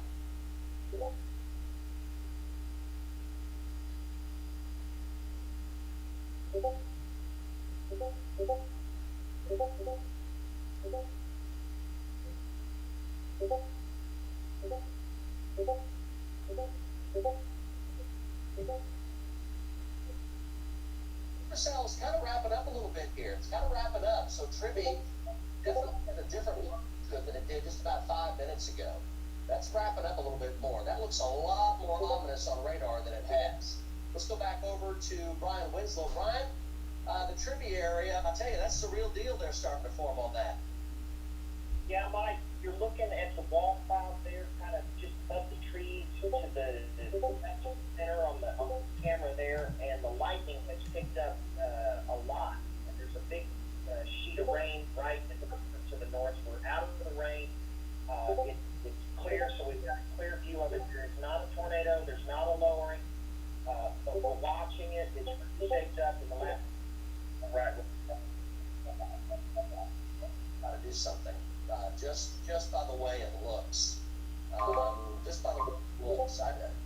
Tribby over toward Brooksville. You folks. Egg size hail.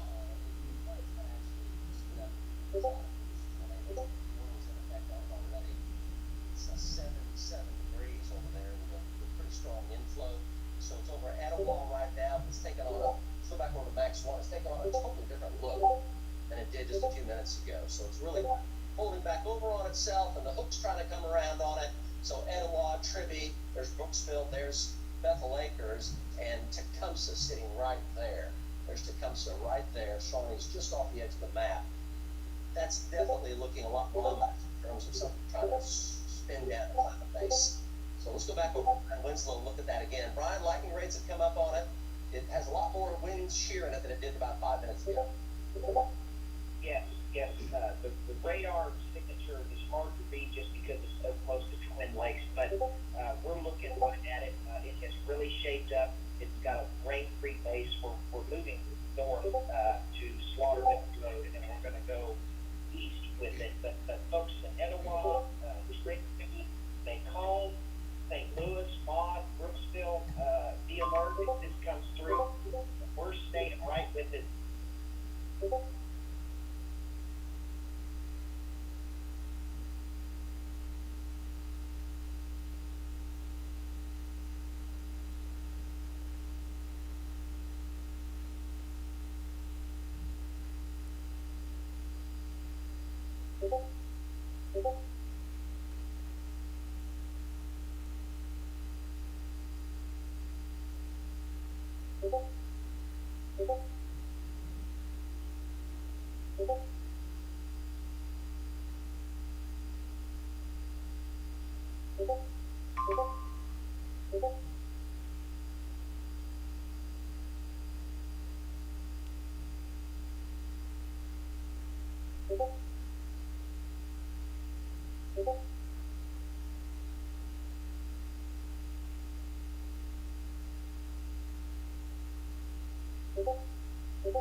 I come back just in time to find that Tulsa has issued a warning for Pawnee County. We will go over to Stillwater and get that right now. Until 10 p.m. Central Daylight Time for the following counties. And where did everybody go? Lincoln, Logan, Oh, it's over. Oklahoma, Pawnee, and Payne. Remember, a tornado watch means the conditions are favorable for the development of severe weather, including tornadoes, large hail, and damaging winds in and close to the watch area. While severe weather may not be...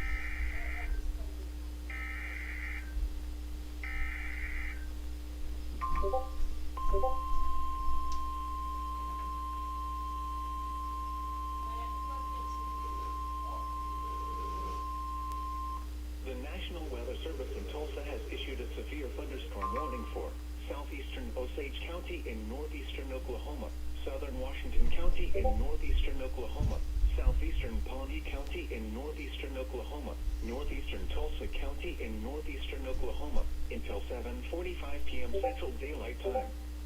At 7:13 p.m. Central Daylight Time, a severe thunderstorm was located 8 miles northeast of Walnut Creek State Park, moving east at 45 miles an hour. Expected hazards include 60 miles an hour wind gusts and nickel-size hail. This is a radar indicator. U.weather.gov/. Two of them. Safety flash. Flood turn around. Don't drown when in. Locations in our neighbor county Skyatook, Collinsville, Albany, Cleveland. Let's see if they tone it twice.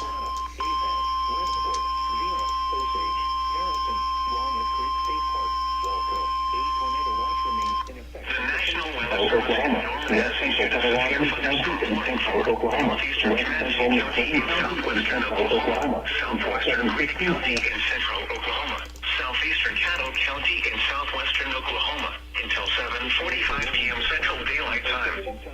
At 7:14 p.m. Central Daylight Time, severe thunderstorms were located along a line extending from 4 miles southeast of Chickasha to 3 miles east of Cement to 3 miles southeast of Apache, moving southeast at 30 miles an hour. Expected hazards include golf ball-size hail and 70 miles an hour wind gusts. This is a radar-indicated threat.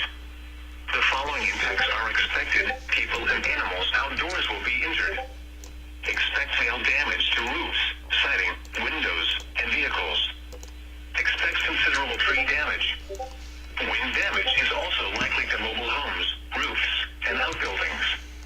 Locations impacted include Elgin, Apache, Blue Springs, Fletcher, Cerri, Sterling, Cement, Agawam, Lake Ellsworth, northeastern Fort Sill, Ninico, Acme, Top City, and Laverty.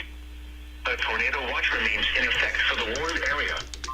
Tornadoes can develop quickly from severe thunderstorms. For your protection, move to an interior room on the lowest floor of a building.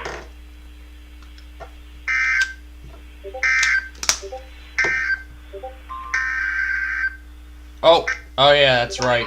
Fletcher, Cerri, 70 miles an hour. Western Oklahoma. U.weather.gov/. Safety flash. Flood turn around. Don't drown when in. Oh yeah, that's right. This is the same alert.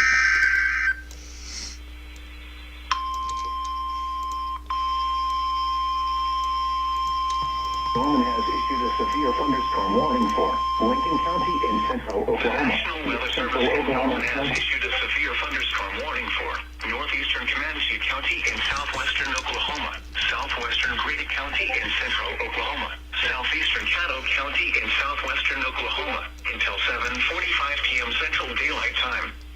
At 7:14 p.m. Central Daylight Time, severe thunderstorms were located along a line extending from 4 miles southeast of Chickasha to 3 miles east of Cement to 3 miles southeast of Apache, moving southeast at 30 miles an hour. Expected hazards include golf ball size hail and 70 miles an hour wind gusts. This is a radar indicated threat. The following impacts are expected: people and animals outdoors will be injured. Expect hail damage to roofs, siding, windows, and vehicles. Expect considerable tree damage. Wind damage is also likely to mobile homes, roofs, and outbuildings. Locations impacted include Elgin, Apache, Rush Springs, Fletcher, Cerri, Sterling, Cement, Agawam, Lake Ellsworth, northeastern Fort Sale, Minnetonka, Acme, Cox City, and Laverty. A tornado watch remains in effect for the warned area. Tornadoes can develop quickly from severe thunderstorms. For your protection, move to an interior room on the lowest floor of a building.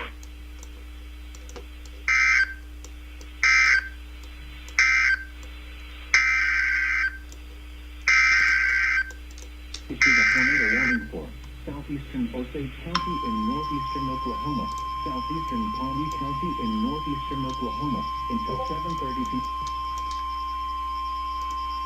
The National Weather Service in Norman has issued a severe thunderstorm warning for northeastern Comanche County in southwestern Oklahoma, southwestern Grady County in central Oklahoma, southeastern Caddo County in southwestern Oklahoma until 7:45 p.m. Central Daylight Time. At 7:15 p.m. Central Daylight Time, severe thunderstorms were located along a line extending from 5 miles southeast of Chickasha to 4 miles east of Cement to 3 miles northwest of Fletcher, moving southeast at 30 miles an hour.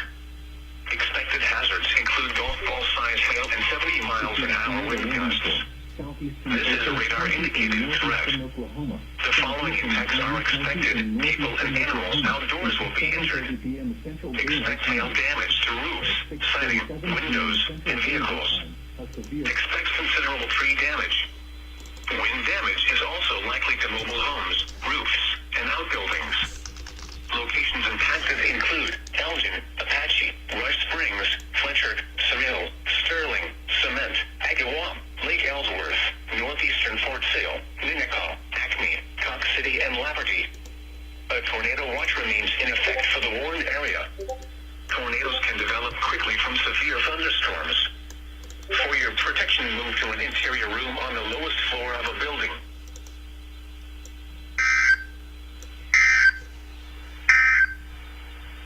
What? Yeah, what?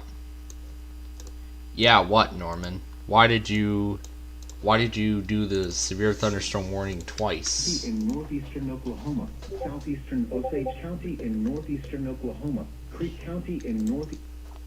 Alright, so after we are done here with everything,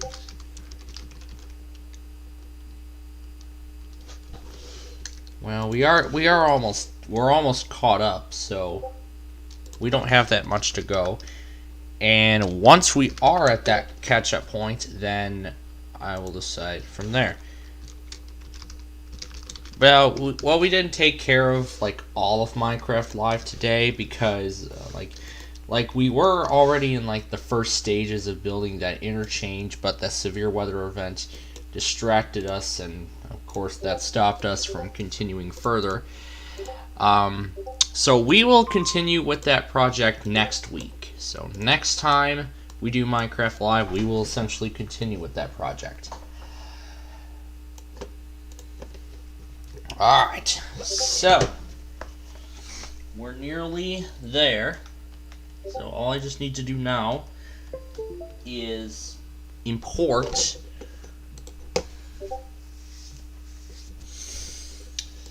all of the other stuff.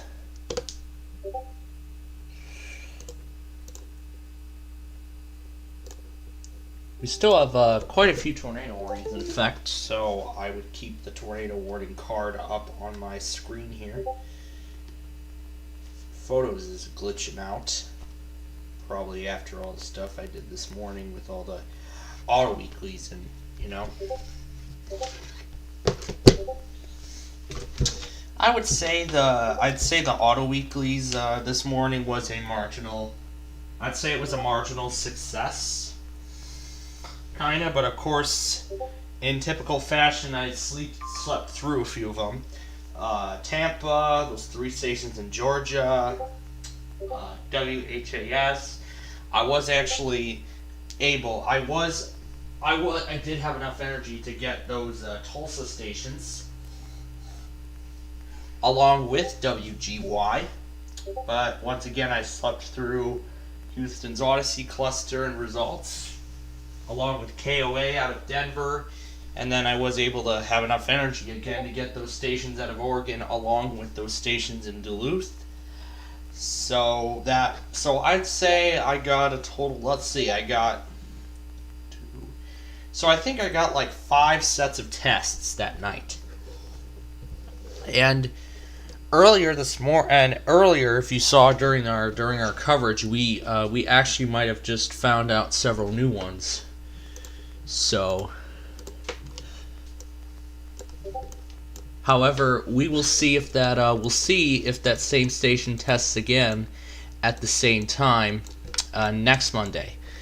And if that's so, then it is confirmed that we do have a new auto weekly. And of course, it's stations that love to test at random, and of course everything gets interrupted with severe weather when stations test at random. And yeah, that other station that we were talking about earlier, that is at random. So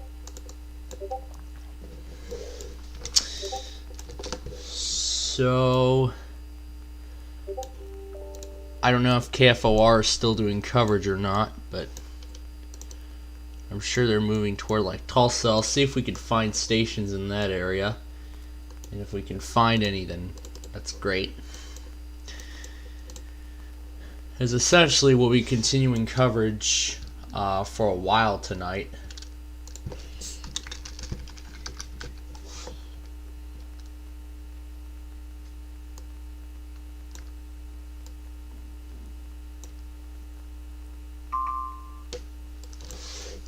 And then afterward we'll do some updates to our severe weather thing. We'll see how many got. Now, of course, this is why I'm starting to get back into the habit of rendering several compilations at a time. And they just expanded the Tornado Watch, so a slight part of WSK 85 is still involved, but now they've expanded it to add Carter, Murray, and Pontotoc counties. So this is moving into the outer portions now of Norman. And because this warning was issued twice, this is going to be the exact same thing. I don't know why this warning was issued twice. It feels kind of strange to me that they decided to issue the same thing a second time. And it's the same thing in a doubleheader too, which is even more weird. Don't drown with it.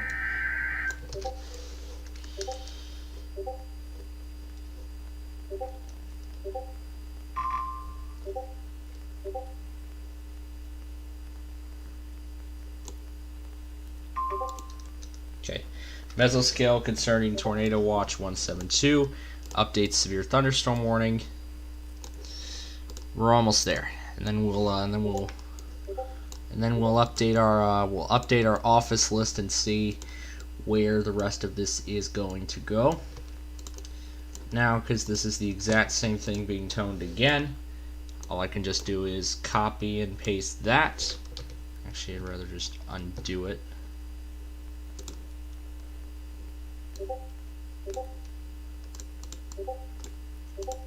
And that's it.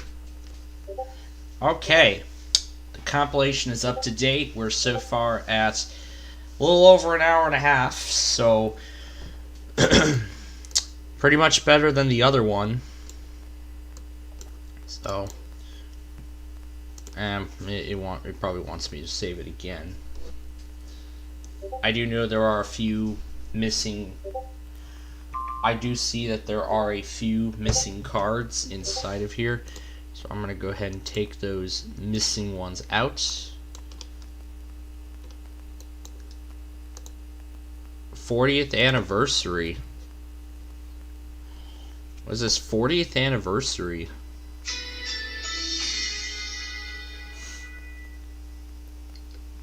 Currently, you're a half an inch at 20 to 40. Wind or outlook. Yep. 70 degrees is on its way to Chicagoland. I'm ready for the warm weather. 70 degrees, that is definitely the kind of temperatures I'm looking for.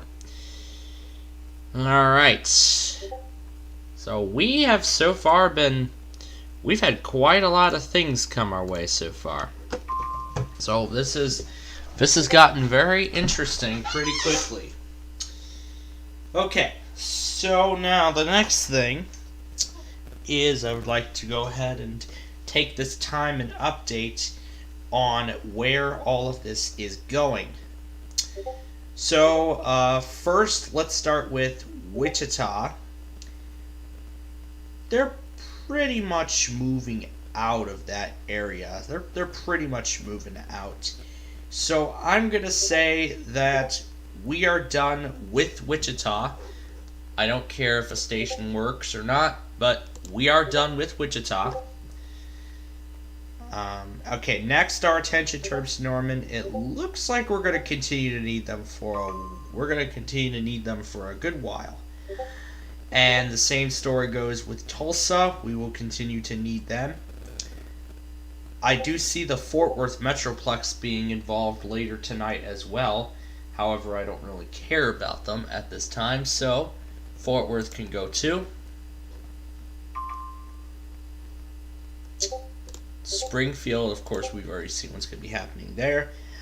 As for Little Rock, yeah, they're not going to get the stuff till we sign off tonight. So, yeah, pretty much Little Rock, basically nothing. St. Louis, I don't really see anything happening till later, so that can go. As for Paducah, we could still see a few things, so we'll keep them. Midland can go. Shreveport, let's see. Nah, they're probably not going to be till later. But either way,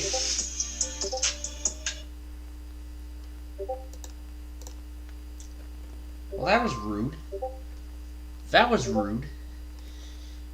Anyway, Pleasant Hill can go. Oh yeah, we may see a few things from Topeka, so we'll keep that either way. You know, yeah, we'll probably keep it because they're gonna weaken. And then the most interesting story is in Idaho. This is the most interesting story. I think the line there is weakening, so we are probably no longer going to need Pocatello very soon, because I think that's going to be the last one. So we are, yes, so yeah, we were up to date for just a second, and now, well, at least good thing I got through the update just in time, because now here's a new one from Tulsa.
I believe Gage is going live, so...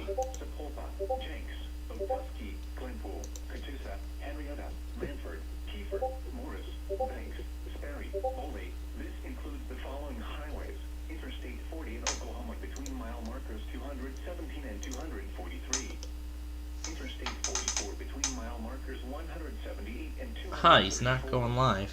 The tornado watch remains in effect until 10 p.m. Central Daylight Time. That's weird. Northeastern and East Central Oklahoma. That's weird, because he should be live. On the lowest floor of a building. Huh, okay.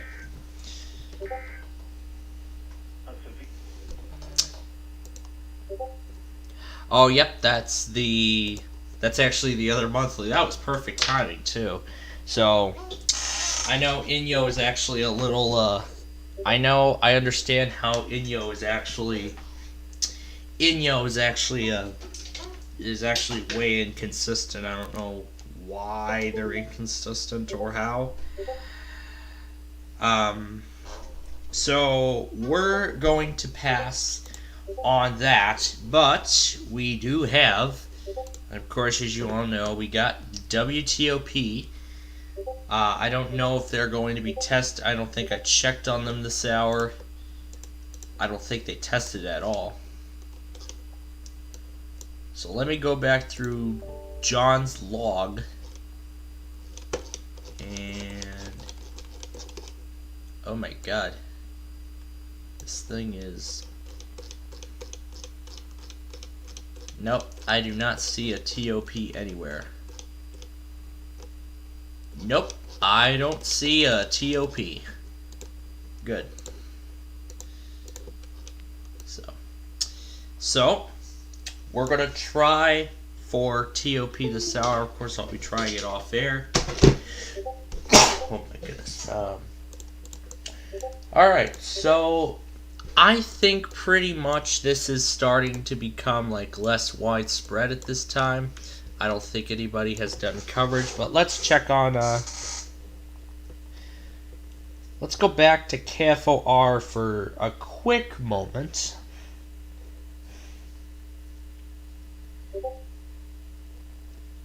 Let's go back to KFOR stream for a second, see what they're doing.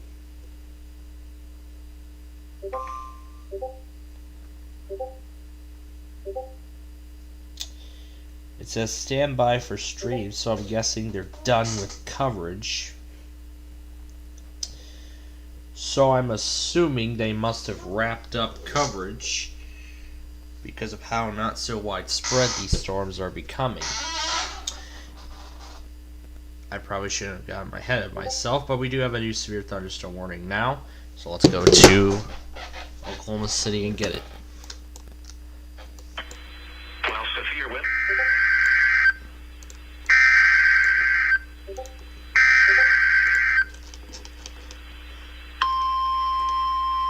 KTMC is receiving it. KICM is receiving it. Oklahoma City is receiving it. Stillwater is receiving it. The National Weather Service in Norman has issued a severe thunderstorm warning for northeastern Garvin County in southern Oklahoma, Seminole County in east central Oklahoma, southern Lincoln County in central Oklahoma, southeastern Cleveland County in central Oklahoma, northwestern Pontotoc County in east central Oklahoma, Potawatomi County in central Oklahoma, northwestern Hughes County in southeastern Oklahoma, southeastern McLean County in central Oklahoma, until 8:15 p.m. Central Daylight Time. At 7:36 p.m. Central Daylight Time, severe thunderstorms were located along a line extending from 7 miles northwest of Meeker to 3 miles east of Pinkton near Slaughterville, moving east at 50 miles an hour. Expected hazards include 70 miles an hour wind gusts and quarter-size hail. This is a radar-indicated threat. The following impacts are expected. Hail damage to vehicles is expected. Expect considerable tree damage. Wind damage is also likely to mobile homes, roofs, and outbuildings. Locations impacted include southeastern Norman, Shawnee, Seminole, Tecumseh, Holdenville, Slaughterville, McLeod, Wewoka, Creed, Stratford, Kanawha, Atuka, Vine, Meeker, Maud, Earlsboro, Olenz, Asher, Chippy, and Winnett. A tornado watch remains in effect for the warned area.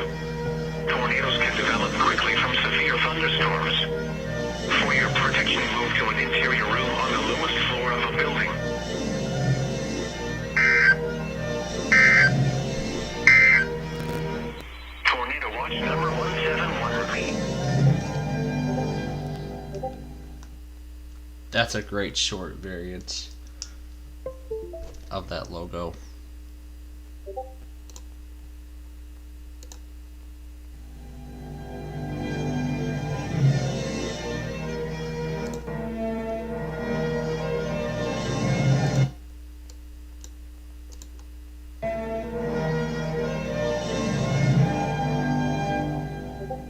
Both the short and long variants together.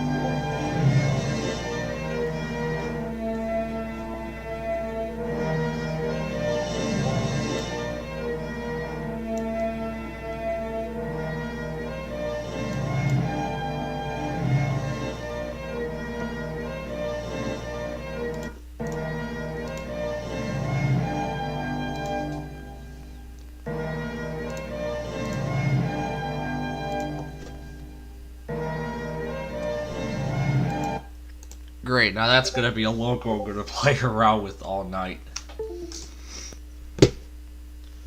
Boy, yeah, that's a logo I'm gonna pretty much have fun with.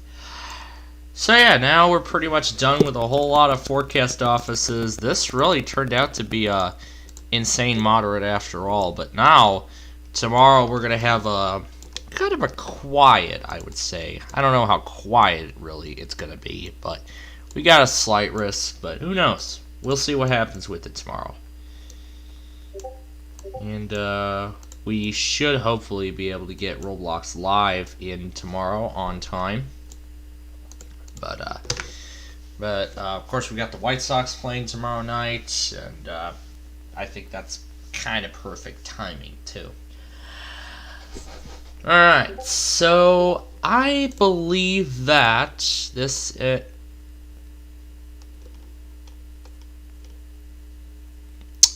WJON, did you just run a random auto weekly? Did you just run a random test? Come on, WJON, why did you run a random test?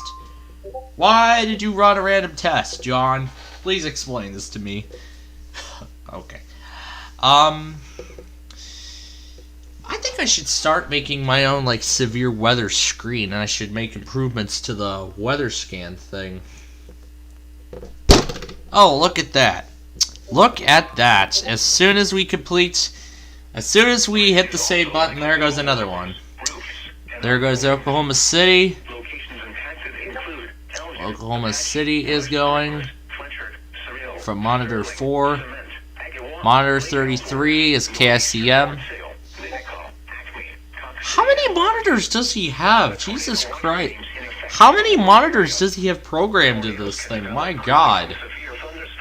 My God, that's a lot of monitors he's got programmed. He's got like monitor 33, 34.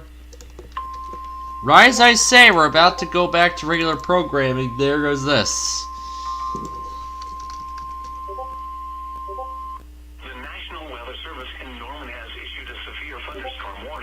Alright, we will deal with that. We'll deal with that one in a moment, because we cannot get that on.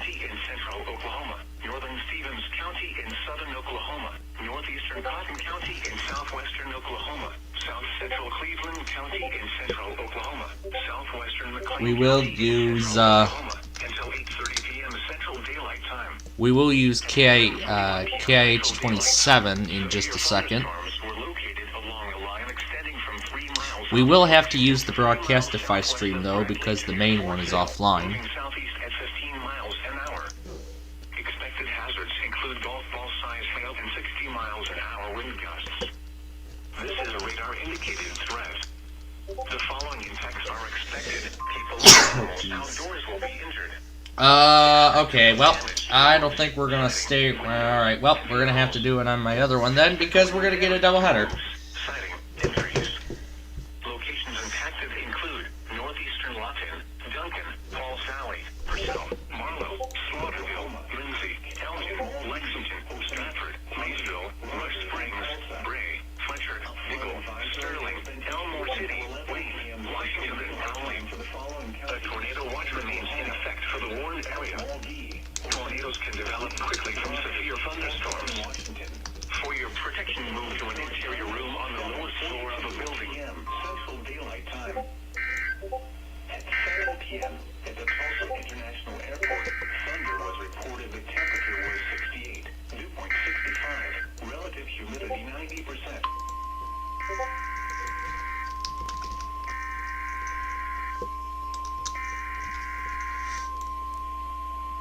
The National Weather Service in Norman has issued a tornado warning for Central Seminole County in east central Oklahoma, Central Potawatomi County in central Oklahoma, until 8:30 p.m. Central Daylight Time. At 7:43 p.m. Central Daylight Time, a severe thunderstorm capable of producing a tornado was located 5 miles southeast of Brooksville, moving east at 30 miles an hour.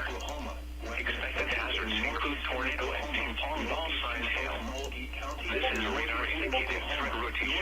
The following impacts are expected. Flying debris will be dangerous to those caught without shelter. Mobile homes will be damaged or destroyed. Damage to roofs, windows, and vehicles will occur. Tree damage is likely. Locations impacted include Seminole, Tecumseh, Wheelock, Molex, St. Louis, Brooksville, Cleveland, and Fargo. Take cover now. Move to a storm shelter, safe room, or the interior room on the lowest floor of a sturdy building. Avoid windows. If you open doors in a mobile home or in a vehicle, move to the closest substantial shelter and protect yourself from flying debris.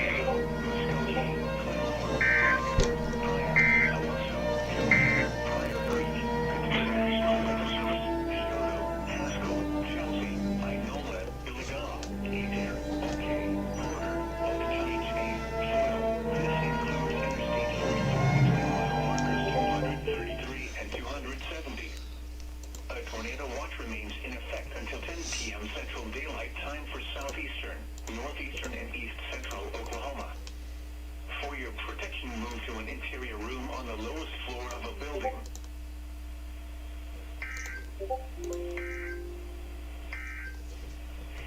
At 7 p.m. at the Tulsa Internet.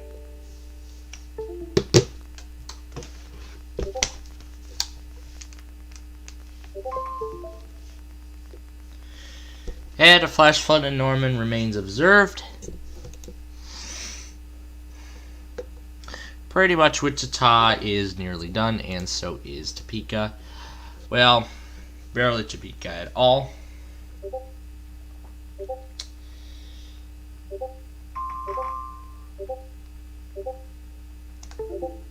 Alright, yep, and now here come the updated risks. They have been... I spoke too soon. Yep, I spoke too soon. As for Norman, it's been downgraded to an enhanced risk, and now Tulsa is the one that that we're going to be focusing on for the rest of the night tonight, because that is going to remain in the moderate risk. I'm surprised we have not seen any high risks yet, so I can't believe we haven't seen any high risks yet.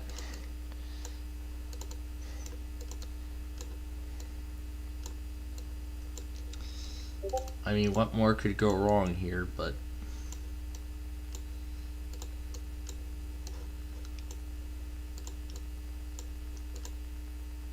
yeah, this compilation is now approaching 2 hours. Now, I did see that Grumman HLR found a stream for Meadsville, Pennsylvania. He told me it was a stream by his friend, and I'm trying to request access to that stream. As soon as I can get my hands on it, then I'll make a screen for Meadsville, Pennsylvania, and we can start getting alerts off of it. That would be awesome. But this Wednesday, alright, now that we're caught up, this Wednesday is actually going to be, I'll just go ahead and get rid of Paducah, we don't need it. This Wednesday is actually going to be fairly like a 3-in-1 combo. Because if we start with the eastern United States, of course, as you know, we have all these tests. We've got some in the western United States on that day, a lot of which I probably will not be getting. But in addition to all the auto weeklies, the monthlies on all parts of the country, along with the NOAA Weather Radio and Environment Canada weeklies, this week is going to be this week will be the National Alert Ready test in Canada. Now, for those who have watched my channel before, you will already know that this is not my first time getting these Alert Ready tests. I have caught these Alert Ready tests once already, and I would love to do it again. However, we're going to have some limitations, though, because Manitoba will not test, Nova Scotia will not go, Ontario will not test, and Quebec will not.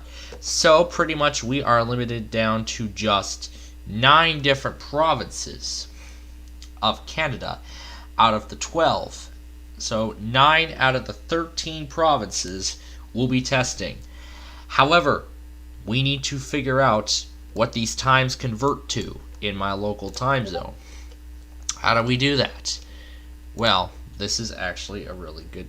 So I can just look it up on Apple Maps. Well, obviously this is... obviously the Mountain Daylight Time shouldn't be anything different.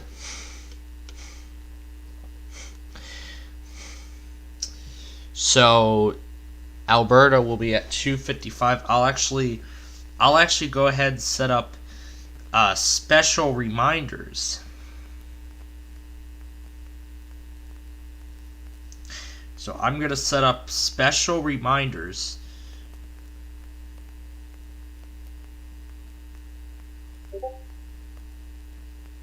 So I'm going to right now set up a special list.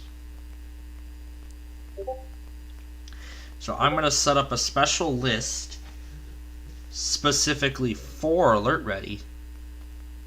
Oh, there's the Montana Missing Person Advisory. So I'm going to set up Alberta, and that will happen on the 4th at 2:55 p.m. Central Time. Remember, I'm converting all these to my local time zone, and I'm setting up the associated reminders for each. British Columbia, we know that's going to be at 3:55.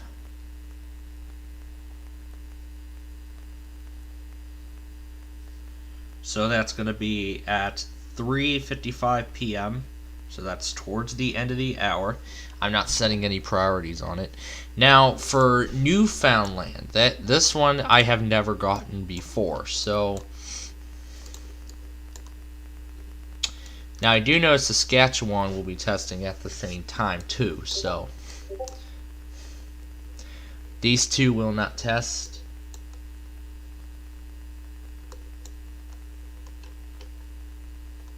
I'm just going to take a random example here. So it's 9:52 p.m. So they are currently about 2 hours ahead. So currently they are 2 hours ahead of us. Now this is going to be... Wait a minute. Oh, this is actually going to be kind of easy, because this will actually be right before the Mobile test. So, but, well, I wouldn't really say so, because Iowa is going to be testing at the exact same time. So this is what's going to make this whole process a little difficult, but I will try and work my way around it. So that's 2 hours ahead of us. And the other province is New Brunswick. I want to try and go for all provinces this time. I'm going to pick a random location like this one here. This one is also 2 hours ahead of us. So Newfoundland and Labrador and Brunswick. Essentially, these two are in the same time zone. Northwest Territories is at 10:55. So the Northwest Territories is at 9:55 a.m. Mountain Daylight Time. However, though, this is it right here. So this is Northwest Territories, We'll zoom in on one of them. Yep, you can see this is in Mountain Daylight Time. So, Northwest Territories falls under the Mountain Time Zone. I should be able to get all of these. So, it's in Mountain Daylight Time, 2 p.m. Eastern Time.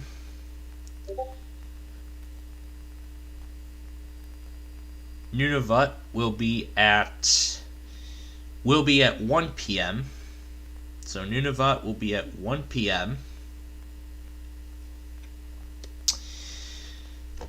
Prince Edward Island, we know that's 2 hours ahead.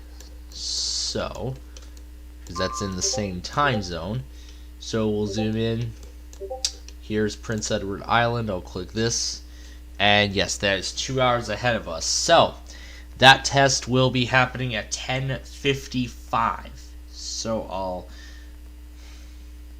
I'll see if I could find any stations in that area to get this on. So this Wednesday is going to be a lot different than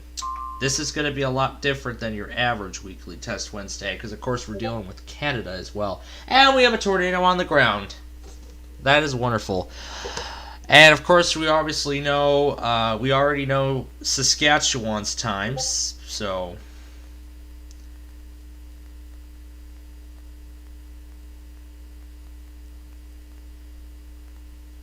we know Saskatchewan.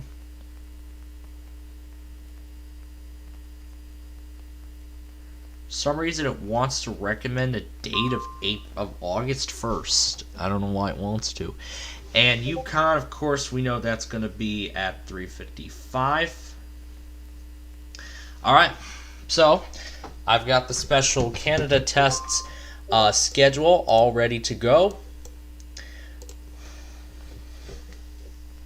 Well, I know I'm not going to be able to get a lot of it though, because so Gage still has a chance to go live. So yeah, I got all the, so I have all the Canada stuff ready to go for this Wednesday. So this Wednesday is going to be a lot more crazy than your average Wednesday. I would say a 5-in-1. Auto weeklies, NOAA weeklies, NOAA Weather Radio weeklies, auto weeklies, monthly tests, the Alert Ready National Test in Canada, and the Enhanced Risk of Severe Weather. So it's a 5-in-1, essentially. That's what I'd like to call it, a 5-in-1. And we have a particularly dangerous situation. There we go. It took all this time, and now we have a PDS tornado warning.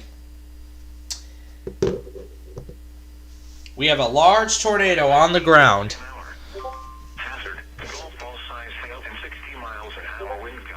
Let's see if KFOR is, KFOR should be covering this right now. Expect hail damage to roofs, siding, windows, and vehicles. Should be things like tree limbs and leaves and such. They're covering it. Let's go to Eric Dixon here live. Eric, looks like a tornado. Yeah, there's a tornado just to my south. I'm just to the northwest of it right now, Mike. I have power flashes a little bit ago, but I'm in the core of the rain right now, trying to get back over to that area. But, all right, we're gonna remain on the air because we have a large tornado on the ground. A little bit ago, so we're gonna confirm that tornado is there on that ground. So we're gonna keep track of it. I'll let you know here in a second. I'll get a visual of it. So tell me where you are right now. Confirmed large tornado coming in. Yep, confirmed large tornado on the ground. Get your friends and loved ones down. That's right, large tornado on the ground. From the west here, so I'm trying to get a visual for you there, Mike. Confirmed large tornado now, 2 minutes away. If it doesn't lift, it's going to go into Seminole. Oh, geez. 2 minutes away. It's a sink drain on radar. So, Eric Dixon, you thought you had confirmed by Doppler radar. Sink drain on radar. Bad deal here. Bad deal. Confirmed by National Weather Service Doppler radar. Closet or bathroom, as many levels as he can. Mobile homes aren't safe. You've got less than 2 minutes now to get to a safe spot. 120 seconds. Got to get there now. Call them, text them, tell them, hey, right? Big deal here. This is not good. Heading right into Seminole. Big time swirl. Let's go back to the debris detector and take a look. And showing more indications here of something being lofted up here just to the west of Seminole. On the debris detector confirmed large tornado coming into Seminole. Radar is showing a debris ball. And there is the report that's prompting the PDS. Like, that was not that fast at all. Like, it was like 2 minutes. They put the observed branding up. They put the observed wording up. They continued the SVR considerable wording, and now they put a PDS Coming up. into Seminole, looks like it's absolutely red line, center line for the town.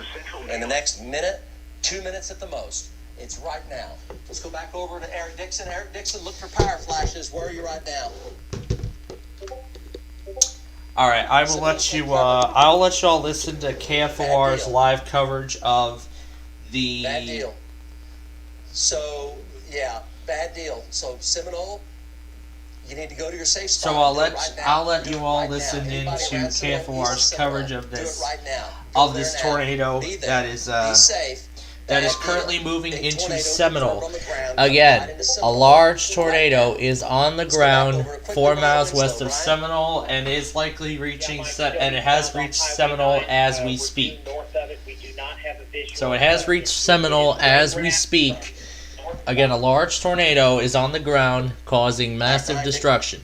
Brian Winslow right there. So essentially, we were about to go back to regular.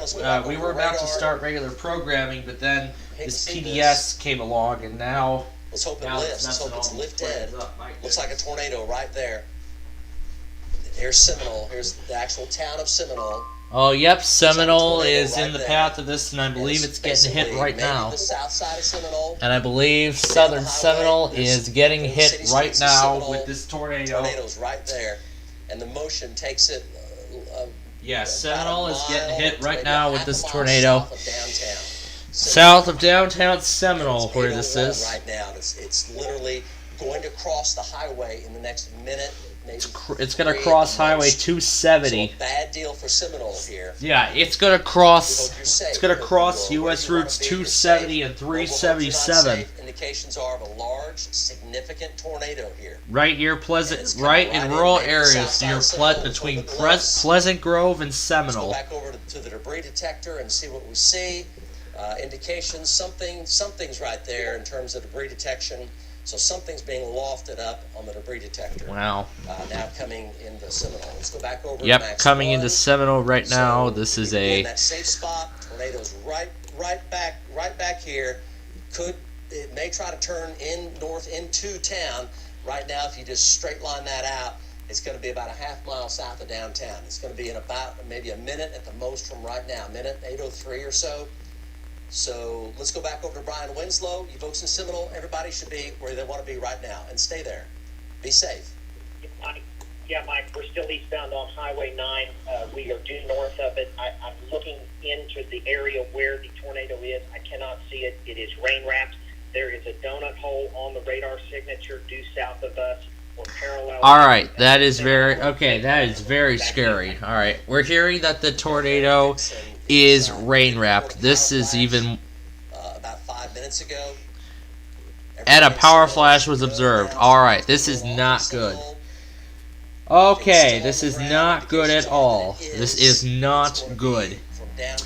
Cancels Potawatomi County, but the warning itself remains PDS.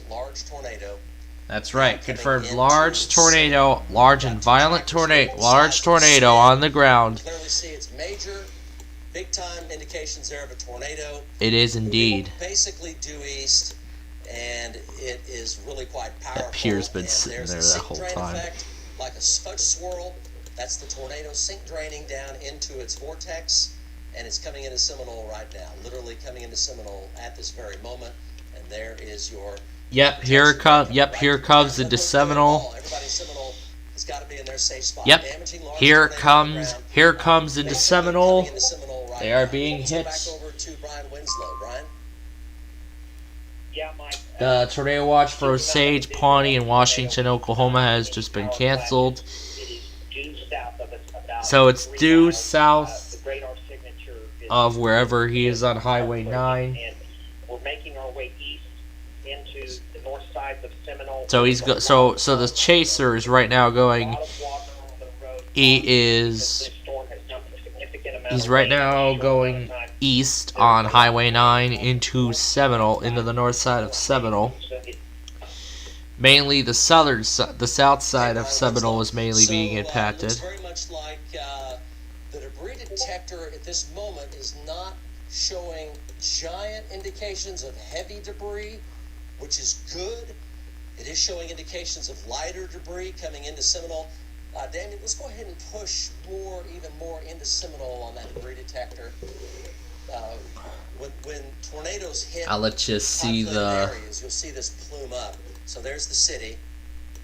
Let's go back over to radar.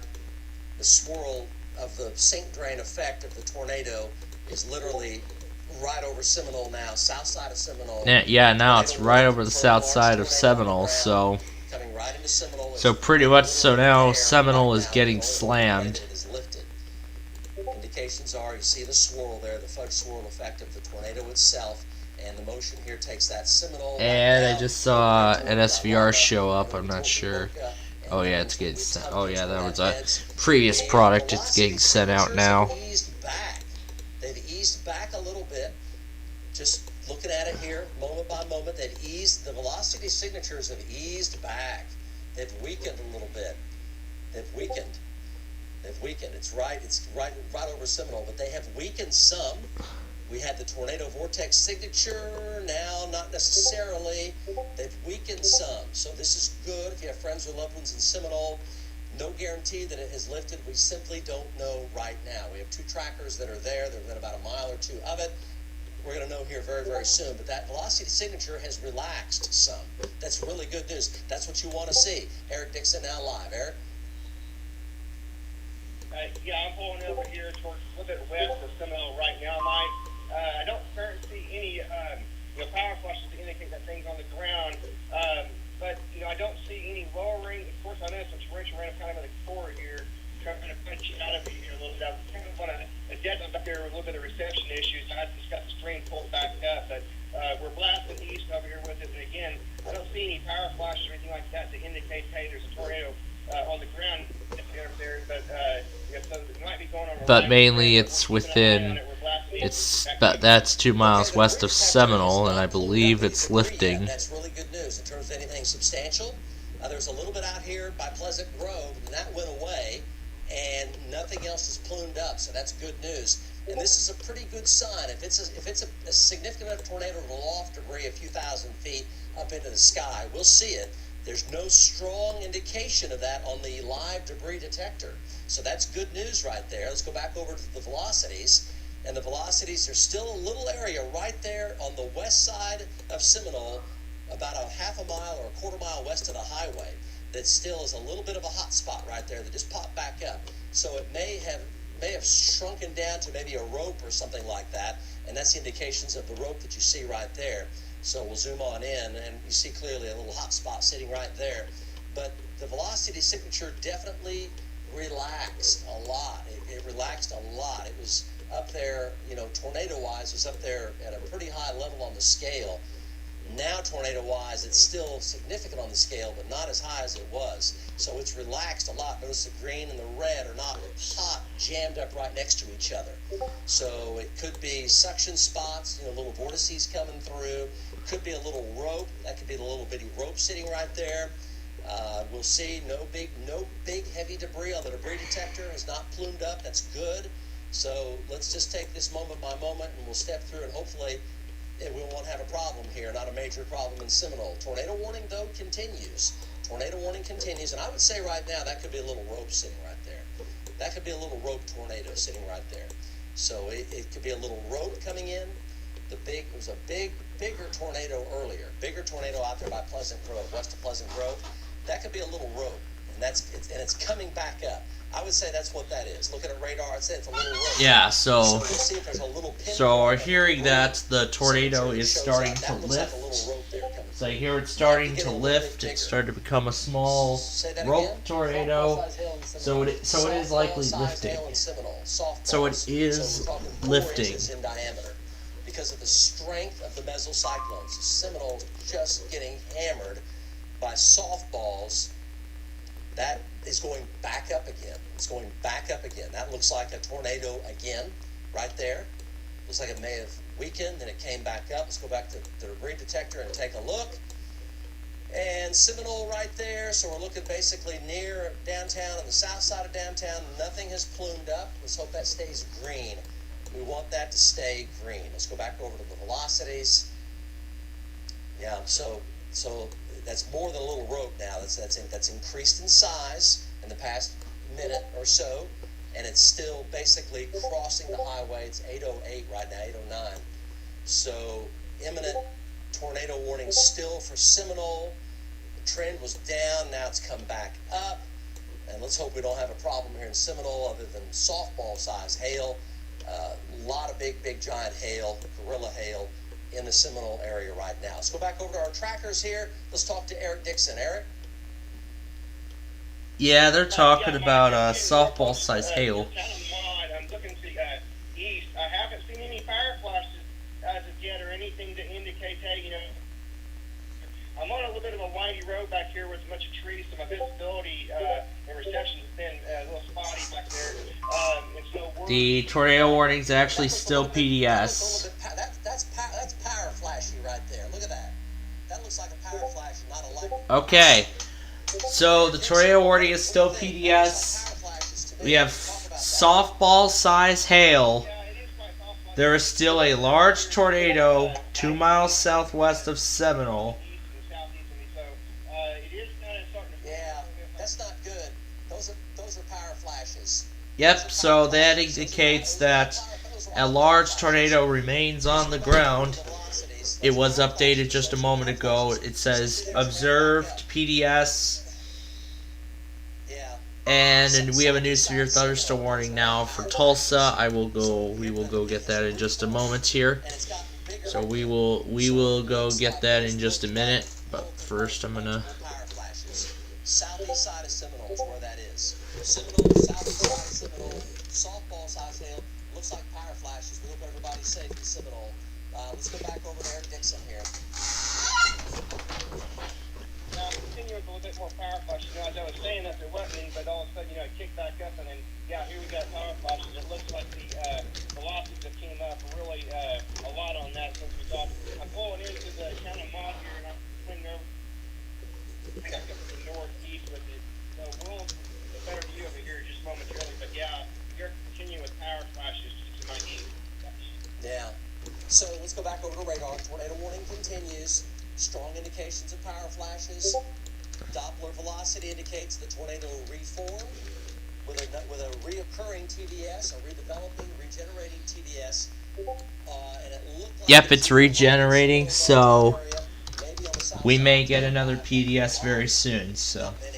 And now it looks like maybe the tornado reported with a temperature of 64. But it looked like it literally saw that happen live. It was about a 4-minute window when that was happening. You just saw that. Let's go back to Winslow. It was cloudy with a temperature of 66. In Muskogee, it was cloudy with a temperature of 67. Around the region, in the Dallas, cannot see the tornado. It is rain wrapped. Oh, yep, that thing is still rain wrapped. Oh yeah, that thing is still rain wrapped. So that's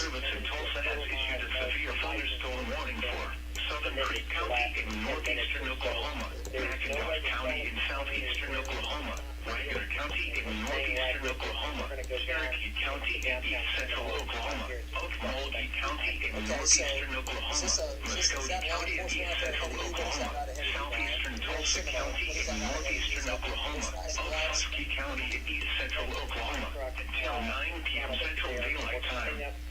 At 11 p.m. Central Daylight Time, severe thunderstorms were located along a line extending from 2 miles south of Pryor Creek to 4 miles south of Haskell to near Tatum, moving east at 50 miles per hour.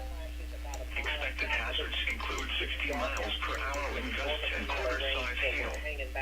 This is a radar-indicated threat. The following effects are expected. Hail damage to vehicles is expected. Expect wind damage to roofs, siding, and trees.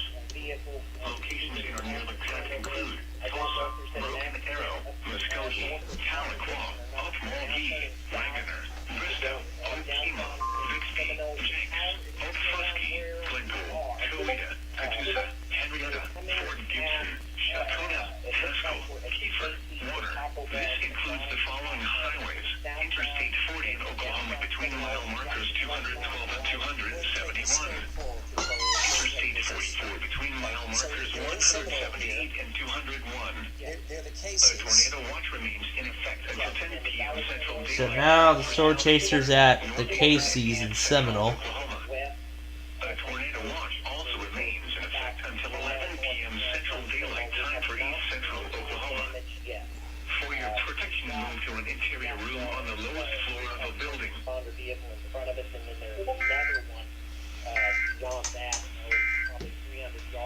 The current time is 8:14 p.m. Central Daylight. I cannot see any more power flashes to the east. I'm looking off to the east. Now, the lightning rates have probably been 100 strikes a minute. It's just, I don't know, I haven't looked on the meter, but it's been constant. Okay, large trees uprooted.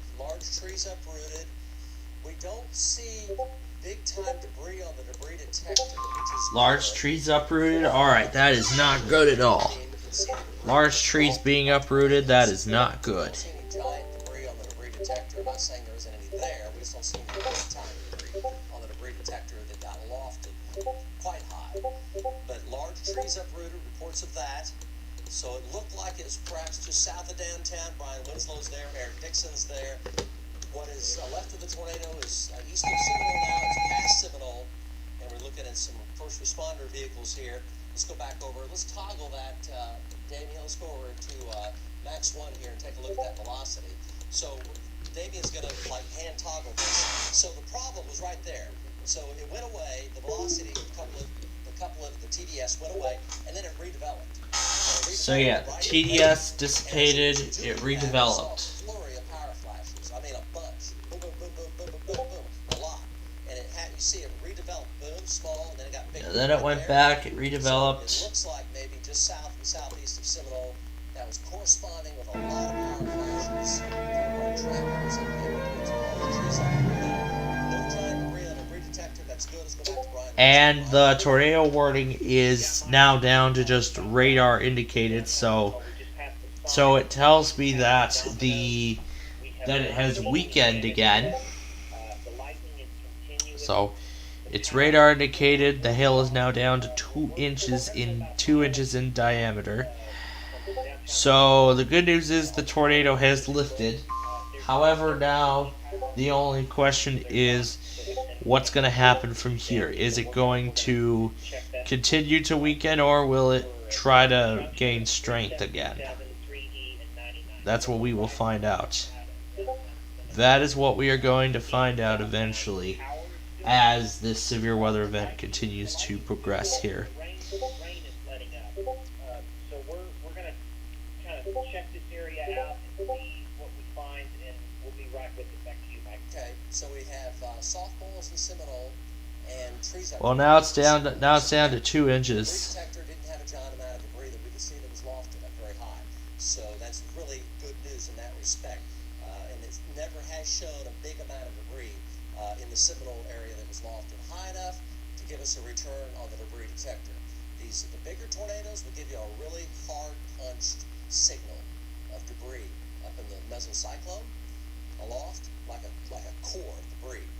And the big tornadoes, they eject debris out the top of the storm, all the way out the top. And on the really big ones, you'll find debris 200, 300, 400 miles away. So we don't see that big column of rock-hard debris on the debris detector, so that's really good. But east of Seminole, that's where the mesocyclone is now. Let's go over to Max 1 and look at it. So it's in a regeneration phase right now. but it has weakened considerably after going through the Seminole area.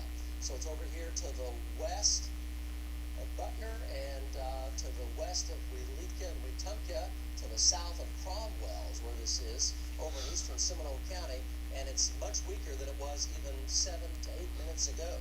7 to 8 minutes ago, much weaker. So the tornado warning continues. It is past Seminole. The tornado has passed Seminole to the east, and it's moving away now. Rain's starting to end in Seminole as well. Let's go to Brian Winslow here live. Brian? Yeah, Mike, we're about a mile and a half south of Seminole. There's a ton of leaves and debris and dirt on the highway. I don't know how easy it is to see in the shot. Well, of course, that's, debris blocking the roads. Yeah, that's, of course, normal after a tornado, especially one of this size. Debris on the road at the bottom of the shot there, just over the hood of the car. We did have about 3 emergency responder vehicles going past us to the north back into downtown Seminole. We're going to turn around and go back to the north to see where they're going and what's going on. We're going to stay here and survey the area for damage. I can't wait to see what the official. I can't wait to see what the official National Weather Service survey of this tornado will be. Okay, so it looked like there was a. I'm sure it's going to be an EF2, EF3. That's what I'm So he's thinking. going from north to south. I'm thinking this is likely this is probably going to be a high-end EF2. And Tornado Watch 171 discussion update was just sent. Yes, it was about a half a mile in. I did not see any branches on the highway, but the road crews here do such a great job at keeping the trees and the brush back from the highway. So Let's see. But with some of the convection moving into Watch 172. Convection, at least some hail will likely expand south, possibly requiring a severe thunderstorm watch. So yeah, we will probably see an SVA is possible now to replace this tornado watch. Heavy rain which could cause flooding will be possible again Wednesday into early Thursday. And more details at weather.gov/north and follow our weather forecast office on Twitter and Facebook. Tornado watch number 171 remains in effect until 10 p.m. Central Daylight Time for the following counties: let's go back over the radar here briefly. Dixon's up next. So the Western cyclone's weakened considerably. It might be beginning to ramp back up just a little bit. Quite a ways east of Seminole, so this is going to be to the south of Cromwell, a fair amount, and to the west of Wetumpka, a fair distance, but it's broadened out quite a bit. It was really tight there, and it did ramp up right there on the south side of Seminole, right where Brian Winslow had his crew warning of mostly light rain. That makes sense. The protected Garden County in southern Oklahoma, Southern Greene County in central Oklahoma, Stevens County in southern Oklahoma, northeastern Cotton County in southwestern Oklahoma, northwestern Carter County in southern Oklahoma, west central Pontotoc County in east central Oklahoma, northern Murray County in southern Oklahoma, south central McLean County. Wichita ends tornado watch. New tornado warning for Hughes and Seminole. Severe thunderstorms were located along a line extending from near Myers to 6 miles west of Foster to 7 miles east of Geronimo, moving southeast at 20 miles an hour. Okay, so again, your location now, Eric? This is a radar-indicated threat. The following impacts are expected. People and animals outdoors will be injured. Expect hail damage to roofs, siding, windows, and vehicles. Expect wind damage to roofs, siding, and trees. Locations impacted include southeastern Lawton, Duncan, Falls Valley, Marlow, Walters, Let's go to Brian Winslow here. He's got some tree snapped. Geronimo, Maysville, Rock Springs, Bray, Temple, Ross, Elmore City, Wayne, Vilma, Howley, and Katy. A tornado watch remains in effect for the warned area. Tornadoes can develop quickly from severe thunderstorms. For your protection, move to an interior room on the lowest floor of a building. Kind of behind what we're looking at. It's dark out here. It's still raining very heavily. This is the first damage that we've seen. Like said, we're here surveying the area. Oh yeah, I spoke too soon. There's still just a lot of rain coming down, and the lightning has been constant. So we're going to work on the details at weather.gov/north and that weather forecast office on Twitter and Facebook. As we work, tornado watch number 171 remains in effect until 10 p.m. Central Daylight Time for the following counties: in Oklahoma, Cleveland, Grady, Look south right there, and you've got two trees that are snapped off. Correct. Okay. Can you see a path running east to west, or west to east rather? Not from where we are. There's a big vacant. The National Weather Service in Norman has issued a severe thunderstorm warning for southeastern Comanche County in southwestern Oklahoma, Garvin County in southern Oklahoma, southern Grady County in central Oklahoma, Stevens County in southern Oklahoma, northeastern Carter County in southwestern Oklahoma, northwestern Carter County in southern Oklahoma, west central Monroe County in east central Oklahoma, Middlebury County in southern Oklahoma, south central McLean County in central Oklahoma. Okay, so that particular circulation continues to weaken. It's going radar here. New circulation is going up fast west of Hartwell. So it's right now. So this circulation is weakening. So the south of Seminole, it's very exciting. About a mile south of Seminole. Big time debris was down. Big time debris was big. I'm sure there's some scattered debris around. There's a new circulation that is going up fast to the west of Hartwell. It's right down here. Coming into Hughes County. That is a tornado warning now for Hartwell, right? Tornado warning. So it's Hughes County, Hartwell. It's the protection on that. So it's going up really fast. The atmosphere has a lot of spin on days like this. There's some cyclones in the that's what's happening. So there's your time arrival. There's a 8:30 downtown Hartwell, 8:32. There's your time arrival. That is a tornado warning for Holdenville now. Circulation's just crossing from Seminole County into Hughes County. That is a tornado warning for Holdenville. Let's go back to Brian Winslow. Update on the Seminole tornado. Brian? Yeah, Mike, we are northbound back into downtown Seminole. We're north of the debris field. We're going to work our way has issued a severe thunderstorm warning for northeastern Garvin County in southern Oklahoma. Northern Guess he managed to locate a station. So, supercells here, obviously, supercell here coming out of the Holdenville, right into the Holdenville area. Big storms over here with a lot of spin. These are organized supercells over here heading into Hughes County. Holdenville, circulation up there east of Seminole is really come down a lot. It's no longer really a big time threat. It could ramp back up, and from that, it's going to take a little bit of time to ramp back up. If it did, it's slowed down so much. We're talking about northern Hughes County, Tucson area, south of Cuba, a little way south of Tuscany County. But that has really ramped down quite a bit. There's Seminole. Tornado track appears to be spotted from the west side of Seminole to the very near south side of Seminole by about a mile or so, maybe a mile and a half down to the south of downtown Seminole. And then a tornado warning now for Holdenville. We have a developing tornado here to the west, northwest of Holdenville, moving to the east. So Holdenville, moving over here to Yeager. Holdenville, Yeager, over here in the central Hughes County. There's your time of arrival. Holdenville, 8:33. It's now 8:27. Then you go to the north. Maybe some damaging winds coming into Holdenville. That rotation there to the west-northwest of Holdenville, moving to the east. There's your time of arrival. Holdenville, you are under a tornado warning now. Circulation getting very quickly stronger, so it's fair to assume that there may be a tornado at any time near and north of Holdenville, over here toward Hughes County, Seminole. That mesocyclone is moving considerably. Seminole's no longer under a tornado threat. That's good news, and that mesocyclone is spinning down. Let's go back to Brian Winslow. Brian?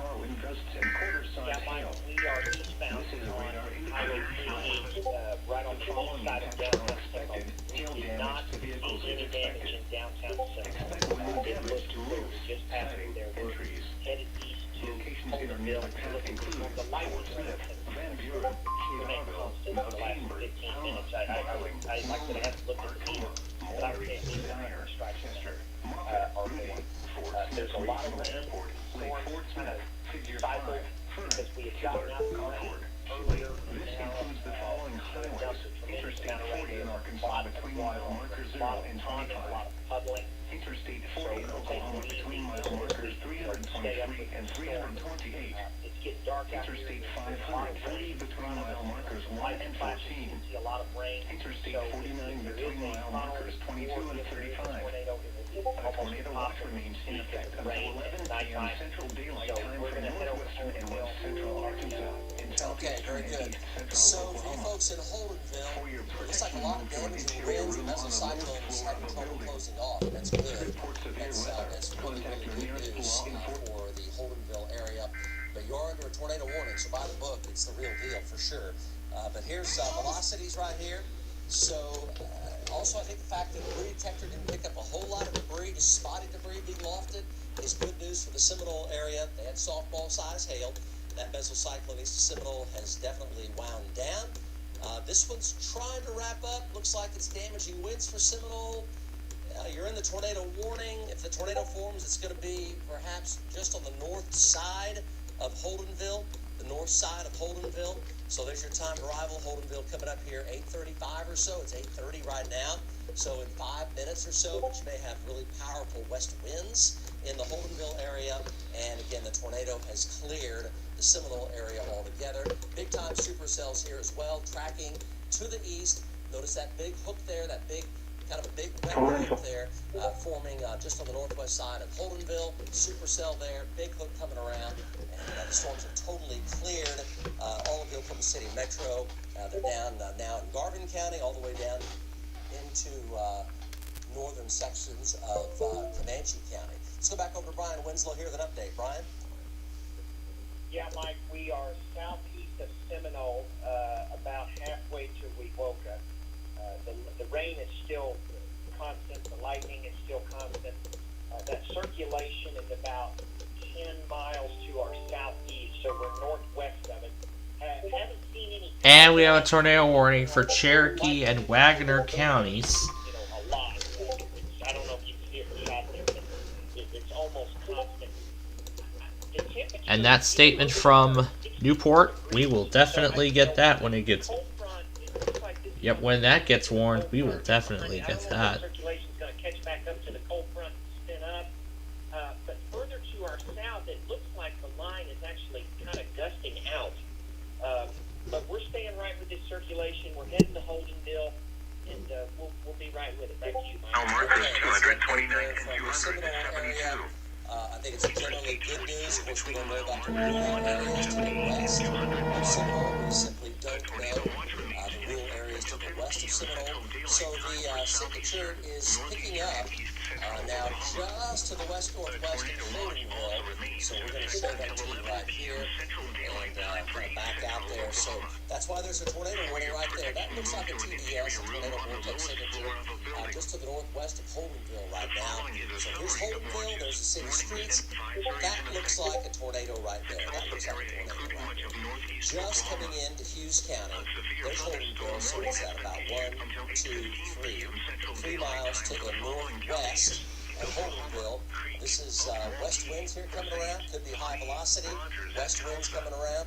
So if this winds up kind of folding over on itself, there could be a big synchrone effect up here on the north side of Holdenville. So this is dangerous here.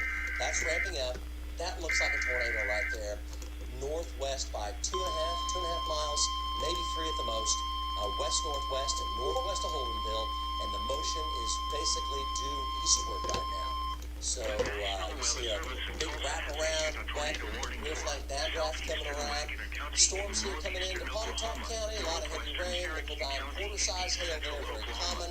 And all the way back down to Garvin County, Paws Valley, Wynnewood, and then all the way down to Stevens County, Belma, Alma, Duncan, lots of dimes, nickels, and quarters in this line, all the way down to Walters and Cotton County, and in southeastern Comanche County, pockets of quarters to almost golf balls there. So line still Oh, quite boy. stout. Back here to the southwest, Goldenville's main threat there. Further to the east, tornado threat continues here. Tornado warning continues for Hughes County. And that's developing into a big sink drain now. Big sink drain. I'd say developing large tornado there now. The way that's going, developing large tornado. Holdenville, safe spot, big deal. Uh-oh, we could have we may have another large tornado forming. Big deal. Nighttime tornado here, 8:30. It's just about totally dark. That's folding over on itself. Looks like a big tornado. Looks like a big tornado here. Just to the, like 2 miles to the west-northwest of Holdenville. Brian Winslow, where are you right now? Holdenville, take cover. Yeah, Mike. Quickly, where are you? Tell me where you are. We're on the west side of Wewoka. It's right in front of us. You can't see it because it's dark, but we're on the west side of Wewoka. We're going to fall in right behind it. You're at the west side of Wewoka. Yeah, you're literally right behind it. Okay, so what we want to do, and let's watch that, reposition that debris detector. So, Brian, we're going to look for, hopefully not, power flashes. Looks like a big tornado forming. 2 miles west-northwest of Holdenville. Alright. If it becomes a really big I'm going to go ahead and put way too close to it. So damaging I'm going to put the stream up on another device. So dangerous for Holdenville. Mobile homes aren't safe in tornado winds. Storm cellar or basement away from windows. The real deal for Holdenville now. The real deal. See that? Developing big tornado. Let's go back to Brian Winslow's stream. Brian Winslow's on the west side of Wewoka. You guys down there are doing a great job. Stay safe. So we'll go ahead and I'll switch the stream over while I take another break.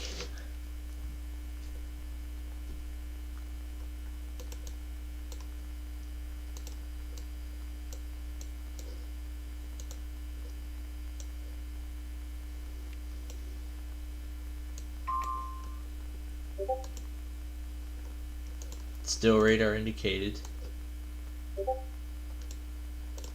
About 2 miles. I don't know if you can see the power flashes in the shot there.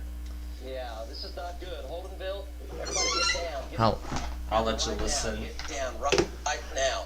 It's on the northwest side of town, and it's basically expanding to try to include part of town. Actually, the north side of town. It's getting bigger and bigger. Look how it folded over. See that? It folded over on itself. It went all the way over, and then it just sink drained. Just like that. Big, vigorous circulation right there. Let's go back to Brian Winslow. Holdenville, everybody get down. Down. Go, Brian Winslow. Mike, we're still looking right at it. You can't see it in the shot, but there's power flashes to our southeast. It looks like it's moving almost due east. The lightning has ramped up probably 150 strikes a minute. Folks in Holdenville, Yeager, Horntown, this is headed right for you. It looks like it's rain wrapped. We have not seen the tornado, but the power flashes are showing right where it is. It's just right in front of us. It's kind of on the right side of your camera screen there. Like I said, we're going slow because we can't see it. It's nighttime and there's a lot of rain, so we're kind of falling back, but we're right behind it. Thank you, Mike. Okay, how many power flashes total have you seen so far, best guess? 75, 80 at least. A lot. A lot of power flashes. A lot of power flashes. So it's fair to assume there's a tornado on the ground extremely close to Holdenville. Not a good deal here at all. Eric Dixon, go. Tornado warning, Holdenville. You folks get down now. Lowest level you can. Yeah, Mike, I'm just to the northwest of Holdenville area, and yes, I confirm that I'm seeing a bunch of power flashes myself. Just like Brian, it's probably 70, 80 plus power flashes out there. Not much visual, a lot of heavy rain out here, a lot of hydroplaning issues, so we're trying to keep it slow here so we power flash here, but it's dark. Yeah, Eric, thank you. We won't stay with your shots here. Let's go back over to radar. Big tornado, it looks like. Looks like a big tornado. And look at the size of that circulation. That's really strong, really big. Let's zoom on in. And it basically is coming right into Holdenville here. Right into Holdenville. So it's centered here about a mile west of town, and it's moving due east and expanding in size. Everybody in Holdenville, you got to get down. Get all the way down low you can. Mobile homes are not safe in situations like this. This is a really dangerous situation, life-threatening situation. Find the safest place you know and get there now. If you have a storm cellar or basement, you need to be there now. Mobile homes are not safe. Big, giant circulation, vigorous, looks like a potential large tornado, 80 power flashes from Brian Winslow. Circulation literally on the west side of Holdenville right now, drifting to the east. This is not good. Go Brian Winslow. Yeah, Mike, we're still kind of back to the northwest of it. It's hard to see through the trees, but the lightning has been continuous. Like I said, 100, 150 strikes a minute. It's right in front of us. We're headed southeast on Highway 3E. We're passing Wewoka. It's right in front of us. Like I said, we've slowed down because we're not sure exactly where it is in the rain. It's very hard to see out here because it's night. There's a lot of rain. There's a lot of trees. But folks in Holdenville, Yeager, Horntown, Points East, take cover. This is coming right for you. We're falling in right behind it, and we're staying with it. Back to you, Mike. Yeah, power flash right there. Power flashes, more power flashes. Yeah, a lot of those are power flashes for sure. So let's go back over to Eric Dixon. Eric Dixon, tell us where you are right now. Everybody in Holdenville, stay in your safe spot. Be safe. Eric Dixon. Yeah, I'm just to the northwest of the Holdenville area, and yes, the sky is lit up with just power flashes one after another here. So we're keeping track of it, but visibility is poor, so you can't see the tornado quite yet. Over there past that rain and that rainfall. So yeah, power flash is permanent right over there. So we're going to keep track of it. Back to you, Mike. Yeah, a lot of those are power flashes. A lot of those are power flashes. The debris detector's not showing anything yet in Holdenville. That's good. So there's Holdenville. It's not showing anything yet at all on the debris detector. There's a little bit of small lag, a very, very small lag. But right now, nothing on the debris detector. It's got to be lofted pretty high because this beam is coming from Oklahoma City. So it's up pretty high above the earth because the earth curves away from it. But it might be starting to wind down a little bit here, maybe. It might be starting to breathe out, exhale just a little bit on that rotation. Let's hope that it does. We need to get rid of this as quickly as we can. So tornado warning continues for Holdenville over toward Horntown. It may be weakening. It may be weakening right now. Looking at that velocity signature, it may be weakening. And that's good. It definitely peaked there on the west side of town. Big time on the highway. It may be weakening now, but it's literally right over Holdenville as we speak. In the past 3 or 4 minutes, it's been right over Holdenville. Go, Brian Winslow. Yeah, Mike, we're south of Wewoka, still on Highway 3E, looking right at it. I haven't seen as many or any power flashes in the last minute or minute and a half. The lightning just kind of took a break for a second. Now it's back on an upswing. There's so much rain in front of us. We can't see if there's a funnel. There's a big strike of lightning right there, just lit everything up. I don't see any funnel anywhere, but you have to assume this is on the ground. Even though the radar cycle on the last pass looks like it's winding down, don't take any chances. We're staying right with it. We're a little bit behind it because we don't know exactly where it is, and we're going to go into Holdenville and take a look for damage and to make sure people are okay. Back to you, Mike. Okay, how many power flashes have you seen in the past 2 to 3 minutes? 15 or 20, not near as many as just a few minutes ago. Okay, very good. Let's go back over to radar here. That's a power flash. Right there, that was a power flash. Let's go back over to radar. And so Holdenville, tornado warning continues. Here's the velocity.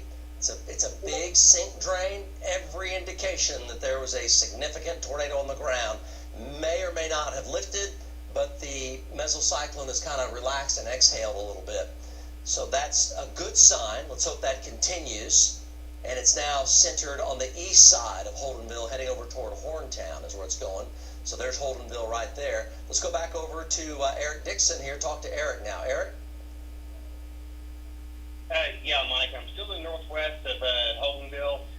Not seeing a whole lot more of the power flashes, maybe a few here and there. Maybe some more of that, probably some of that lightning over there, but every once in a while you get a flash that kind of goes, hey, that was a power flash, but it seems like it's kind of ticked down just a little bit.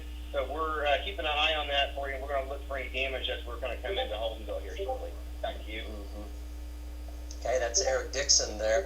So these guys will be coming into Holdenville literally here in the next few minutes. Let's go back over to radar. So Tornado warning now east of Holdenville, heading for Horntown is where that's going now, over in Hughes County. A lot of big hail. The earlier mesocyclone at Seminole basically is gone. This one is exhaling some. That's good. No indications of a tornado vortex signature in there, but it's a giant sink drain of a circulation. It's a big, vigorous mesocyclone. We'll zoom on into the city. You can see the tornado likely there west of Holdenville, and you see it kind of, the bright colors go away. This is a 15-minute loop that's going over and over again. 15 minutes. Backs up 15 minutes and plays to right now.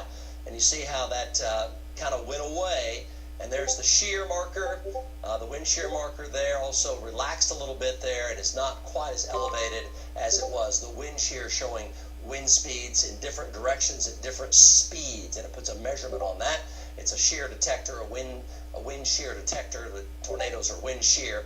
And then we had the storm activity back down through northern Pontotoc County, back into Garvin County. Hail and wind here, hail and wind. These are all severe thunderstorms down to Velma, Alma, Duncan. Just went through the Marlow area all the way back down to Walters in Cotton County. Severe thunderstorms all the way down to almost the Red River now, near Randlett and Granfield, down there toward Cookietown, the Bailey Turnpike and such, down there to the south of Lawton. So that's the latest there. Hail and wind here, lots of nickels, dimes, and quarters. And winds 60 to 70, pretty common, pretty stout line of severe storms. The mesocyclone is cleared most of Holdenville now. That's good. It's on the way to the east. It has exhaled, so it's weakening. So the whole thing inhaled, likely tornado, all those power flashes. Now it's exhaled. Debris detector here still doesn't show anything. That's good. So you see there's Holdenville. No real sign of anything showing up. The green would go away and start getting some hot colors in there, but it has gone away in terms of no hot colors, and it's all basically green. So if there was any debris, it wasn't lofted very high, is the point. So it could have been lofted, but just not very high. It's got to get up to that 5,000 foot level or so, so it's got to go up about a mile for it to show up on the debris detector from the radar beam originating that's producing the data from Oklahoma City. So it's got to be up in that 5,000 foot range, because the radar beam that's generating that data is in Oklahoma City, and the Earth curves away from the radar beam. But that's a good sign, though. No rock solid, debris detector hit on that area near Holdenville and west of Holdenville. Back to our trackers here, Brian Winslow. Brian? Yeah, Mike, we're on the north side of Holdenville. The lightning has ramped up even higher than what it was 10 minutes ago. I'm going to say 200 strikes a minute. I haven't looked at the meter. We did cross a minor debris field on Highway 3E. It was only about 100, 200 feet wide. Like I said, we're going to go down into Seminole and check on those folks. The power is still on where we are. So we're about 2 miles, a mile to 2 miles northwest of the Holdenville Airport. I'm sorry, we're going to go into Holdenville and check on those folks. Power is still on where we are. There's a lot of lightning. There's still a lot of rain out here. Looking at the radar, it looks like the storm has cycled down. There's still kind of an impressive amount of rain out here with this storm, and the lightning is, I would say, continuous. We're getting some leaves. We proceed further south here. We're getting some leaves on the road in intermittent spots, and when we get up here to the intersection, we're gonna go south into downtown Holdenville and check on those folks. No, we have not visually seen a funnel, but all indications are that it was there. And when we find more up ahead, we'll get back to you, Mike. Okay, Brian Winslow, let's go back over to radar here, check out the line. Severe here, hail and wind. Biggest hail here is golf ball or so back down to the west of Comanche, down in Cotton County, parts of Stevens County. And then from there, we go over through Wynnewood, Pauls Valley, not too far from Tatum's, Elmore City, down to the Arbuckles, and then over here to the east. Tornado warning now has expired. Right, Damien? Expired for Hughes County, no longer in effect. Tornado warning has expired. That mesocyclone exhaled, put out a great big exhale, and it broadened out. And as it broadened out, it just spun down. So the tornado warning is now over for Hughes County. And there's the shear. Shear is a word for changing wind speed and direction. So the shear is also very much relaxing. Notice how it was hot red west of Holdenville. A lot of power flashes in through here. and then it just relaxed. And the shear detector right there, not that big of a deal. There's some wind in that, yes, but no real sign of any tight circulation on that shear detector, so that's good. And the mesocyclone, there's Holdenville. What's left of it is over to our east, but it has really exhaled right there. Still a lot of high winds coming into Calvin from the west, so damaging winds still here, a main threat coming into Calvin from the west. So Hughes County, damaging winds, Calvin. You folks in Holdenville, though, things have calmed down considerably. Much better situation now. A lot of heavy rain around still, but the tornado threat is over. It is over for Holdenville. The tornado threat is over for Seminole. So tornado track there near Seminole, south side of town, west side, and then a lot of power flashes there, the west side of Holdenville. But those tornado warnings have been allowed to expire. Here's the radar view. The rain's going to wind down here pretty soon in Holdenville. The rain is basically ended in Seminole, and it's over. It's totally over now for Seminole. No more rain for the rest of the night. Let's go ahead and go back to Brian Winslow with an update. Brian? Yeah, Mike, we are almost to the intersection to go down into Holdenville. We're crossing over the Old Rock Island line on the north side of the airport. You'll be able to see the flashing lights in the intersection here in just a second. We've got really heavy rain. Temperature is about 65 degrees, so it looks like we're on the north side of the cold front. So the cold front's in front of us. We're going to go down into Holdenville and check on those folks and look for damage, and we'll be back with you, Mike. Check with Eric Dixon. Eric? Yeah, Mike, we're just on the northwest side of Holdenville right now. We're still got light in this area that we're at. We're going to go in there and check out for any damage, stuff like that, and see what's going on with the folks there in Holdenville. But as I'm saying here, there are still lights on in this area coming into the northwest corner of the Holdenville area. So we'll get back to you on that, Mike. Back over to Max 1. Here's the metro. There's Norman. There's Oklahoma City. Cold front continues to push to the south and to the east. A lot of lightning there, damaging wind threat. A lot of dime, nickel, and quarter-size hail, a little bit bigger, close to golf balls down there to the west of Duncan, heading on down into Cotton County, and this line is moving to the southeast at about 30 miles per hour. Nothing else forming here behind the line. All the tornado warnings have been allowed to expire. We're going to check with our storm trackers and update you on Holdenville. We have a 9 o'clock news podcast coming up on 43, and of course our 10 o'clock news at 10 o'clock, and we'll update you as conditions warrant. Stay with News 4. We'll keep you forewarned.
Alright, so KFOR has once again wrapped up coverage. And as you saw, we have a new severe thunderstorm watch for Fort Worth.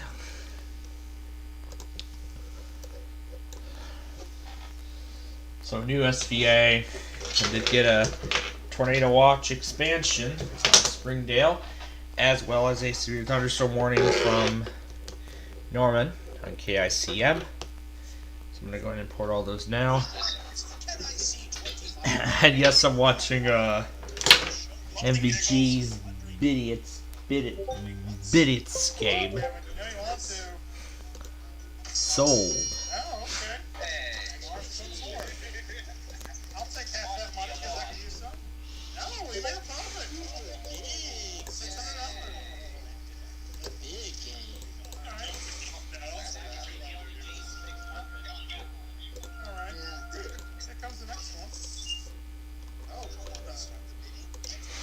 Welcome to the bowl of darkness.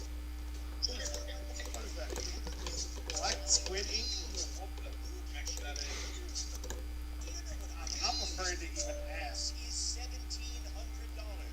I am looking for $1,700. So who here can show me $1,700? Going once. Questioning this, but I'm gonna pass. There goes. Never gets it. Half the money goes to Jose, and for $3,400, big profit right there. Good capture on that one, sir. We're halfway. Why, thank you. Let's make things a little less friendly. You each have one. Okay,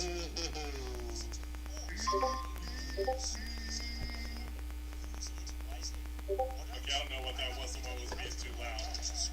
Yeah, basically the screw loud. Okay.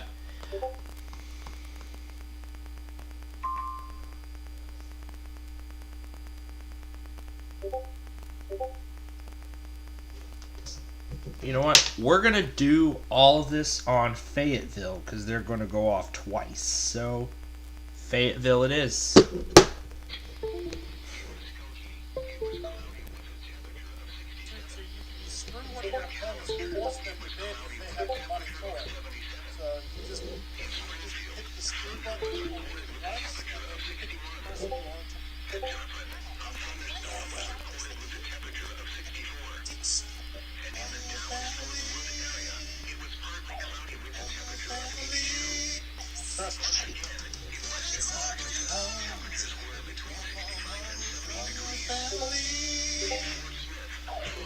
Oh, hello, Salt Lake City. Let's get that too.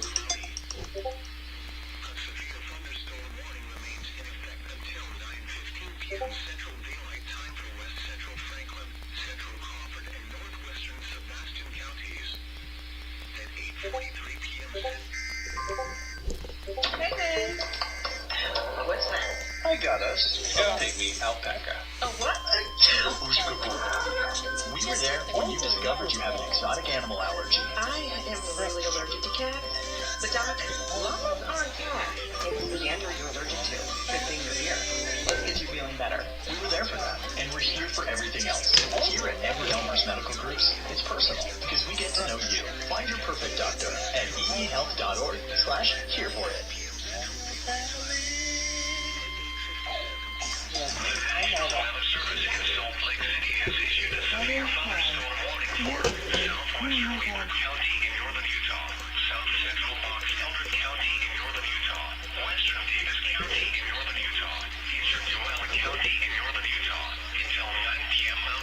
In the listening area, in Arkansas, Madison, and Washington. In Oklahoma, As soon as Nani appears, the watch goes out.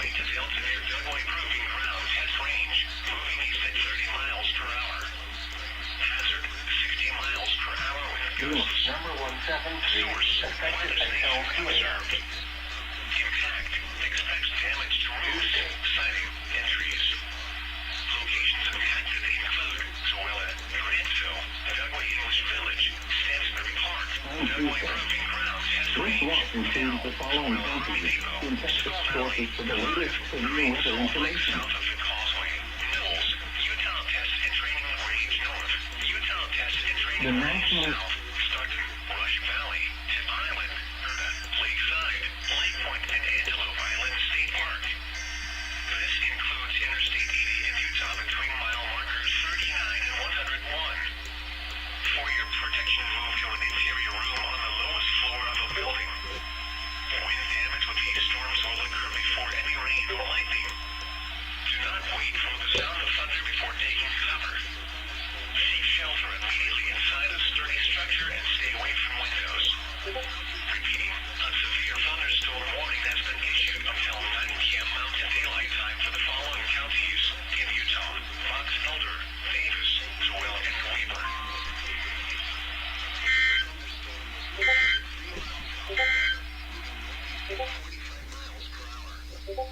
Expected hazards include 60 miles per hour wind gusts and nickel-sized hail. This is a radar-indicated threat. The following impacts are expected. Expect damage to roofs, siding, and trees. Locations in our neighborhood path include Van Buren, Ozark, Colma, Barling, Lavaca, Mulberry, Dyer, Altus, Rudy, Winterville Village, Cass, Fern, Kibler, Central City, Concord, Jenderville, Shibley, Turner's Bend, Vista, Seattle.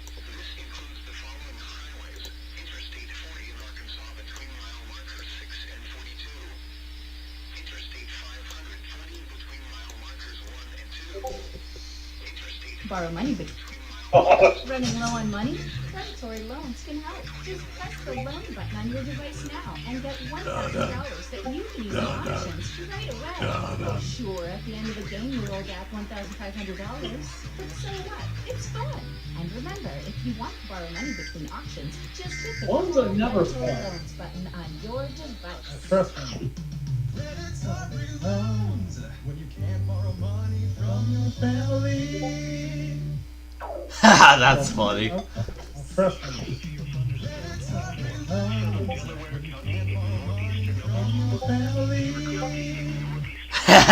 That is silly.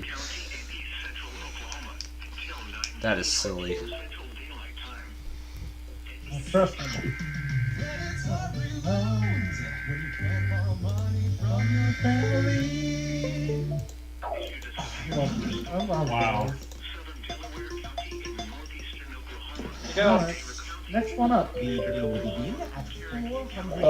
is that? Use it wisely. Choose wisely, please, first. Public 7,000 for everything. I could use that. I could have used it. I could use it. Speaking of fruit. Oh God. The National Weather Service in Tulsa has issued a severe thunderstorm warning for northeastern McIntosh County and southeastern Yep, he got it. northwestern Sequoia County of East Central Oklahoma, southern Wagner County and northeastern Oklahoma, southern Cherokee County and East Central Oklahoma, Oklahoma County and northeastern Oklahoma, Muscogee County of East Central Oklahoma, south central Tulsa County and eastern Oklahoma until 9:45 p.m. Central Daylight Time. 9:00 p.m. Central Daylight Time, a cluster of severe thunderstorms was located along a line extending from 5 miles northwest of Cleveland to 3 miles west of Oklahoma State Park, moving east at 40 miles per hour. Expected hazards include 60 miles. That's a silly joke. Wow. This is a radar-indicated threat. The following impacts are expected. Hail damage to vehicles is expected. Expect wind damage to roofs, siding, and trees. I think I know what that one's worth. Locations in or near the path include Maybe. Muskogee, Actually, no. It looks like a poorly drawn bait. I don't know. It could be. I don't want This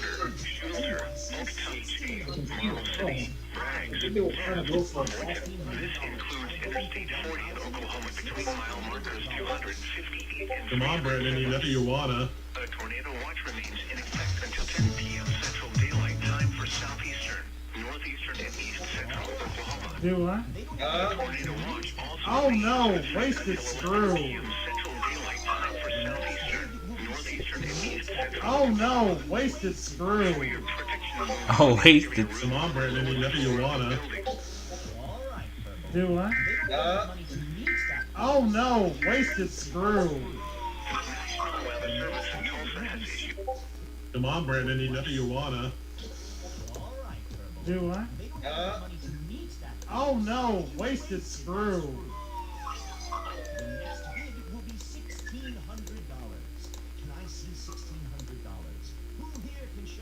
Tried to force it, Corey, but unfortunately you picked somebody who did not have enough money. Okay, Gray. Use your device to let me know Like who Orange would like trying to to screw. Purple, you got screwed. Oh no! 1,006. Wow! Sorry. You got screwed. Oh no! 1,006. Wow! Sorry. $1,700. Oh, that is ugly. To see $1,700. So who here can show me 1,000? Orange with a well possibly used screw. Going once. Will it pay off? You got screwed. Oh no! You got screwed. Oh no!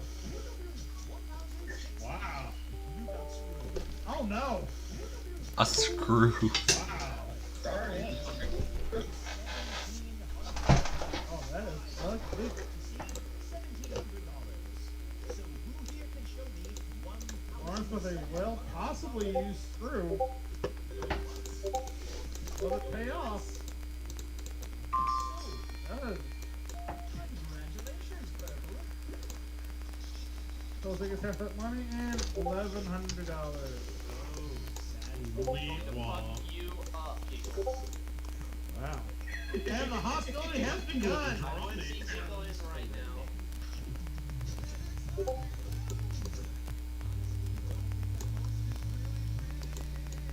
He's not. Hostility has begun. Right now.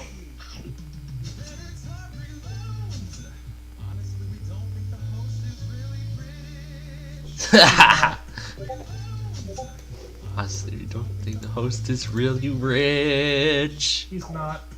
Haha, that is. Hostility has begun. Right now.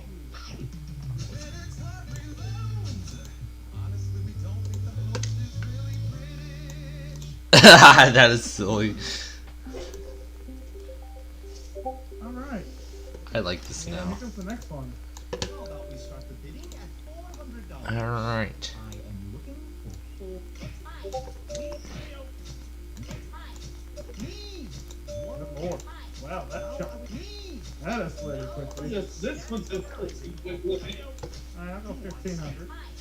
We are looking for $1,700. Really, Jose? Really? This is where we separate the Fine. YC What? Wait a minute. I like this. Fine. You know what? Y'all get out. I'm not paying $3.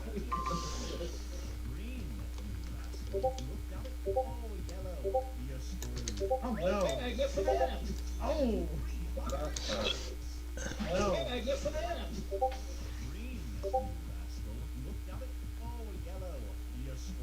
Oh no. I guess I am. Oh. Well played screw, but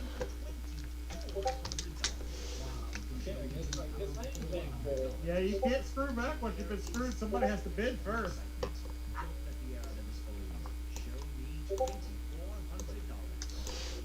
So is it about to get screwed? You know what I'll say? He is. The National Weather Service has expanded tornado watch number 172 in effect until 11 p.m. Well screwed. A well placed screw there, Kevin. Thank you. And hello.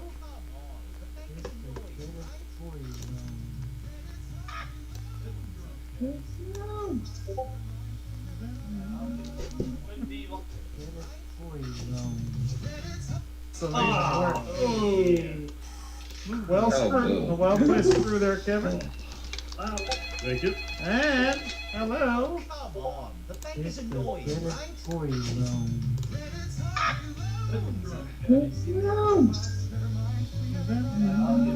Wouldn't be laughing, Eagles. You're gonna call.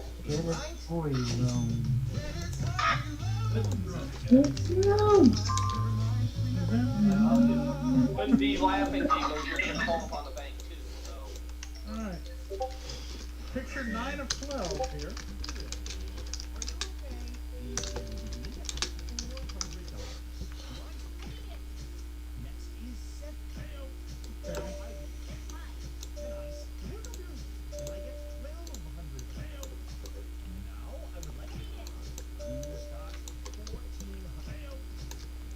Oh, it's a battle now.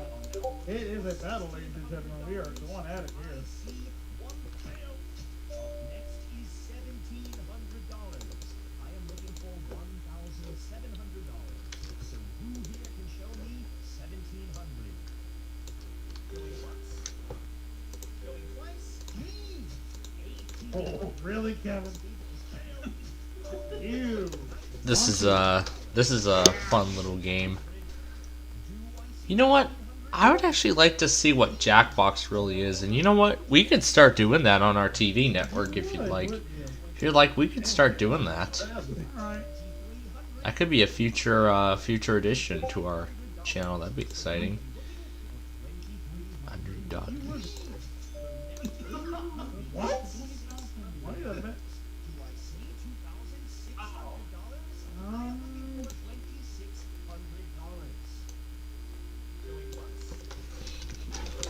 You can have it.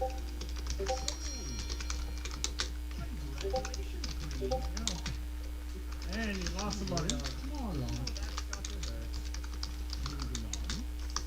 Alright. I've done worse. True. Oh, by the way, hello.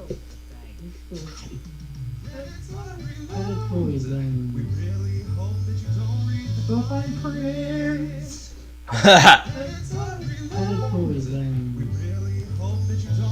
Go find prayers. Those are silly jingles. Go find prayers. They never want you to leave the phone, but anyway. How about we start the bidding at who can get Interesting. Okay. Now I'd like to see 11. It's a eBay auction. The next bid is $1,500. I am looking for $1,500. Okay, here we go again. I see 15.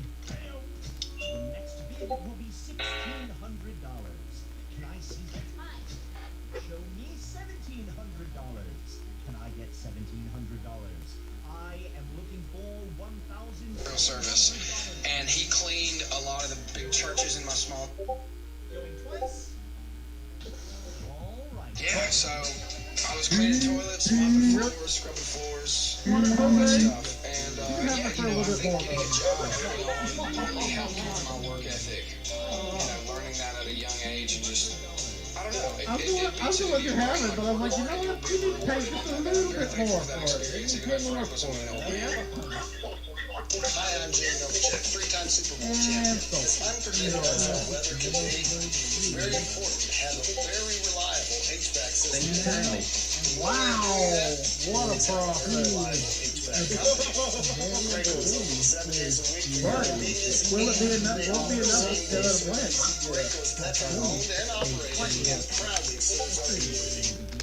What the hell?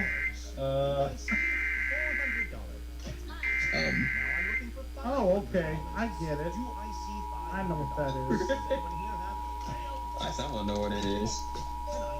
Oh, I did, Bill. Have an idea. I say, yeah, I have an idea. I just don't know what this one's worth.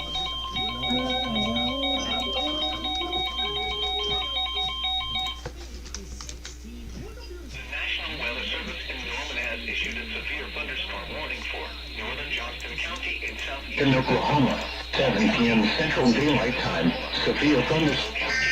Central Oklahoma, Onondaga County in east central Oklahoma, northwestern Etoka County in southeastern Oklahoma, northeastern Murray County in southern Oklahoma, southern Hughes County in southeastern Oklahoma, into 10 p.m. Central Daylight Time. At 9:13 p.m. Central Daylight Time, severe thunderstorms You made my decision for me. line extending from near Calvin to near And wasted screw. 30 miles an hour. Expected hazards include 60 miles an hour wind gusts and quarter-size hail. This is a radar-indicated threat. The following impacts are expected. Hail damage to vehicles is expected.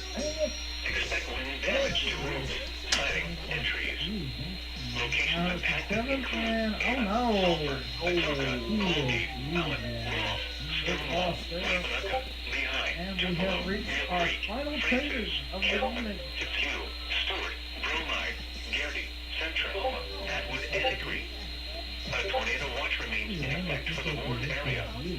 Tornadoes can develop quickly from severe thunderstorms. I'm going to be falling out on this one. To an interior room on the lowest floor of a building. The National Weather Service in Springfield has issued a severe thunderstorm warning for northwestern Ozark County, western Douglas County, northeastern Taney County, southeastern Christian County, and to 10 p.m. Central Daylight Time. At 9:16 p.m. Central Daylight Time, a severe thunderstorm was located 7 miles northeast of Taneyville or 12 miles northeast of Forsyth, moving northeast at 30 miles per hour. Expected hazards include 60 miles per hour wind gusts and quarter-size hail. This is a radar-indicated threat. The following impacts are expected. Hail damage to vehicles is expected. Expect wind damage to roofs, siding, and trees.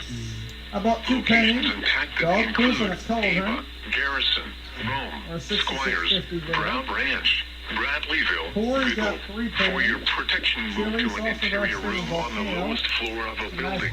Repeating, a severe thunderstorm warning has been issued until 10 p.m. Central Daylight Time for the following counties: in Missouri, Christian, Douglas, Ozark, and Taney. Jose picked up 3 paintings as well, and Nick Hill, a bowl of vomit, and whipped topping. Altogether gives him $6,700. And finally, Lawrence got his 1 painting, which is a close-up of a zit, worth $3,000. There's the final scores, but we have to do a little calculation to pay back those loans that you guys borrowed. And the final score of 6650 means I'm the winner! Yay. All of that work. Yay. All of that work. Ah, yeah. All. Yay. It's like, yay. 6650 means calculation to pay back those loans that you guys borrowed. And the final score of 6650 means I'm the winner!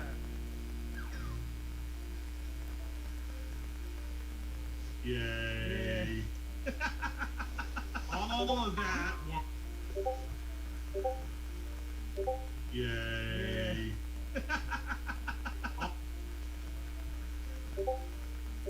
Yay. I like this. Yay.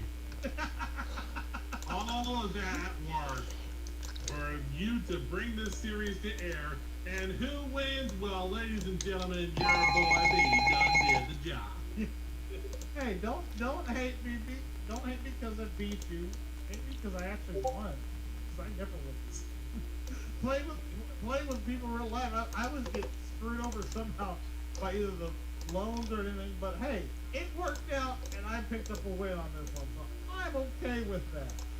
There you go. But anyway, hope you guys had fun. Because I think we all had a good time with it. Did we not? Hey, yeah.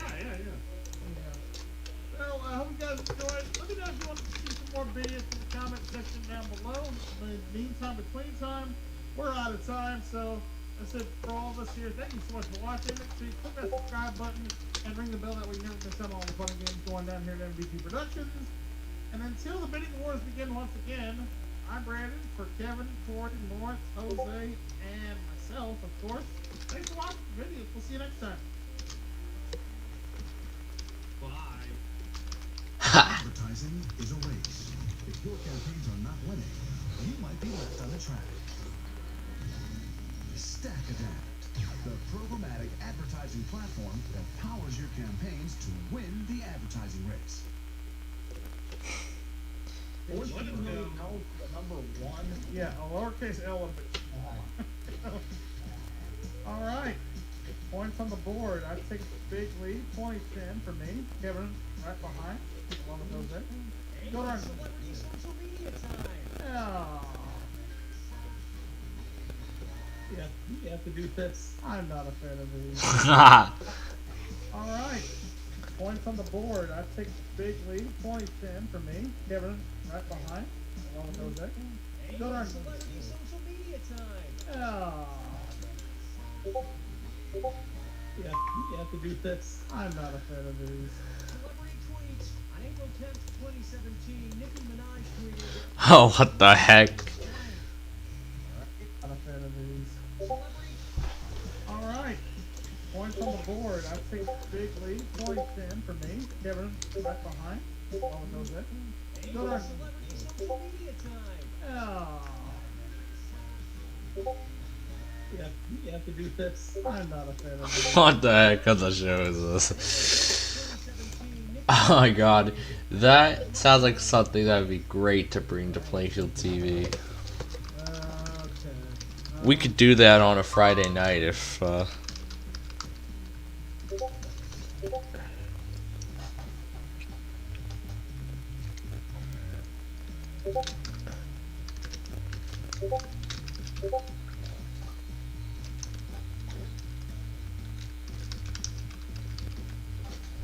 See, I don't have Twitter, so I'm already at a disadvantage on this. So. Alright, where's the crew? Me neither. Oh, well, there we go. what the heck? Well, What the heck are those? damn. What the heck are those things? I don't even know. Vivage 3rd edition. Hey, weather. Oh my.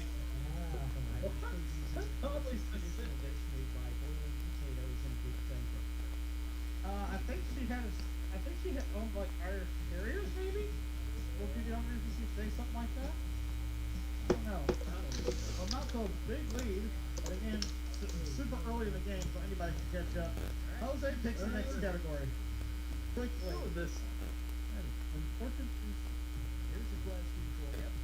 In an odd 1929 experiment, Princeton researchers were successfully able to transform a cat into blank.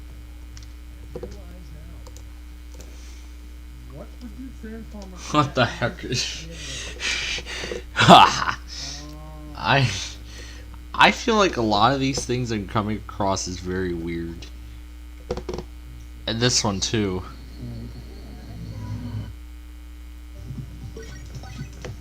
The wheel of enormous proportions. Oh dear. I know the episodes are totally fake, but could you imagine? Rally. Match away. I know you can do this. Hey, Maddie. Yes. Okay, that. Okay. Oh. No. Oh, what? Okay. Hey, here's a match. You and running out of time. Oh, come on, Pete. Oh, It wasn't me. I got it. Jason. Nice try, audience. Damn it, More Pete. waste of time when you see it. I'm sorry, what happened? Players are able to win. I voted for you to win, but you let me down. Impressive people. Ooh, that's a spicy power slice. Well done, Jason. Well, now I'm all fired up for a set of spins. Two of them I realized which shows they went to because they named the episodes a specific way. Right. Exactly. Yeah. And not to get personal, but I feel a bit naked. Oh my goodness. Well, Alright, who is coming up with all these words? I don't know who is coming up with all these words.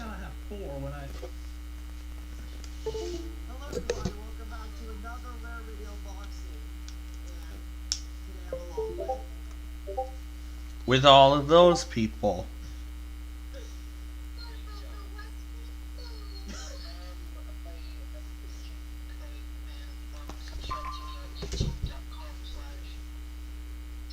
Oh. Connected devices in your home protected from Wi-Fi threats with XFi Advanced Security, included with Xfinity Internet at no extra cost. Can your internet do that? Activate Advanced Security today through the Xfinity app and learn about upgrading your in-home Wi-Fi experience with XFi Complete. It includes unlimited internet data and will help ensure you get the most Wi-Fi coverage throughout your home.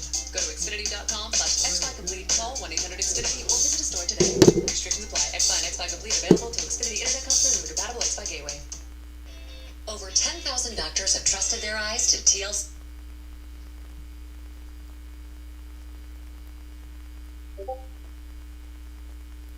Hey, babe.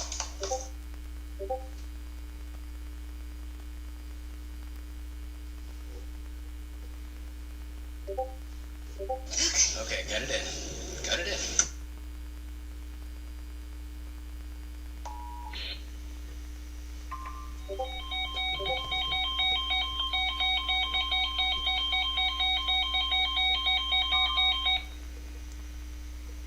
The National Weather Service in Norman has issued a severe thunderstorm warning for Jefferson County in southern Oklahoma, southeastern Cotton County in southwestern Oklahoma, northern Clay County in northern Texas, northeastern Archer County in northern Texas, southeastern Wichita County in northern Texas, until 10:30 p.m. Central Daylight Time.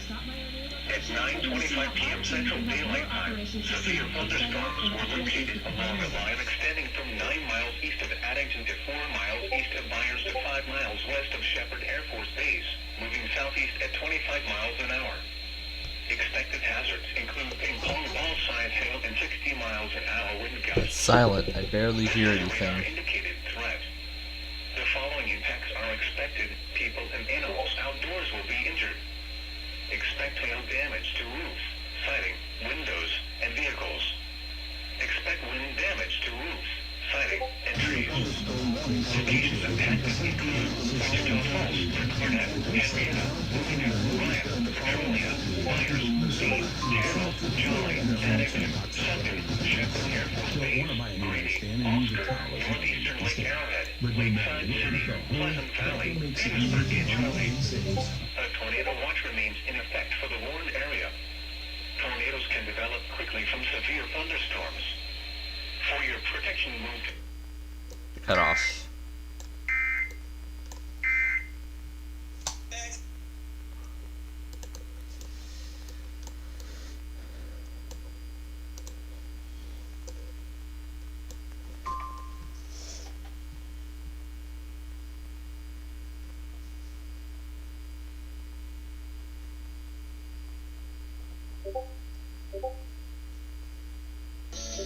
Yep,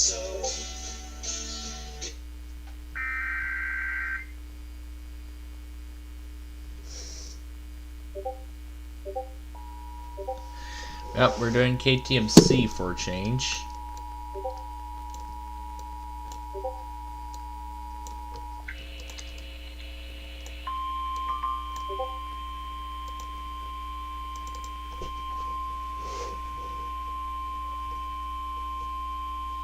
The National Weather Service in Tulsa has issued a severe thunderstorm warning for northern Wichita County in southeastern Oklahoma, southern Haskell County in southeastern Oklahoma, Latimer County in southeastern Oklahoma, Pittsburgh County in southeastern Oklahoma until 10:15 p.m. Central Daylight Time. At 9:20 p.m. Central Daylight Time, severe thunderstorms were located along a line extending from Crowder to 3 miles northeast of Krebs to 3 miles east of Ashland, moving east at 60 miles per hour. Expected hazards include 60 miles per hour with gusts and nickel-sized hail. This is a radar-indicated threat.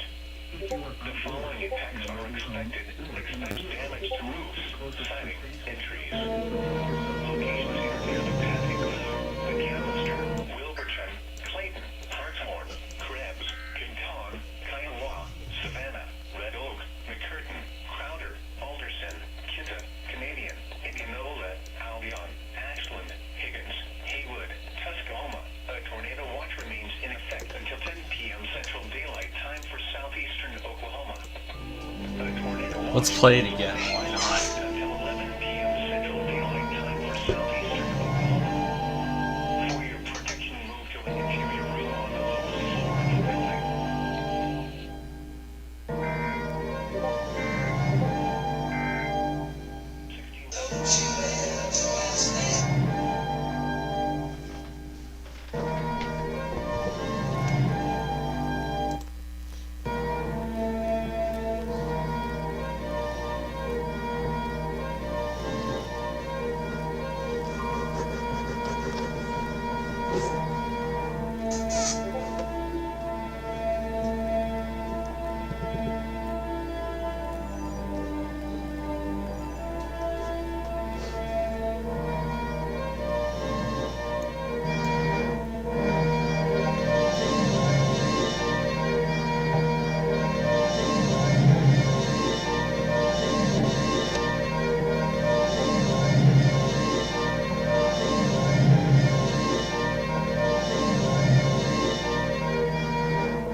A little 2 minutes late, but I will give people a few minutes to pop on here.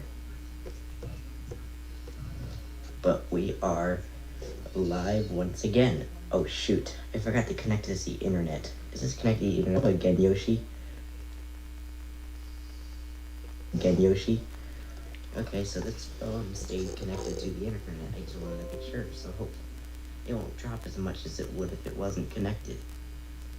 WNY, hello. Yep, you are here. Congratulations for making it. So grab some popcorn, as we'll be chatting a little bit, watching the Weather Channel right now.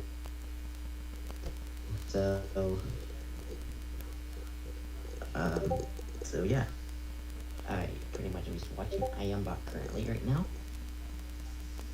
So it looks like Head City has just done a marine weather statement.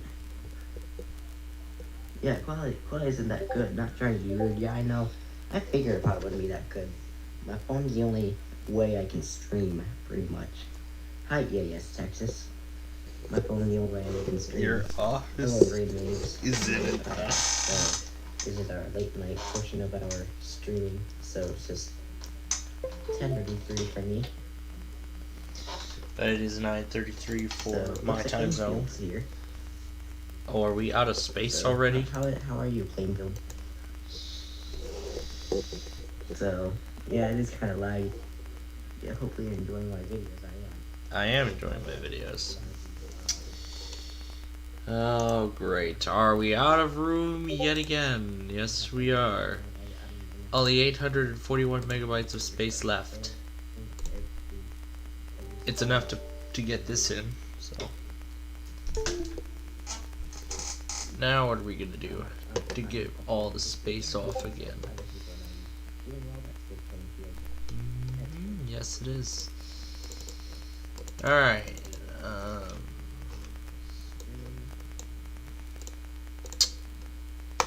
There goes another 84 megs.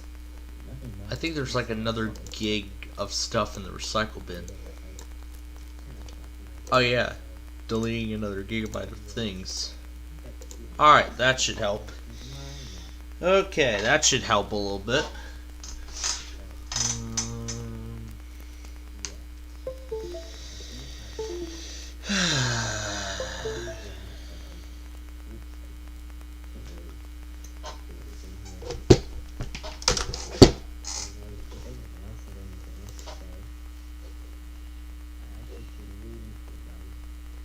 Lol, you said that 2 times.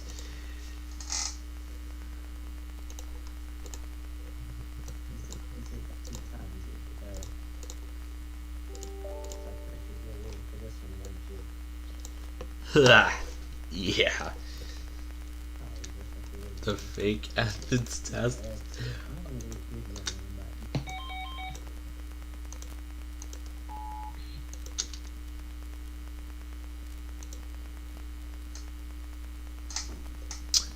Lacking, but he's watching the IEM too. But yeah, he's watching over everything that's going on. So for those just tuning in, we are continuing coverage of this line of storms that is going to continue through into the overnight hours, although I don't know if we're gonna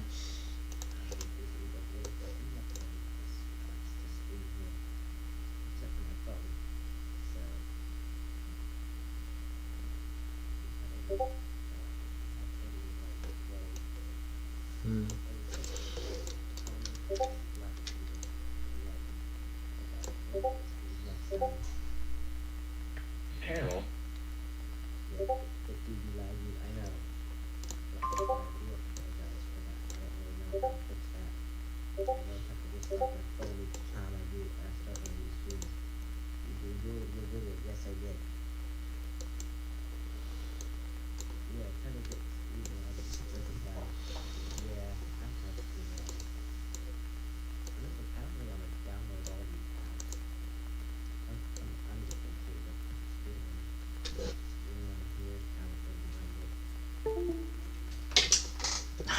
try to get Streamlabs. It doesn't lag.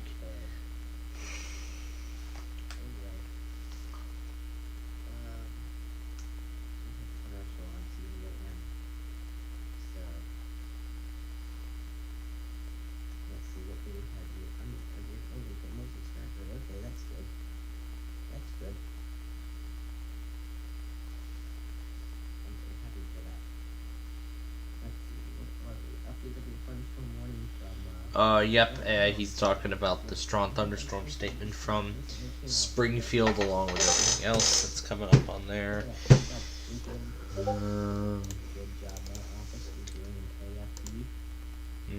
Yep. County in southwestern Oklahoma, northern Clay County in northern Texas, northeastern Archer County in northern Texas, southeastern Wichita County in northern Texas, until 10:30 p.m. Central Daylight Time. At 9:25 p.m. Central Daylight Time.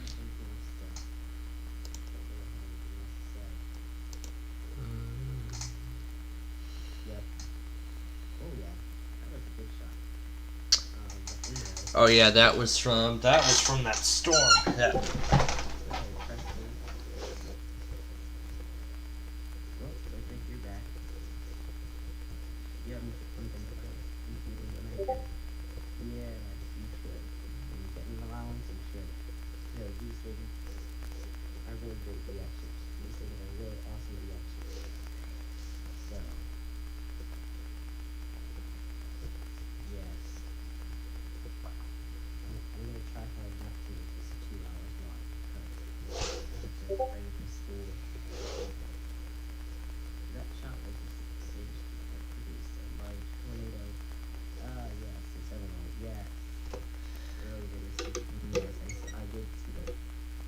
Yeah, he did see the video of the large tornado in Oklahoma earlier today.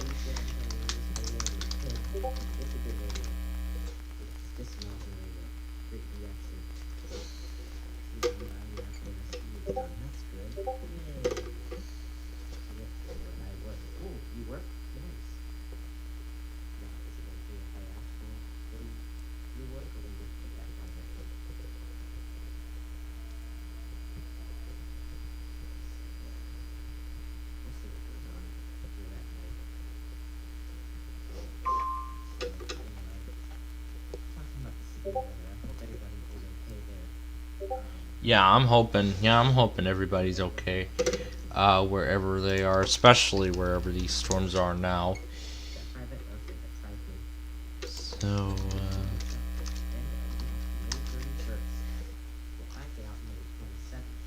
So he gets out a little bit. So I'm pretty much like the last one that gets out before everybody else does.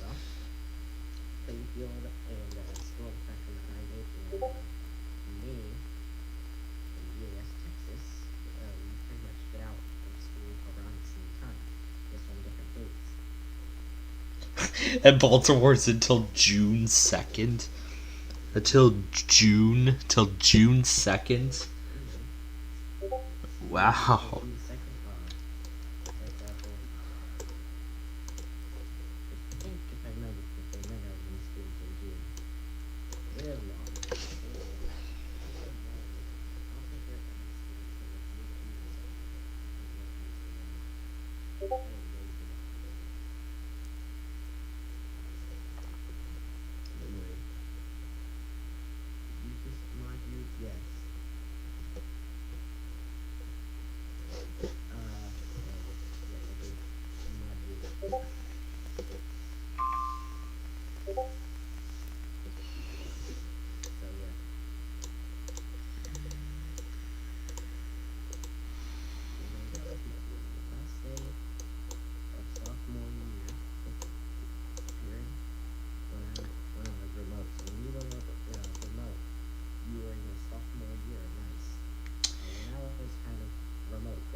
Yeah, this pandemic really did something. Yeah, they're until like June 16th. Yeah, June 15th. Cause school's about to be over. September, yes. June would be great, but not like PA students. Yeah, true. Kind of a bad friends because school is about to be over, and he loves school. I don't know what that's about, but you know, I have a personal opinion about school myself. Personally, what I'd have to say,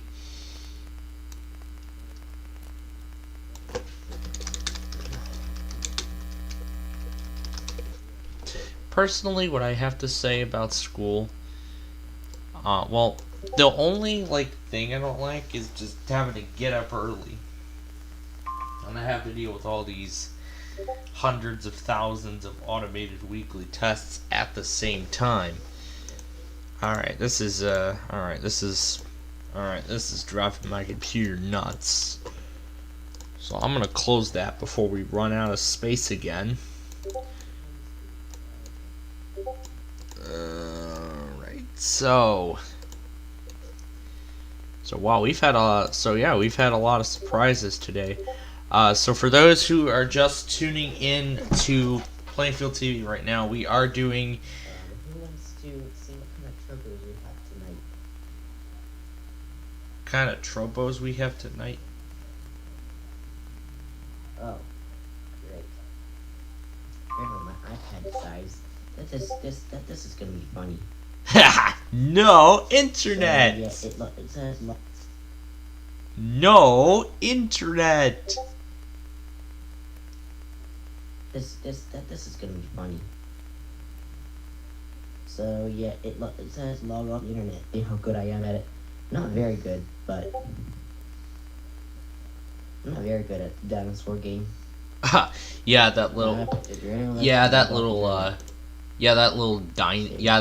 dinosaur thing. Yeah, that dinosaur thing when you run into a no internet connection message on Google Chrome.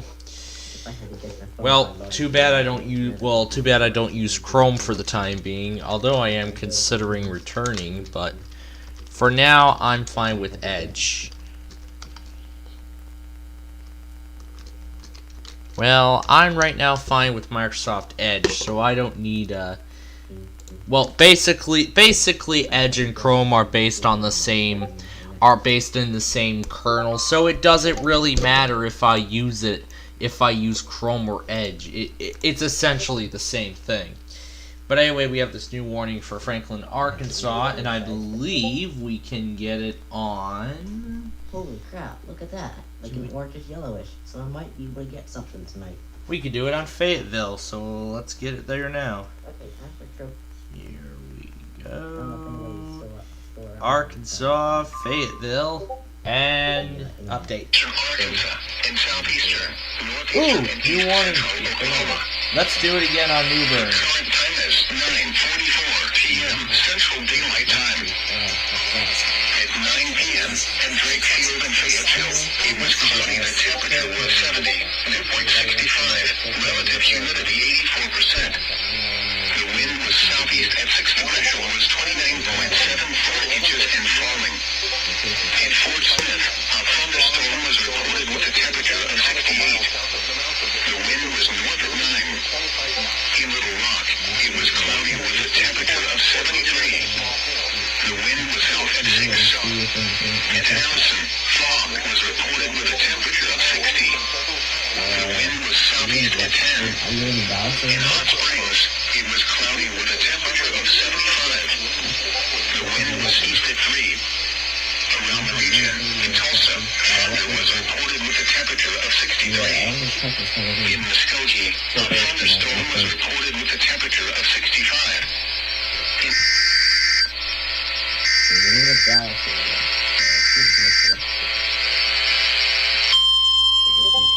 Yeah, 310. Oh, nice. That's what I have. I have one of them. Yeah, it looks like you don't have any trouble tonight. Yes. The National Weather Service in Tulsa has issued a severe thunderstorm warning for central Franklin County and west central Arkansas until 10:30 p.m. Central Daylight Time. At 9:45 p.m. Central Daylight Time, a severe thunderstorm was located 7 miles north of Greenwich, moving northeast at 35 miles per hour. Expected hazards include 60 miles per hour wind gusts and nickel-sized hail. This is a radar-indicated threat. The following impacts are expected. Expect damage to roofs, siding, and trees. Locations in or near the path include Ozark, Altus, Branch, Denning, Winterkill Village, Edna, Alex, Wheat Lilla, Meg, Tony, Peter Pender, Seatle, Cravens. This includes Interstate 40 in Arkansas between mile markers 29 and 42. A tornado watch remains in effect until 11 p.m. Central Daylight Time for northwestern and west central Arkansas. For your protection, move to an interior room on the lowest floor of a building. To report severe weather, contact your nearest law enforcement agency. They will send a report to the National Weather Service office in Tulsa.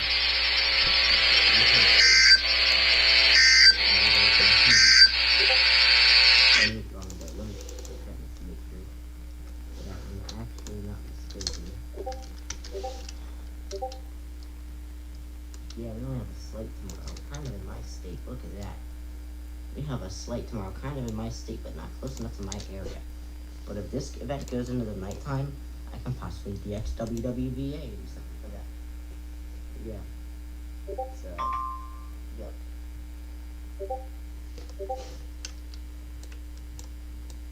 Let's see. Do you know who's in charge of the weather radio coverage area? Well, you have some words from them, because WXM42 is my strongest signal, but it doesn't cover my county. Well, yeah, it does. WXM42 covers Adams. Is that the one that you're in? Man, I'm gonna buy another 120. Oh, really? Because the antenna broke. Oh, that's busted. That's sad. See if I can get a flash lightning. There you go. That's what it looks like. There you. Oh, I think I just caught that. Holy crap! I caught that. There you go. That's it. Hope it's not copyright or anything. I honestly hope it's not. All it is just a video of somebody with the Weather Channel that's been sent in. I thought your strongest was WXL40. No, that's mine. Baltimore's channel, I guess, is WXM42 is the strongest one. WXJ20 covers me. When you broke your 310, you got a replacement antenna instead of a new one. Yeah, that's what you said, Plainfield. So, yeah, that's just possible you can even get a replacement instead of like an extra new antenna. You probably should. Still have not done it yet. So, yeah. I don't think I put KTMC in yet. So they put a lightning. Anyway. So it's on 105.1 and 1400. WXL34 is the strongest.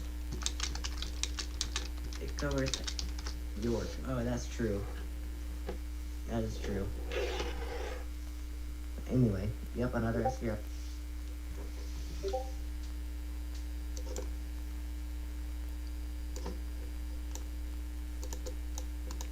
Anyway, yep, another SPR is possible. Yep. 42 is clear. Okay, KBC3 and another 1097 are impossible. Yeah, that is really strange. I'm just gonna buy a new antenna for my year 120. Also, happy 40th birthday to the Weather Channel. Yes, that's true. Yep. Yep.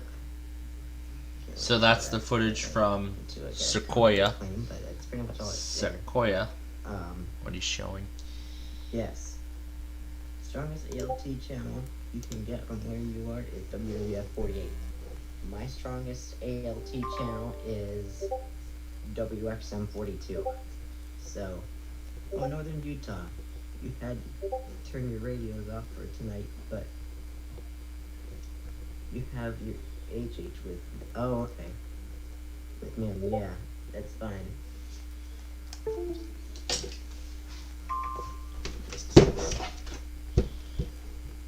So, my is KC55 or KC56 goes off the air.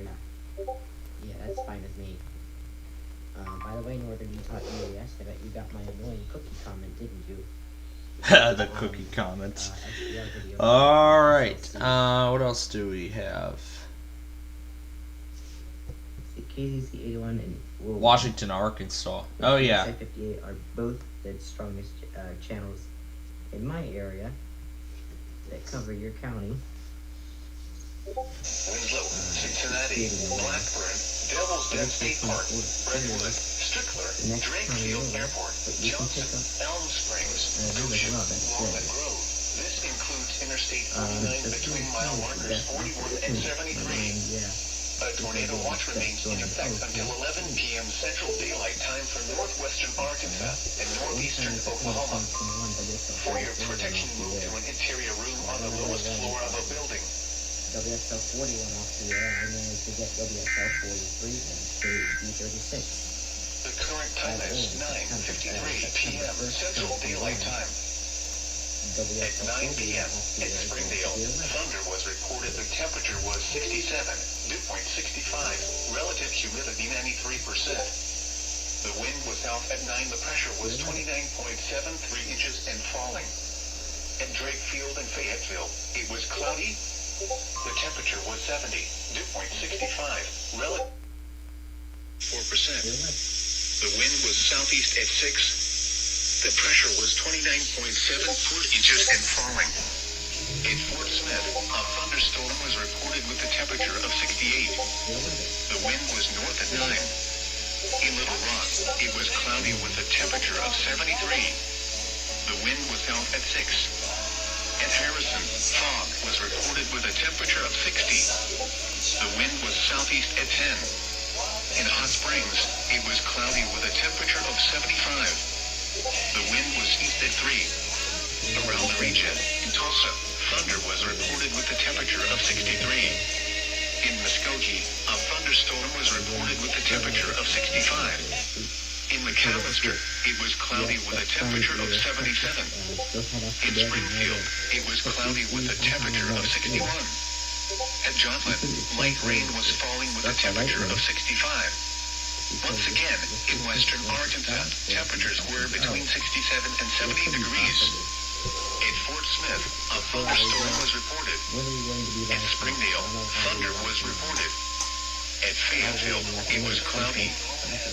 The National Weather Service in Tulsa has issued a severe thunderstorm warning for Washington County in northwestern Arkansas until 10:15 p.m. Central Daylight Time.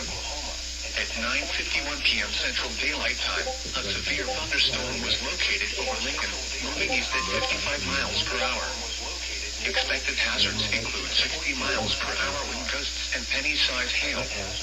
This is a radar-indicated threat. The following impacts are expected. Expect damage to roofs, siding, and trees. Locations in or near the path include Fayetteville, Springdale, Farmington, Prairie Grove, Elkins, Tontitown, West Fort, Lincoln, Greenland, Winslow, Cincinnati, Blackburn, Devil's Den State Park, Brentwood, Strickler, Drakefield Airport, Johnson, Elm Springs, Goshen, Walnut Grove. This includes Interstate 49 between mile markers 41 and 73. A tornado watch remains in effect until 11 p.m. Central Daylight Time for northwestern Arkansas and northeastern Oklahoma. For your protection, move to an interior room on the lowest floor of a building. The following is a summary of watches, warnings, and advisory.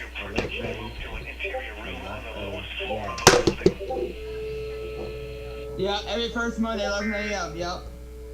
Enhanced recipe. Yeah, and you caught it? Oh, okay.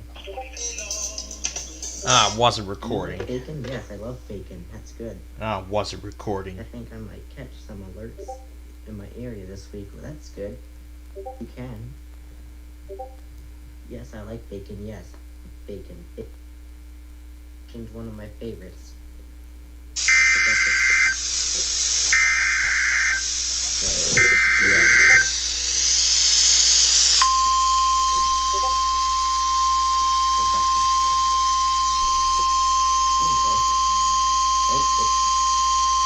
The National Weather Service in Tulsa has issued a severe thunderstorm warning for northeastern Benton County in northwestern Arkansas, northwestern Carroll County in northwestern Arkansas, until 10:45 p.m. Central Daylight Time.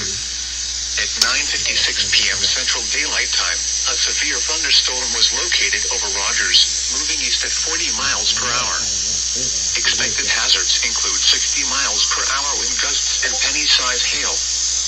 This is a radar-indicated threat. The following impacts are expected. Expect damage to roofs, siding, and trees. Locations in or near the path include Springdale, Rogers, Bentonville, Eureka Springs, Bella Vista, Lowell, Tea Ridge, Cave Springs, Pineville, Gateway, Beaver, Northwest Arkansas Regional Air, Hobbs State Park, War Eagle, Miller, Senator, Avoca, Beaver Lake, LaRue, Best. This includes Interstate 49 between mile markers 75 and 93. A tornado watch remains in effect until 11 p.m. Central Daylight Time for northwestern Arkansas. For your protection, move to an interior room on the lowest floor of a building.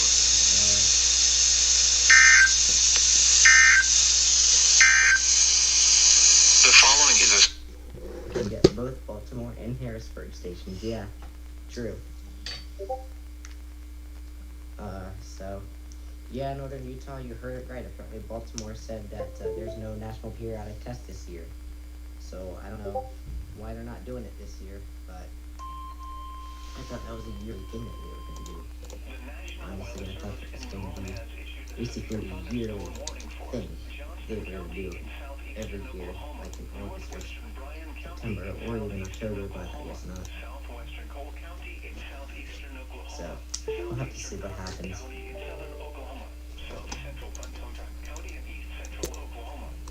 you know, there's only one person watching, so that's okay. And Pop off if they really need to for school. Like I said, I'm not going to be on as long as Was reported.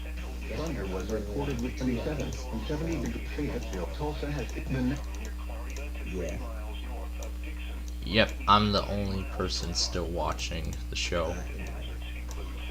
Alright with me. But we are about to, but we are going to call it quits very soon. Speeding away. Do it cross. S83301 is in the box of shame. Oh no, because it is falling to...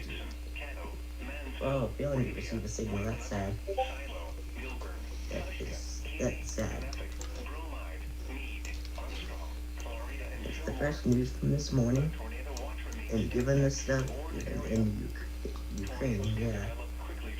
Seems like a good idea to have stuff ready just in case, yes.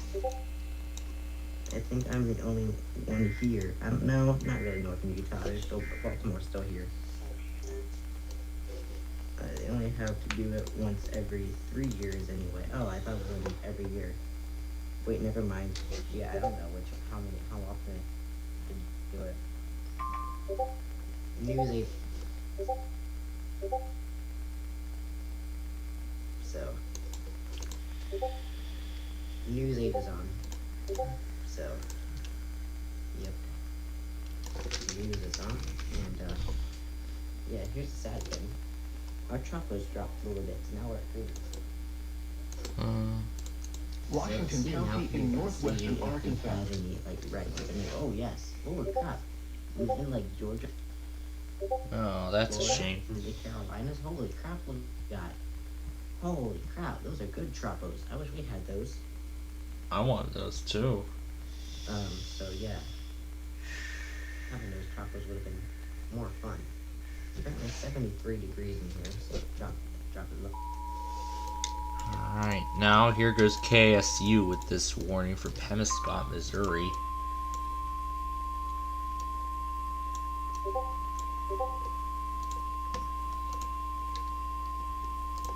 The National Weather Service in Memphis has issued a severe thunderstorm warning for northeastern Pemiscot County in southeastern Missouri, northwestern Obion County in West Tennessee, Lake County in West Tennessee, until 10:30 p.m. Central Daylight Time. At 10 p.m. Well, they actually changed it. They actually changed it up a bit. It doesn't say for in Western Tennessee. It says West Tennessee now. So it says West Tennessee rather than Western Tennessee. Whatever it is. I don't know if you're on the coastal area of South Carolina, but if you are, yep, that's where Aiken is. You know what? The red chocos are mainly in like, the coastal areas of South Carolina, basically where... Windberg, Wright, Croninville, Rooney Store, Sunkist Beach, Blue Bank, Proctor City, Fremont, Mady, Spout Springs, and Herring. Yep. For your protection, move to an interior room on the lowest floor of the building. Repeating, a severe thunderstorm warning has been issued until 10:30 p.m. Central Daylight Time for the following counties: Pemiscot, Missouri, and the following counties in Tennessee, Lake and Obion. Yeah, I hope so.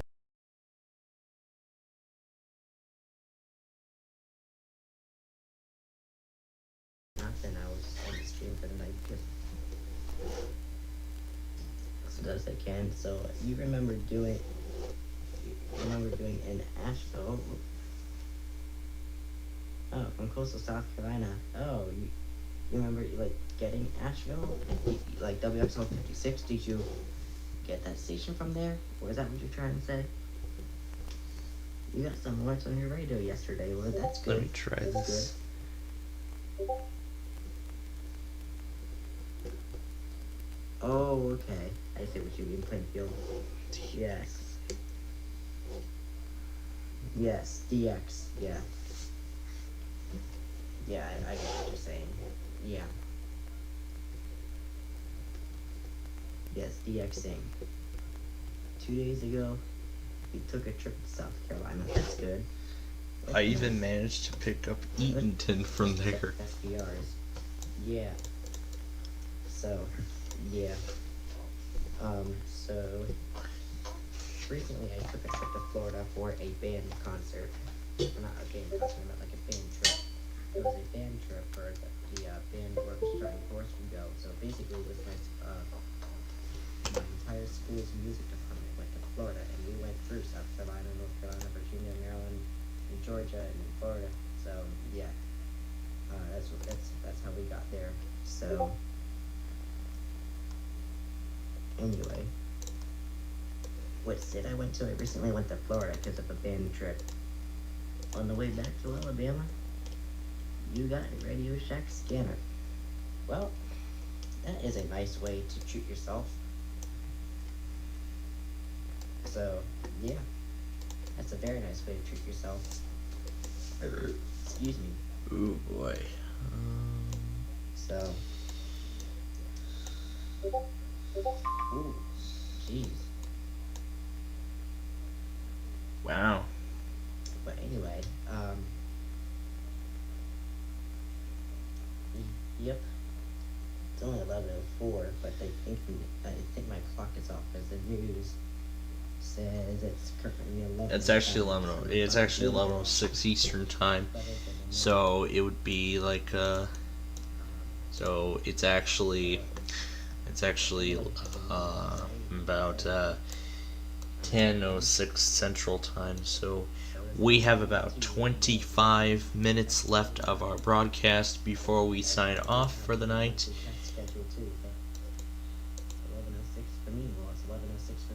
Yep, so essentially it's 11:06 for a lot of us.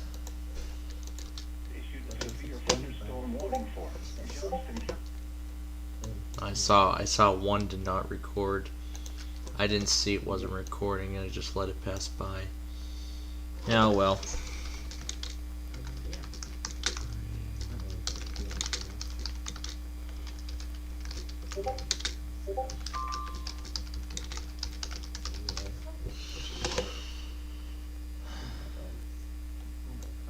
I'm at least glad we were able to get Minecraft Live in today before all this happened. Continuous backlight.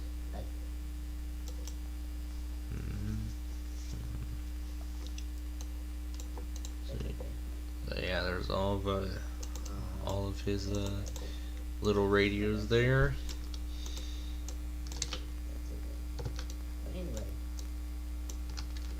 Like he's getting ready to end it. I think he's getting ready to show. Yeah. A-S-U. Yep.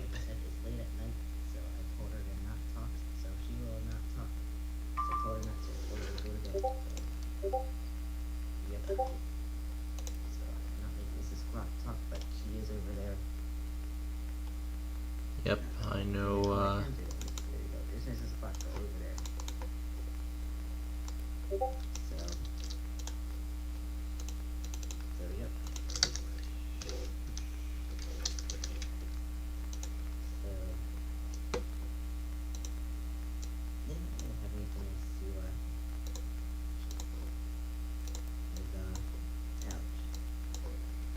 I'm gonna go ahead and take down the severe weather banners, as there really isn't a reason to keep it on.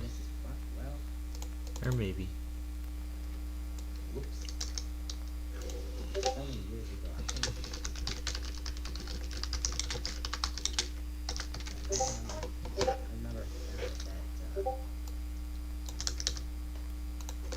keep the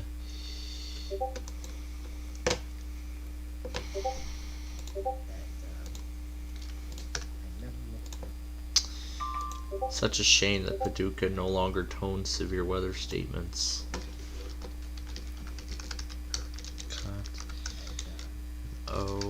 Lincoln, O'Brien, Tennessee. I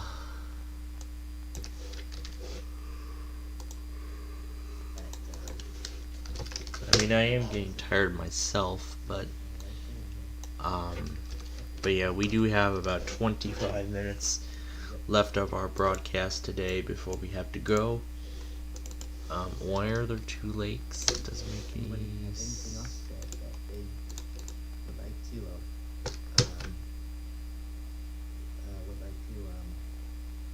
say here?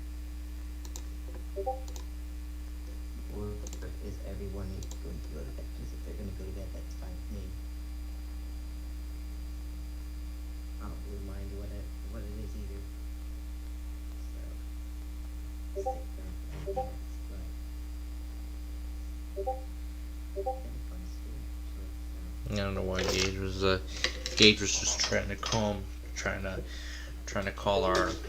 call our station here. Oh, now he's trying to call me again. All right, he's just trying to reach our station.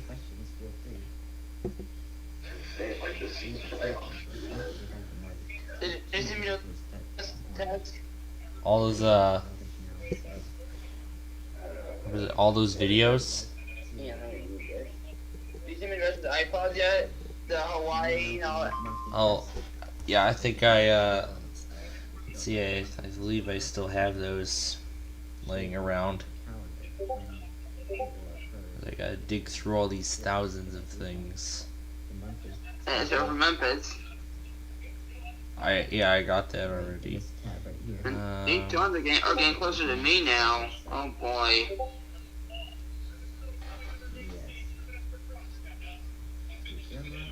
I guess that moderate risk did not fail. They went perfect with that moderate risk. They did perfect.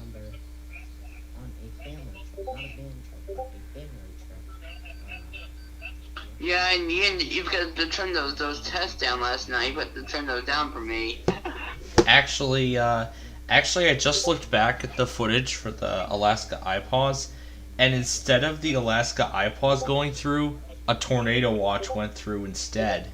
Well, give me that. Will you send it? Sure, I'd be more than happy to. By the way, KTMC is relaying a new warning. Oh, jeez.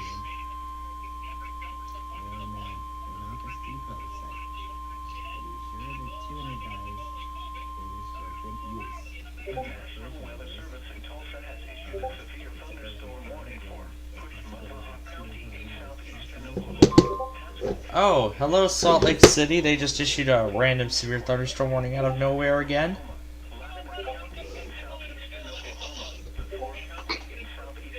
They just issued a warning out of nowhere. Oh boy.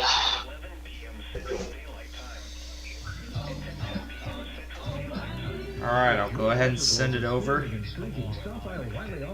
Alright, there's the... Yes! Improve visibility and save money with Rain-X Latitude wiper blades. Visit O'Reilly Auto Parts or shop online at O'ReillyAuto.com.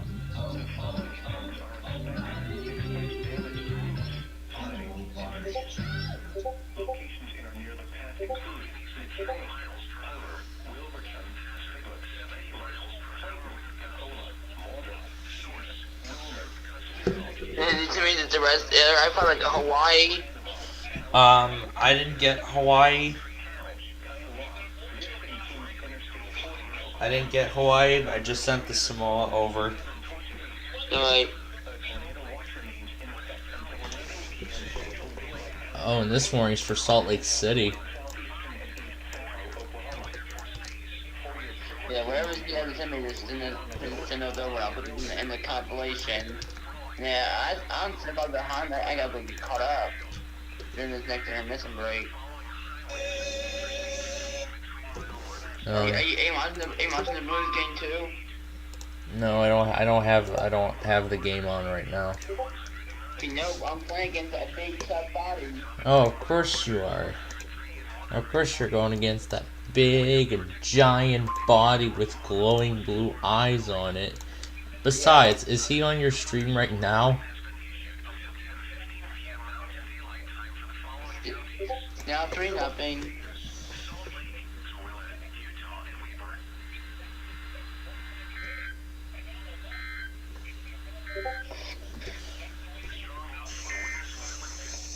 The National Weather Service in Tulsa has issued a severe thunderstorm. And plus we got another warning came from Tulsa. Northwestern Carroll County in northwestern Arkansas until 10:45 p.m. Central Daylight Time. At 9:50 Tulsa and Norman. Daylight Time. You seen the videos of where I got the siren tester in school? I played that while State College was doing his nightly live streams. That is something he's doing now. Oh, and if you been, I got during school, I got my tornado siren test. Neat. Don't get yours tomorrow. Are you gonna stream tomorrow for the Illinois test? Yeah, of course I'm gonna stream it tomorrow. I will get you for St. Louis. I think we're about to get another alert on Springdale. Have you watched yet from my area? Nope. I don't see that happening. I don't see that. Same for me. The National Weather Service in Tulsa has issued a severe thunderstorm warning for Madison County in northwestern Oh my God, this is getting out of hand. County in northwestern Arkansas, northern Crawford County in northwestern Arkansas. Looks like it's not gonna. Until 10:45 p.m. Central. Alright, well that means that. Today? What? Any PDSs today? There was one in Oklahoma City just after 8 p.m. Did you get it? It was an update. Well, that's Hayden's area. Oh boy. Oh wait, that's not right. Moving east at 50 miles per hour.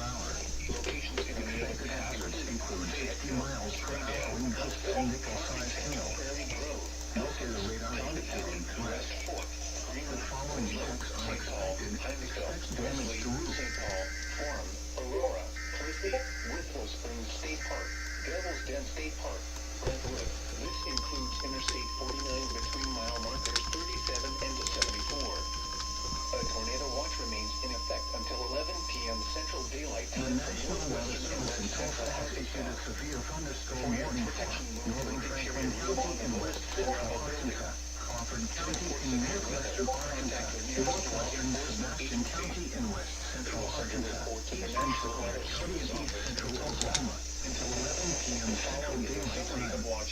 Warnings 10:15 p.m. Central Daylight Time.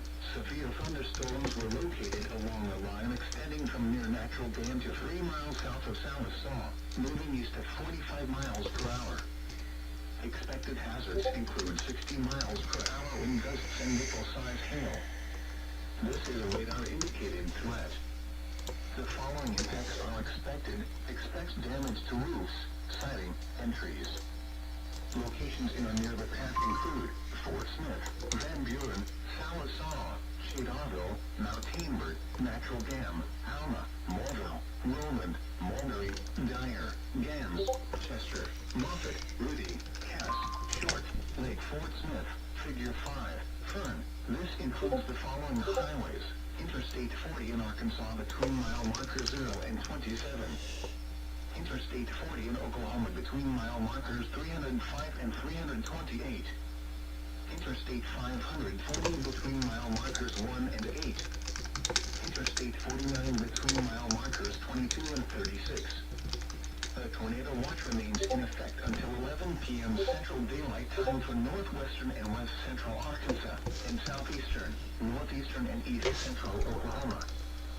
For your protection, move to an interior room on the lowest floor of a building. To report severe weather, contact your nearest law enforcement agency. They will send a report to the National Weather Service office in Tulsa.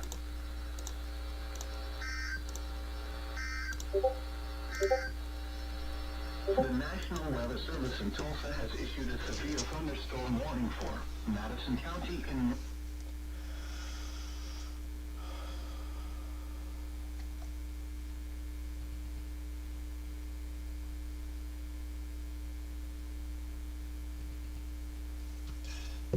For some reason it doesn't want to go to my other tablet. I don't know why it doesn't want to. Alright guys, we only have a few minutes left of our time together, so we are about, we're pretty much about done here. So yeah, so as you heard, we got a few alerts off of that new secondary station on WJON, and already I like it. I really like that second station. You know, I really like the way the second log is laid out. I mean, it's actually really nice. I really like it. It's like so much easier for me, and especially for everybody else. Because I mean, look at this. Everything is so much easier now. Because now I can see what's getting issued. Because now I can see what is getting issued in real time. So like here I'll take, so like look at this. I can see this says severe thunderstorm warning for Franklin, Arkansas. And then what I really like about this is that it also shows severe thunderstorm warning alert received on May 2nd at 10:47 Eastern time. And then what I like this is that it comes under the catch all alerts filter. Well, I know Fairfax has set up these filters differently, especially for everybody, because I know everybody likes to go after all this stuff. So this is really easy, and I like it. So essentially how we set this up, essentially how we set up that log was when an alert is received on the encoder of the second station. I know that's gonna replace our ability to like rewind, formally rewind, I could say, by downloading recordings that were on the cap deck. But I think in some way that's actually, I don't know if that's possible anymore, because for some reason John's dad's deck is now ignoring iPause tests, so I don't understand why it's doing that. Now, when we got the Guam iPause yesterday, I don't know why it's not working today, but that's alright. The other thing I like is that it also gives out like a station link. Like it gives the station link. So like for instance, it says KISR, and then it gives us the link right here to the stream. And I think this is also another good thing too, because if we scroll up to earlier, today, not this one either, and it's like right up towards the top here. Like, oh my god. Yeah, this goes to show how much stuff was issued today. Jesus Christ. It's like I have to go like so far up to the top just to see everything. Alright, here we go. So where was it? Was it right after the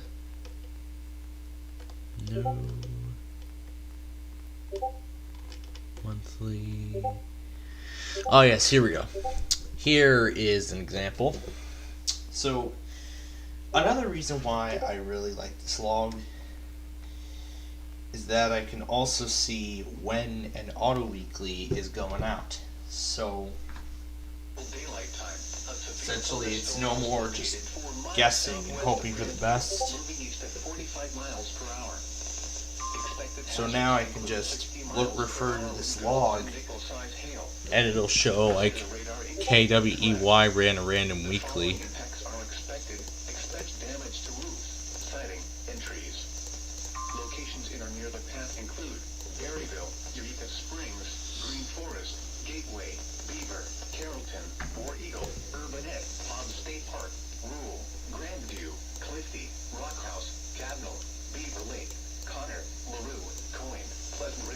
Denver. A tornado watch remains in effect time for northwestern Arkansas. For your protection, move to an interior room on the lowest floor of a building. To report severe weather, contact your nearest law enforcement agency. They will send your report to the National Weather Service Office in Tulsa.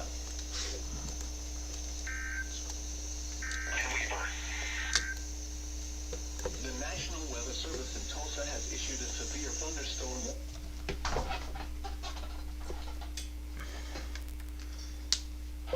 So then I can use that stream, so that I can basically use that whole thing, that new logger, to easily determine which stations are streamers and which ones aren't. I think in some way that's actually more effective than the other one. Like, than the other logger. It's like really effective. I like it. I like that idea. The concept is actually really good.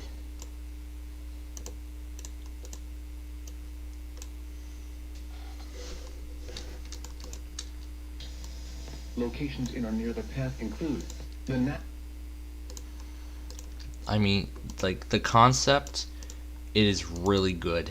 So, John, I like what you did. I like the modifications you did. I really like it. So I can provide direct access to the stream link. In Tulsa.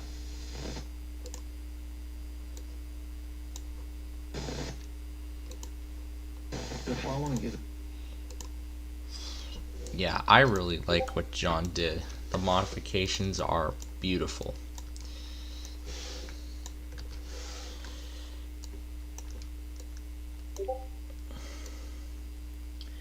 I'm sure Northern Utah got another rude awakening.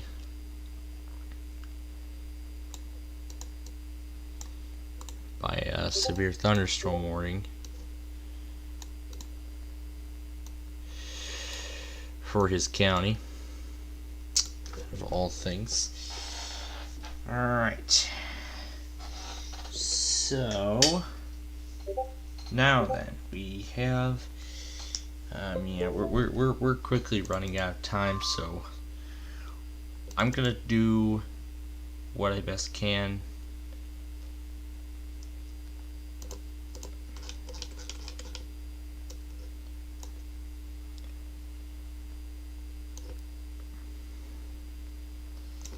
So pretty much these lines of storms are going to continue through Arkansas through the night.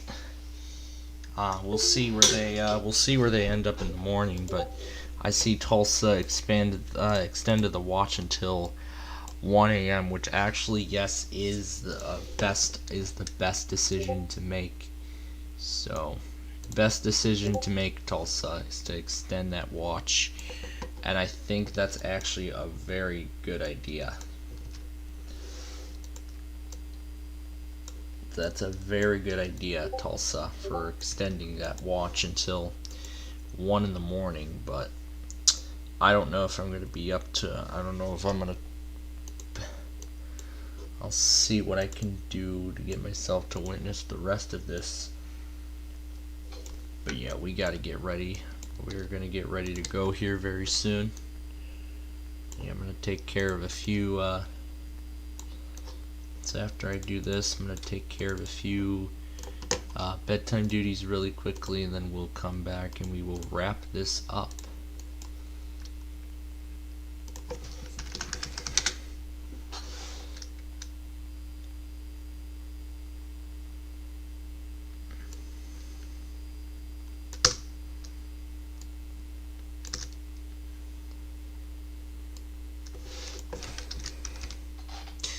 Now I don't know what I'm going to do about the other iPause tests. Not sure what I'll do about them yet. I haven't decided what I'm going to do with those, but I'm sure something eventually. Alright. Let me get my bedtime duties done. And then we will wrap this up.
Alright.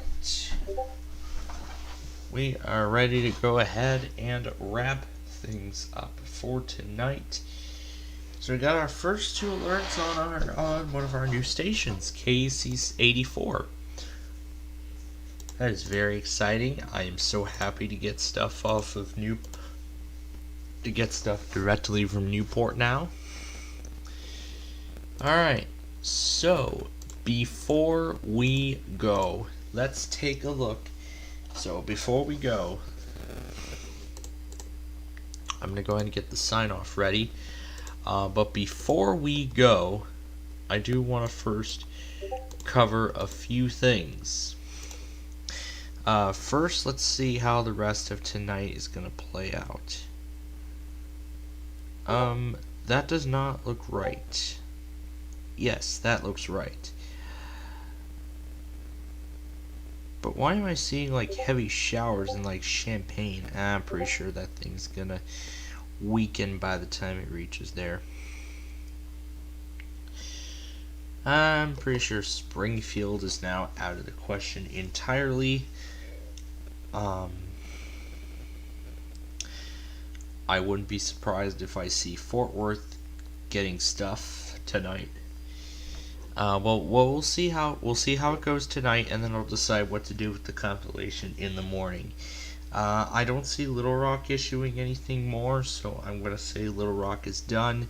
Norman is formally done at this point. Yeah, Norman is done. So all we're left with now, I believe at this point, is just Tulsa. So we're only left with just Tulsa at this point. So, yeah, well, Tulsa for now, and then eventually we're gonna go right to like Fort Worth and all that. West Virginia did not test today. Hopefully they will test tomorrow, but let me tell you, boy oh boy, that was quite a scary tornado watch. That was. I mean, I'm gonna tell you right now, that was the scariest. That was by far the scariest tornado watch that we've had. That is the scariest tornado watch that we've had in a while. Cerri breaks a cyclone. Hey Siri. Yes? Play for Elisa high speed. The heck? You got it. I get to play this. It's what high speed for America. What on earth? That's silly.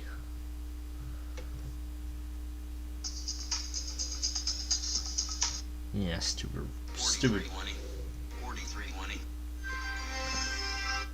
Okay, that is an incredible. Okay, that is an incredible error because it's out of sync. Yeah, he's getting ready to end the broadcast now anyway. And as for us, we are getting ready to call it quits for the night also. So, with that, folks, I think we might have a new Auto Weekly. However, the Global Weather Society has yet to confirm this, although I've already confirmed it. I'm going to find that out for myself tomorrow. So, now, before we go, again, that was one. Number two is the rest of, now, the second thing is tomorrow. So, we've got a slight risk. So, this would be a little bit of a calmer for a lot of us. Wilmington, Ohio, Cleveland, Ohio, Charleston, West Virginia. And say a slight part of State College. Pittsburgh, Pennsylvania. Although KH35 for some reason is still off the air. Louisville. Jackson. Paducah. Memphis.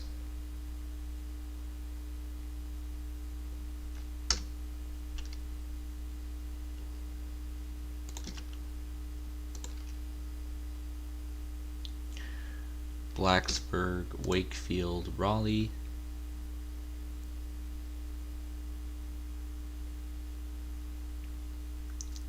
And I think we're ready. So this should be a calm event tomorrow. So it should be a calm event tomorrow. And then of course tomorrow in terms of monthlies, they're all in the daytime. Massachusetts, and then WGY, and then of course my state. So, yep, my state, then Tennessee, and then St. Louis, and then Texas. I'll try and get Texas on time. Oklahoma, and then Buffalo, and then the rest from there are turned over to the West Coast, Central Puget, Missoula. So pretty much we start in the east, on the East Coast, and then we go to the West Coast and finish everything off from there. So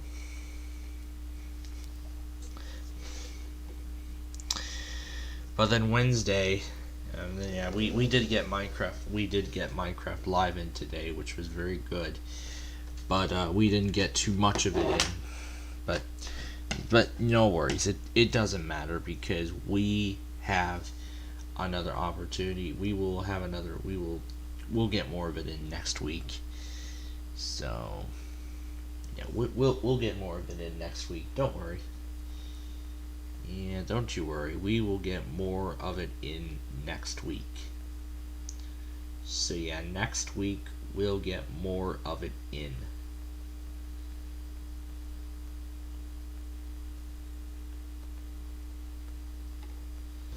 So yeah, we'll get more of it in next week. Don't you worry.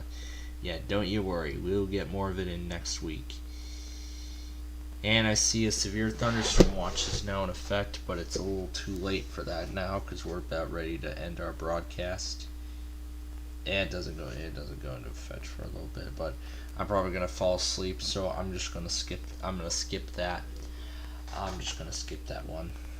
So yeah, Wednesday is going to be a very interesting one because we're gonna have like a 5-in-1. I call it a 5-in-1. We got the NOAA weeklies as usual, the auto weeklies as usual. We got a whole bunch of monthly tests. We have Canada's national alert ready tests, and an enhanced risk for severe weather. All of that in a single day. How crazy will that be? And we're gonna bring it all to you. And as I said, I'm gonna try and go for every province in Canada. although that process is going to be hard. It's going to be difficult, but it is doable. It is doable. I will try my best. And it is going to be even harder in the morning because Wisconsin and Iowa are both going to be testing just minutes apart. So, yeah, that's why it's going to be a little hard. And that SVA is now in effect, so I'm just going to skip that and let it pass because I'm going to be in bed, and yeah, I'm probably just going to miss everything. Of course, with all the auto weeklies tonight. And then of course Thursday, yeah, like this is the first week, so of course we're gonna have like hundreds of tests. WWOS, I rewinded them and I've confirmed they are not a streamer, and I'm gonna check right now to see if I've already went ahead and removed them, which I should have. I should have went ahead and removed them already. And nope, it is still on there, so I'm gonna take that off right now. In terms of weeklies tonight, we don't have that much. We've only got WFBC, which I've yet to confirm as streamer. WCZK is another station I've yet to confirm. Once I can confirm those stations, alright, we can see that the Tornado Watch is being replaced by Severe Thunderstorm Watch. So I'm going to go ahead and remove WWOS from the list. Alright. So yeah, that's what we've got. That's what's going to be happening tonight. That goes till 4 a.m. I think I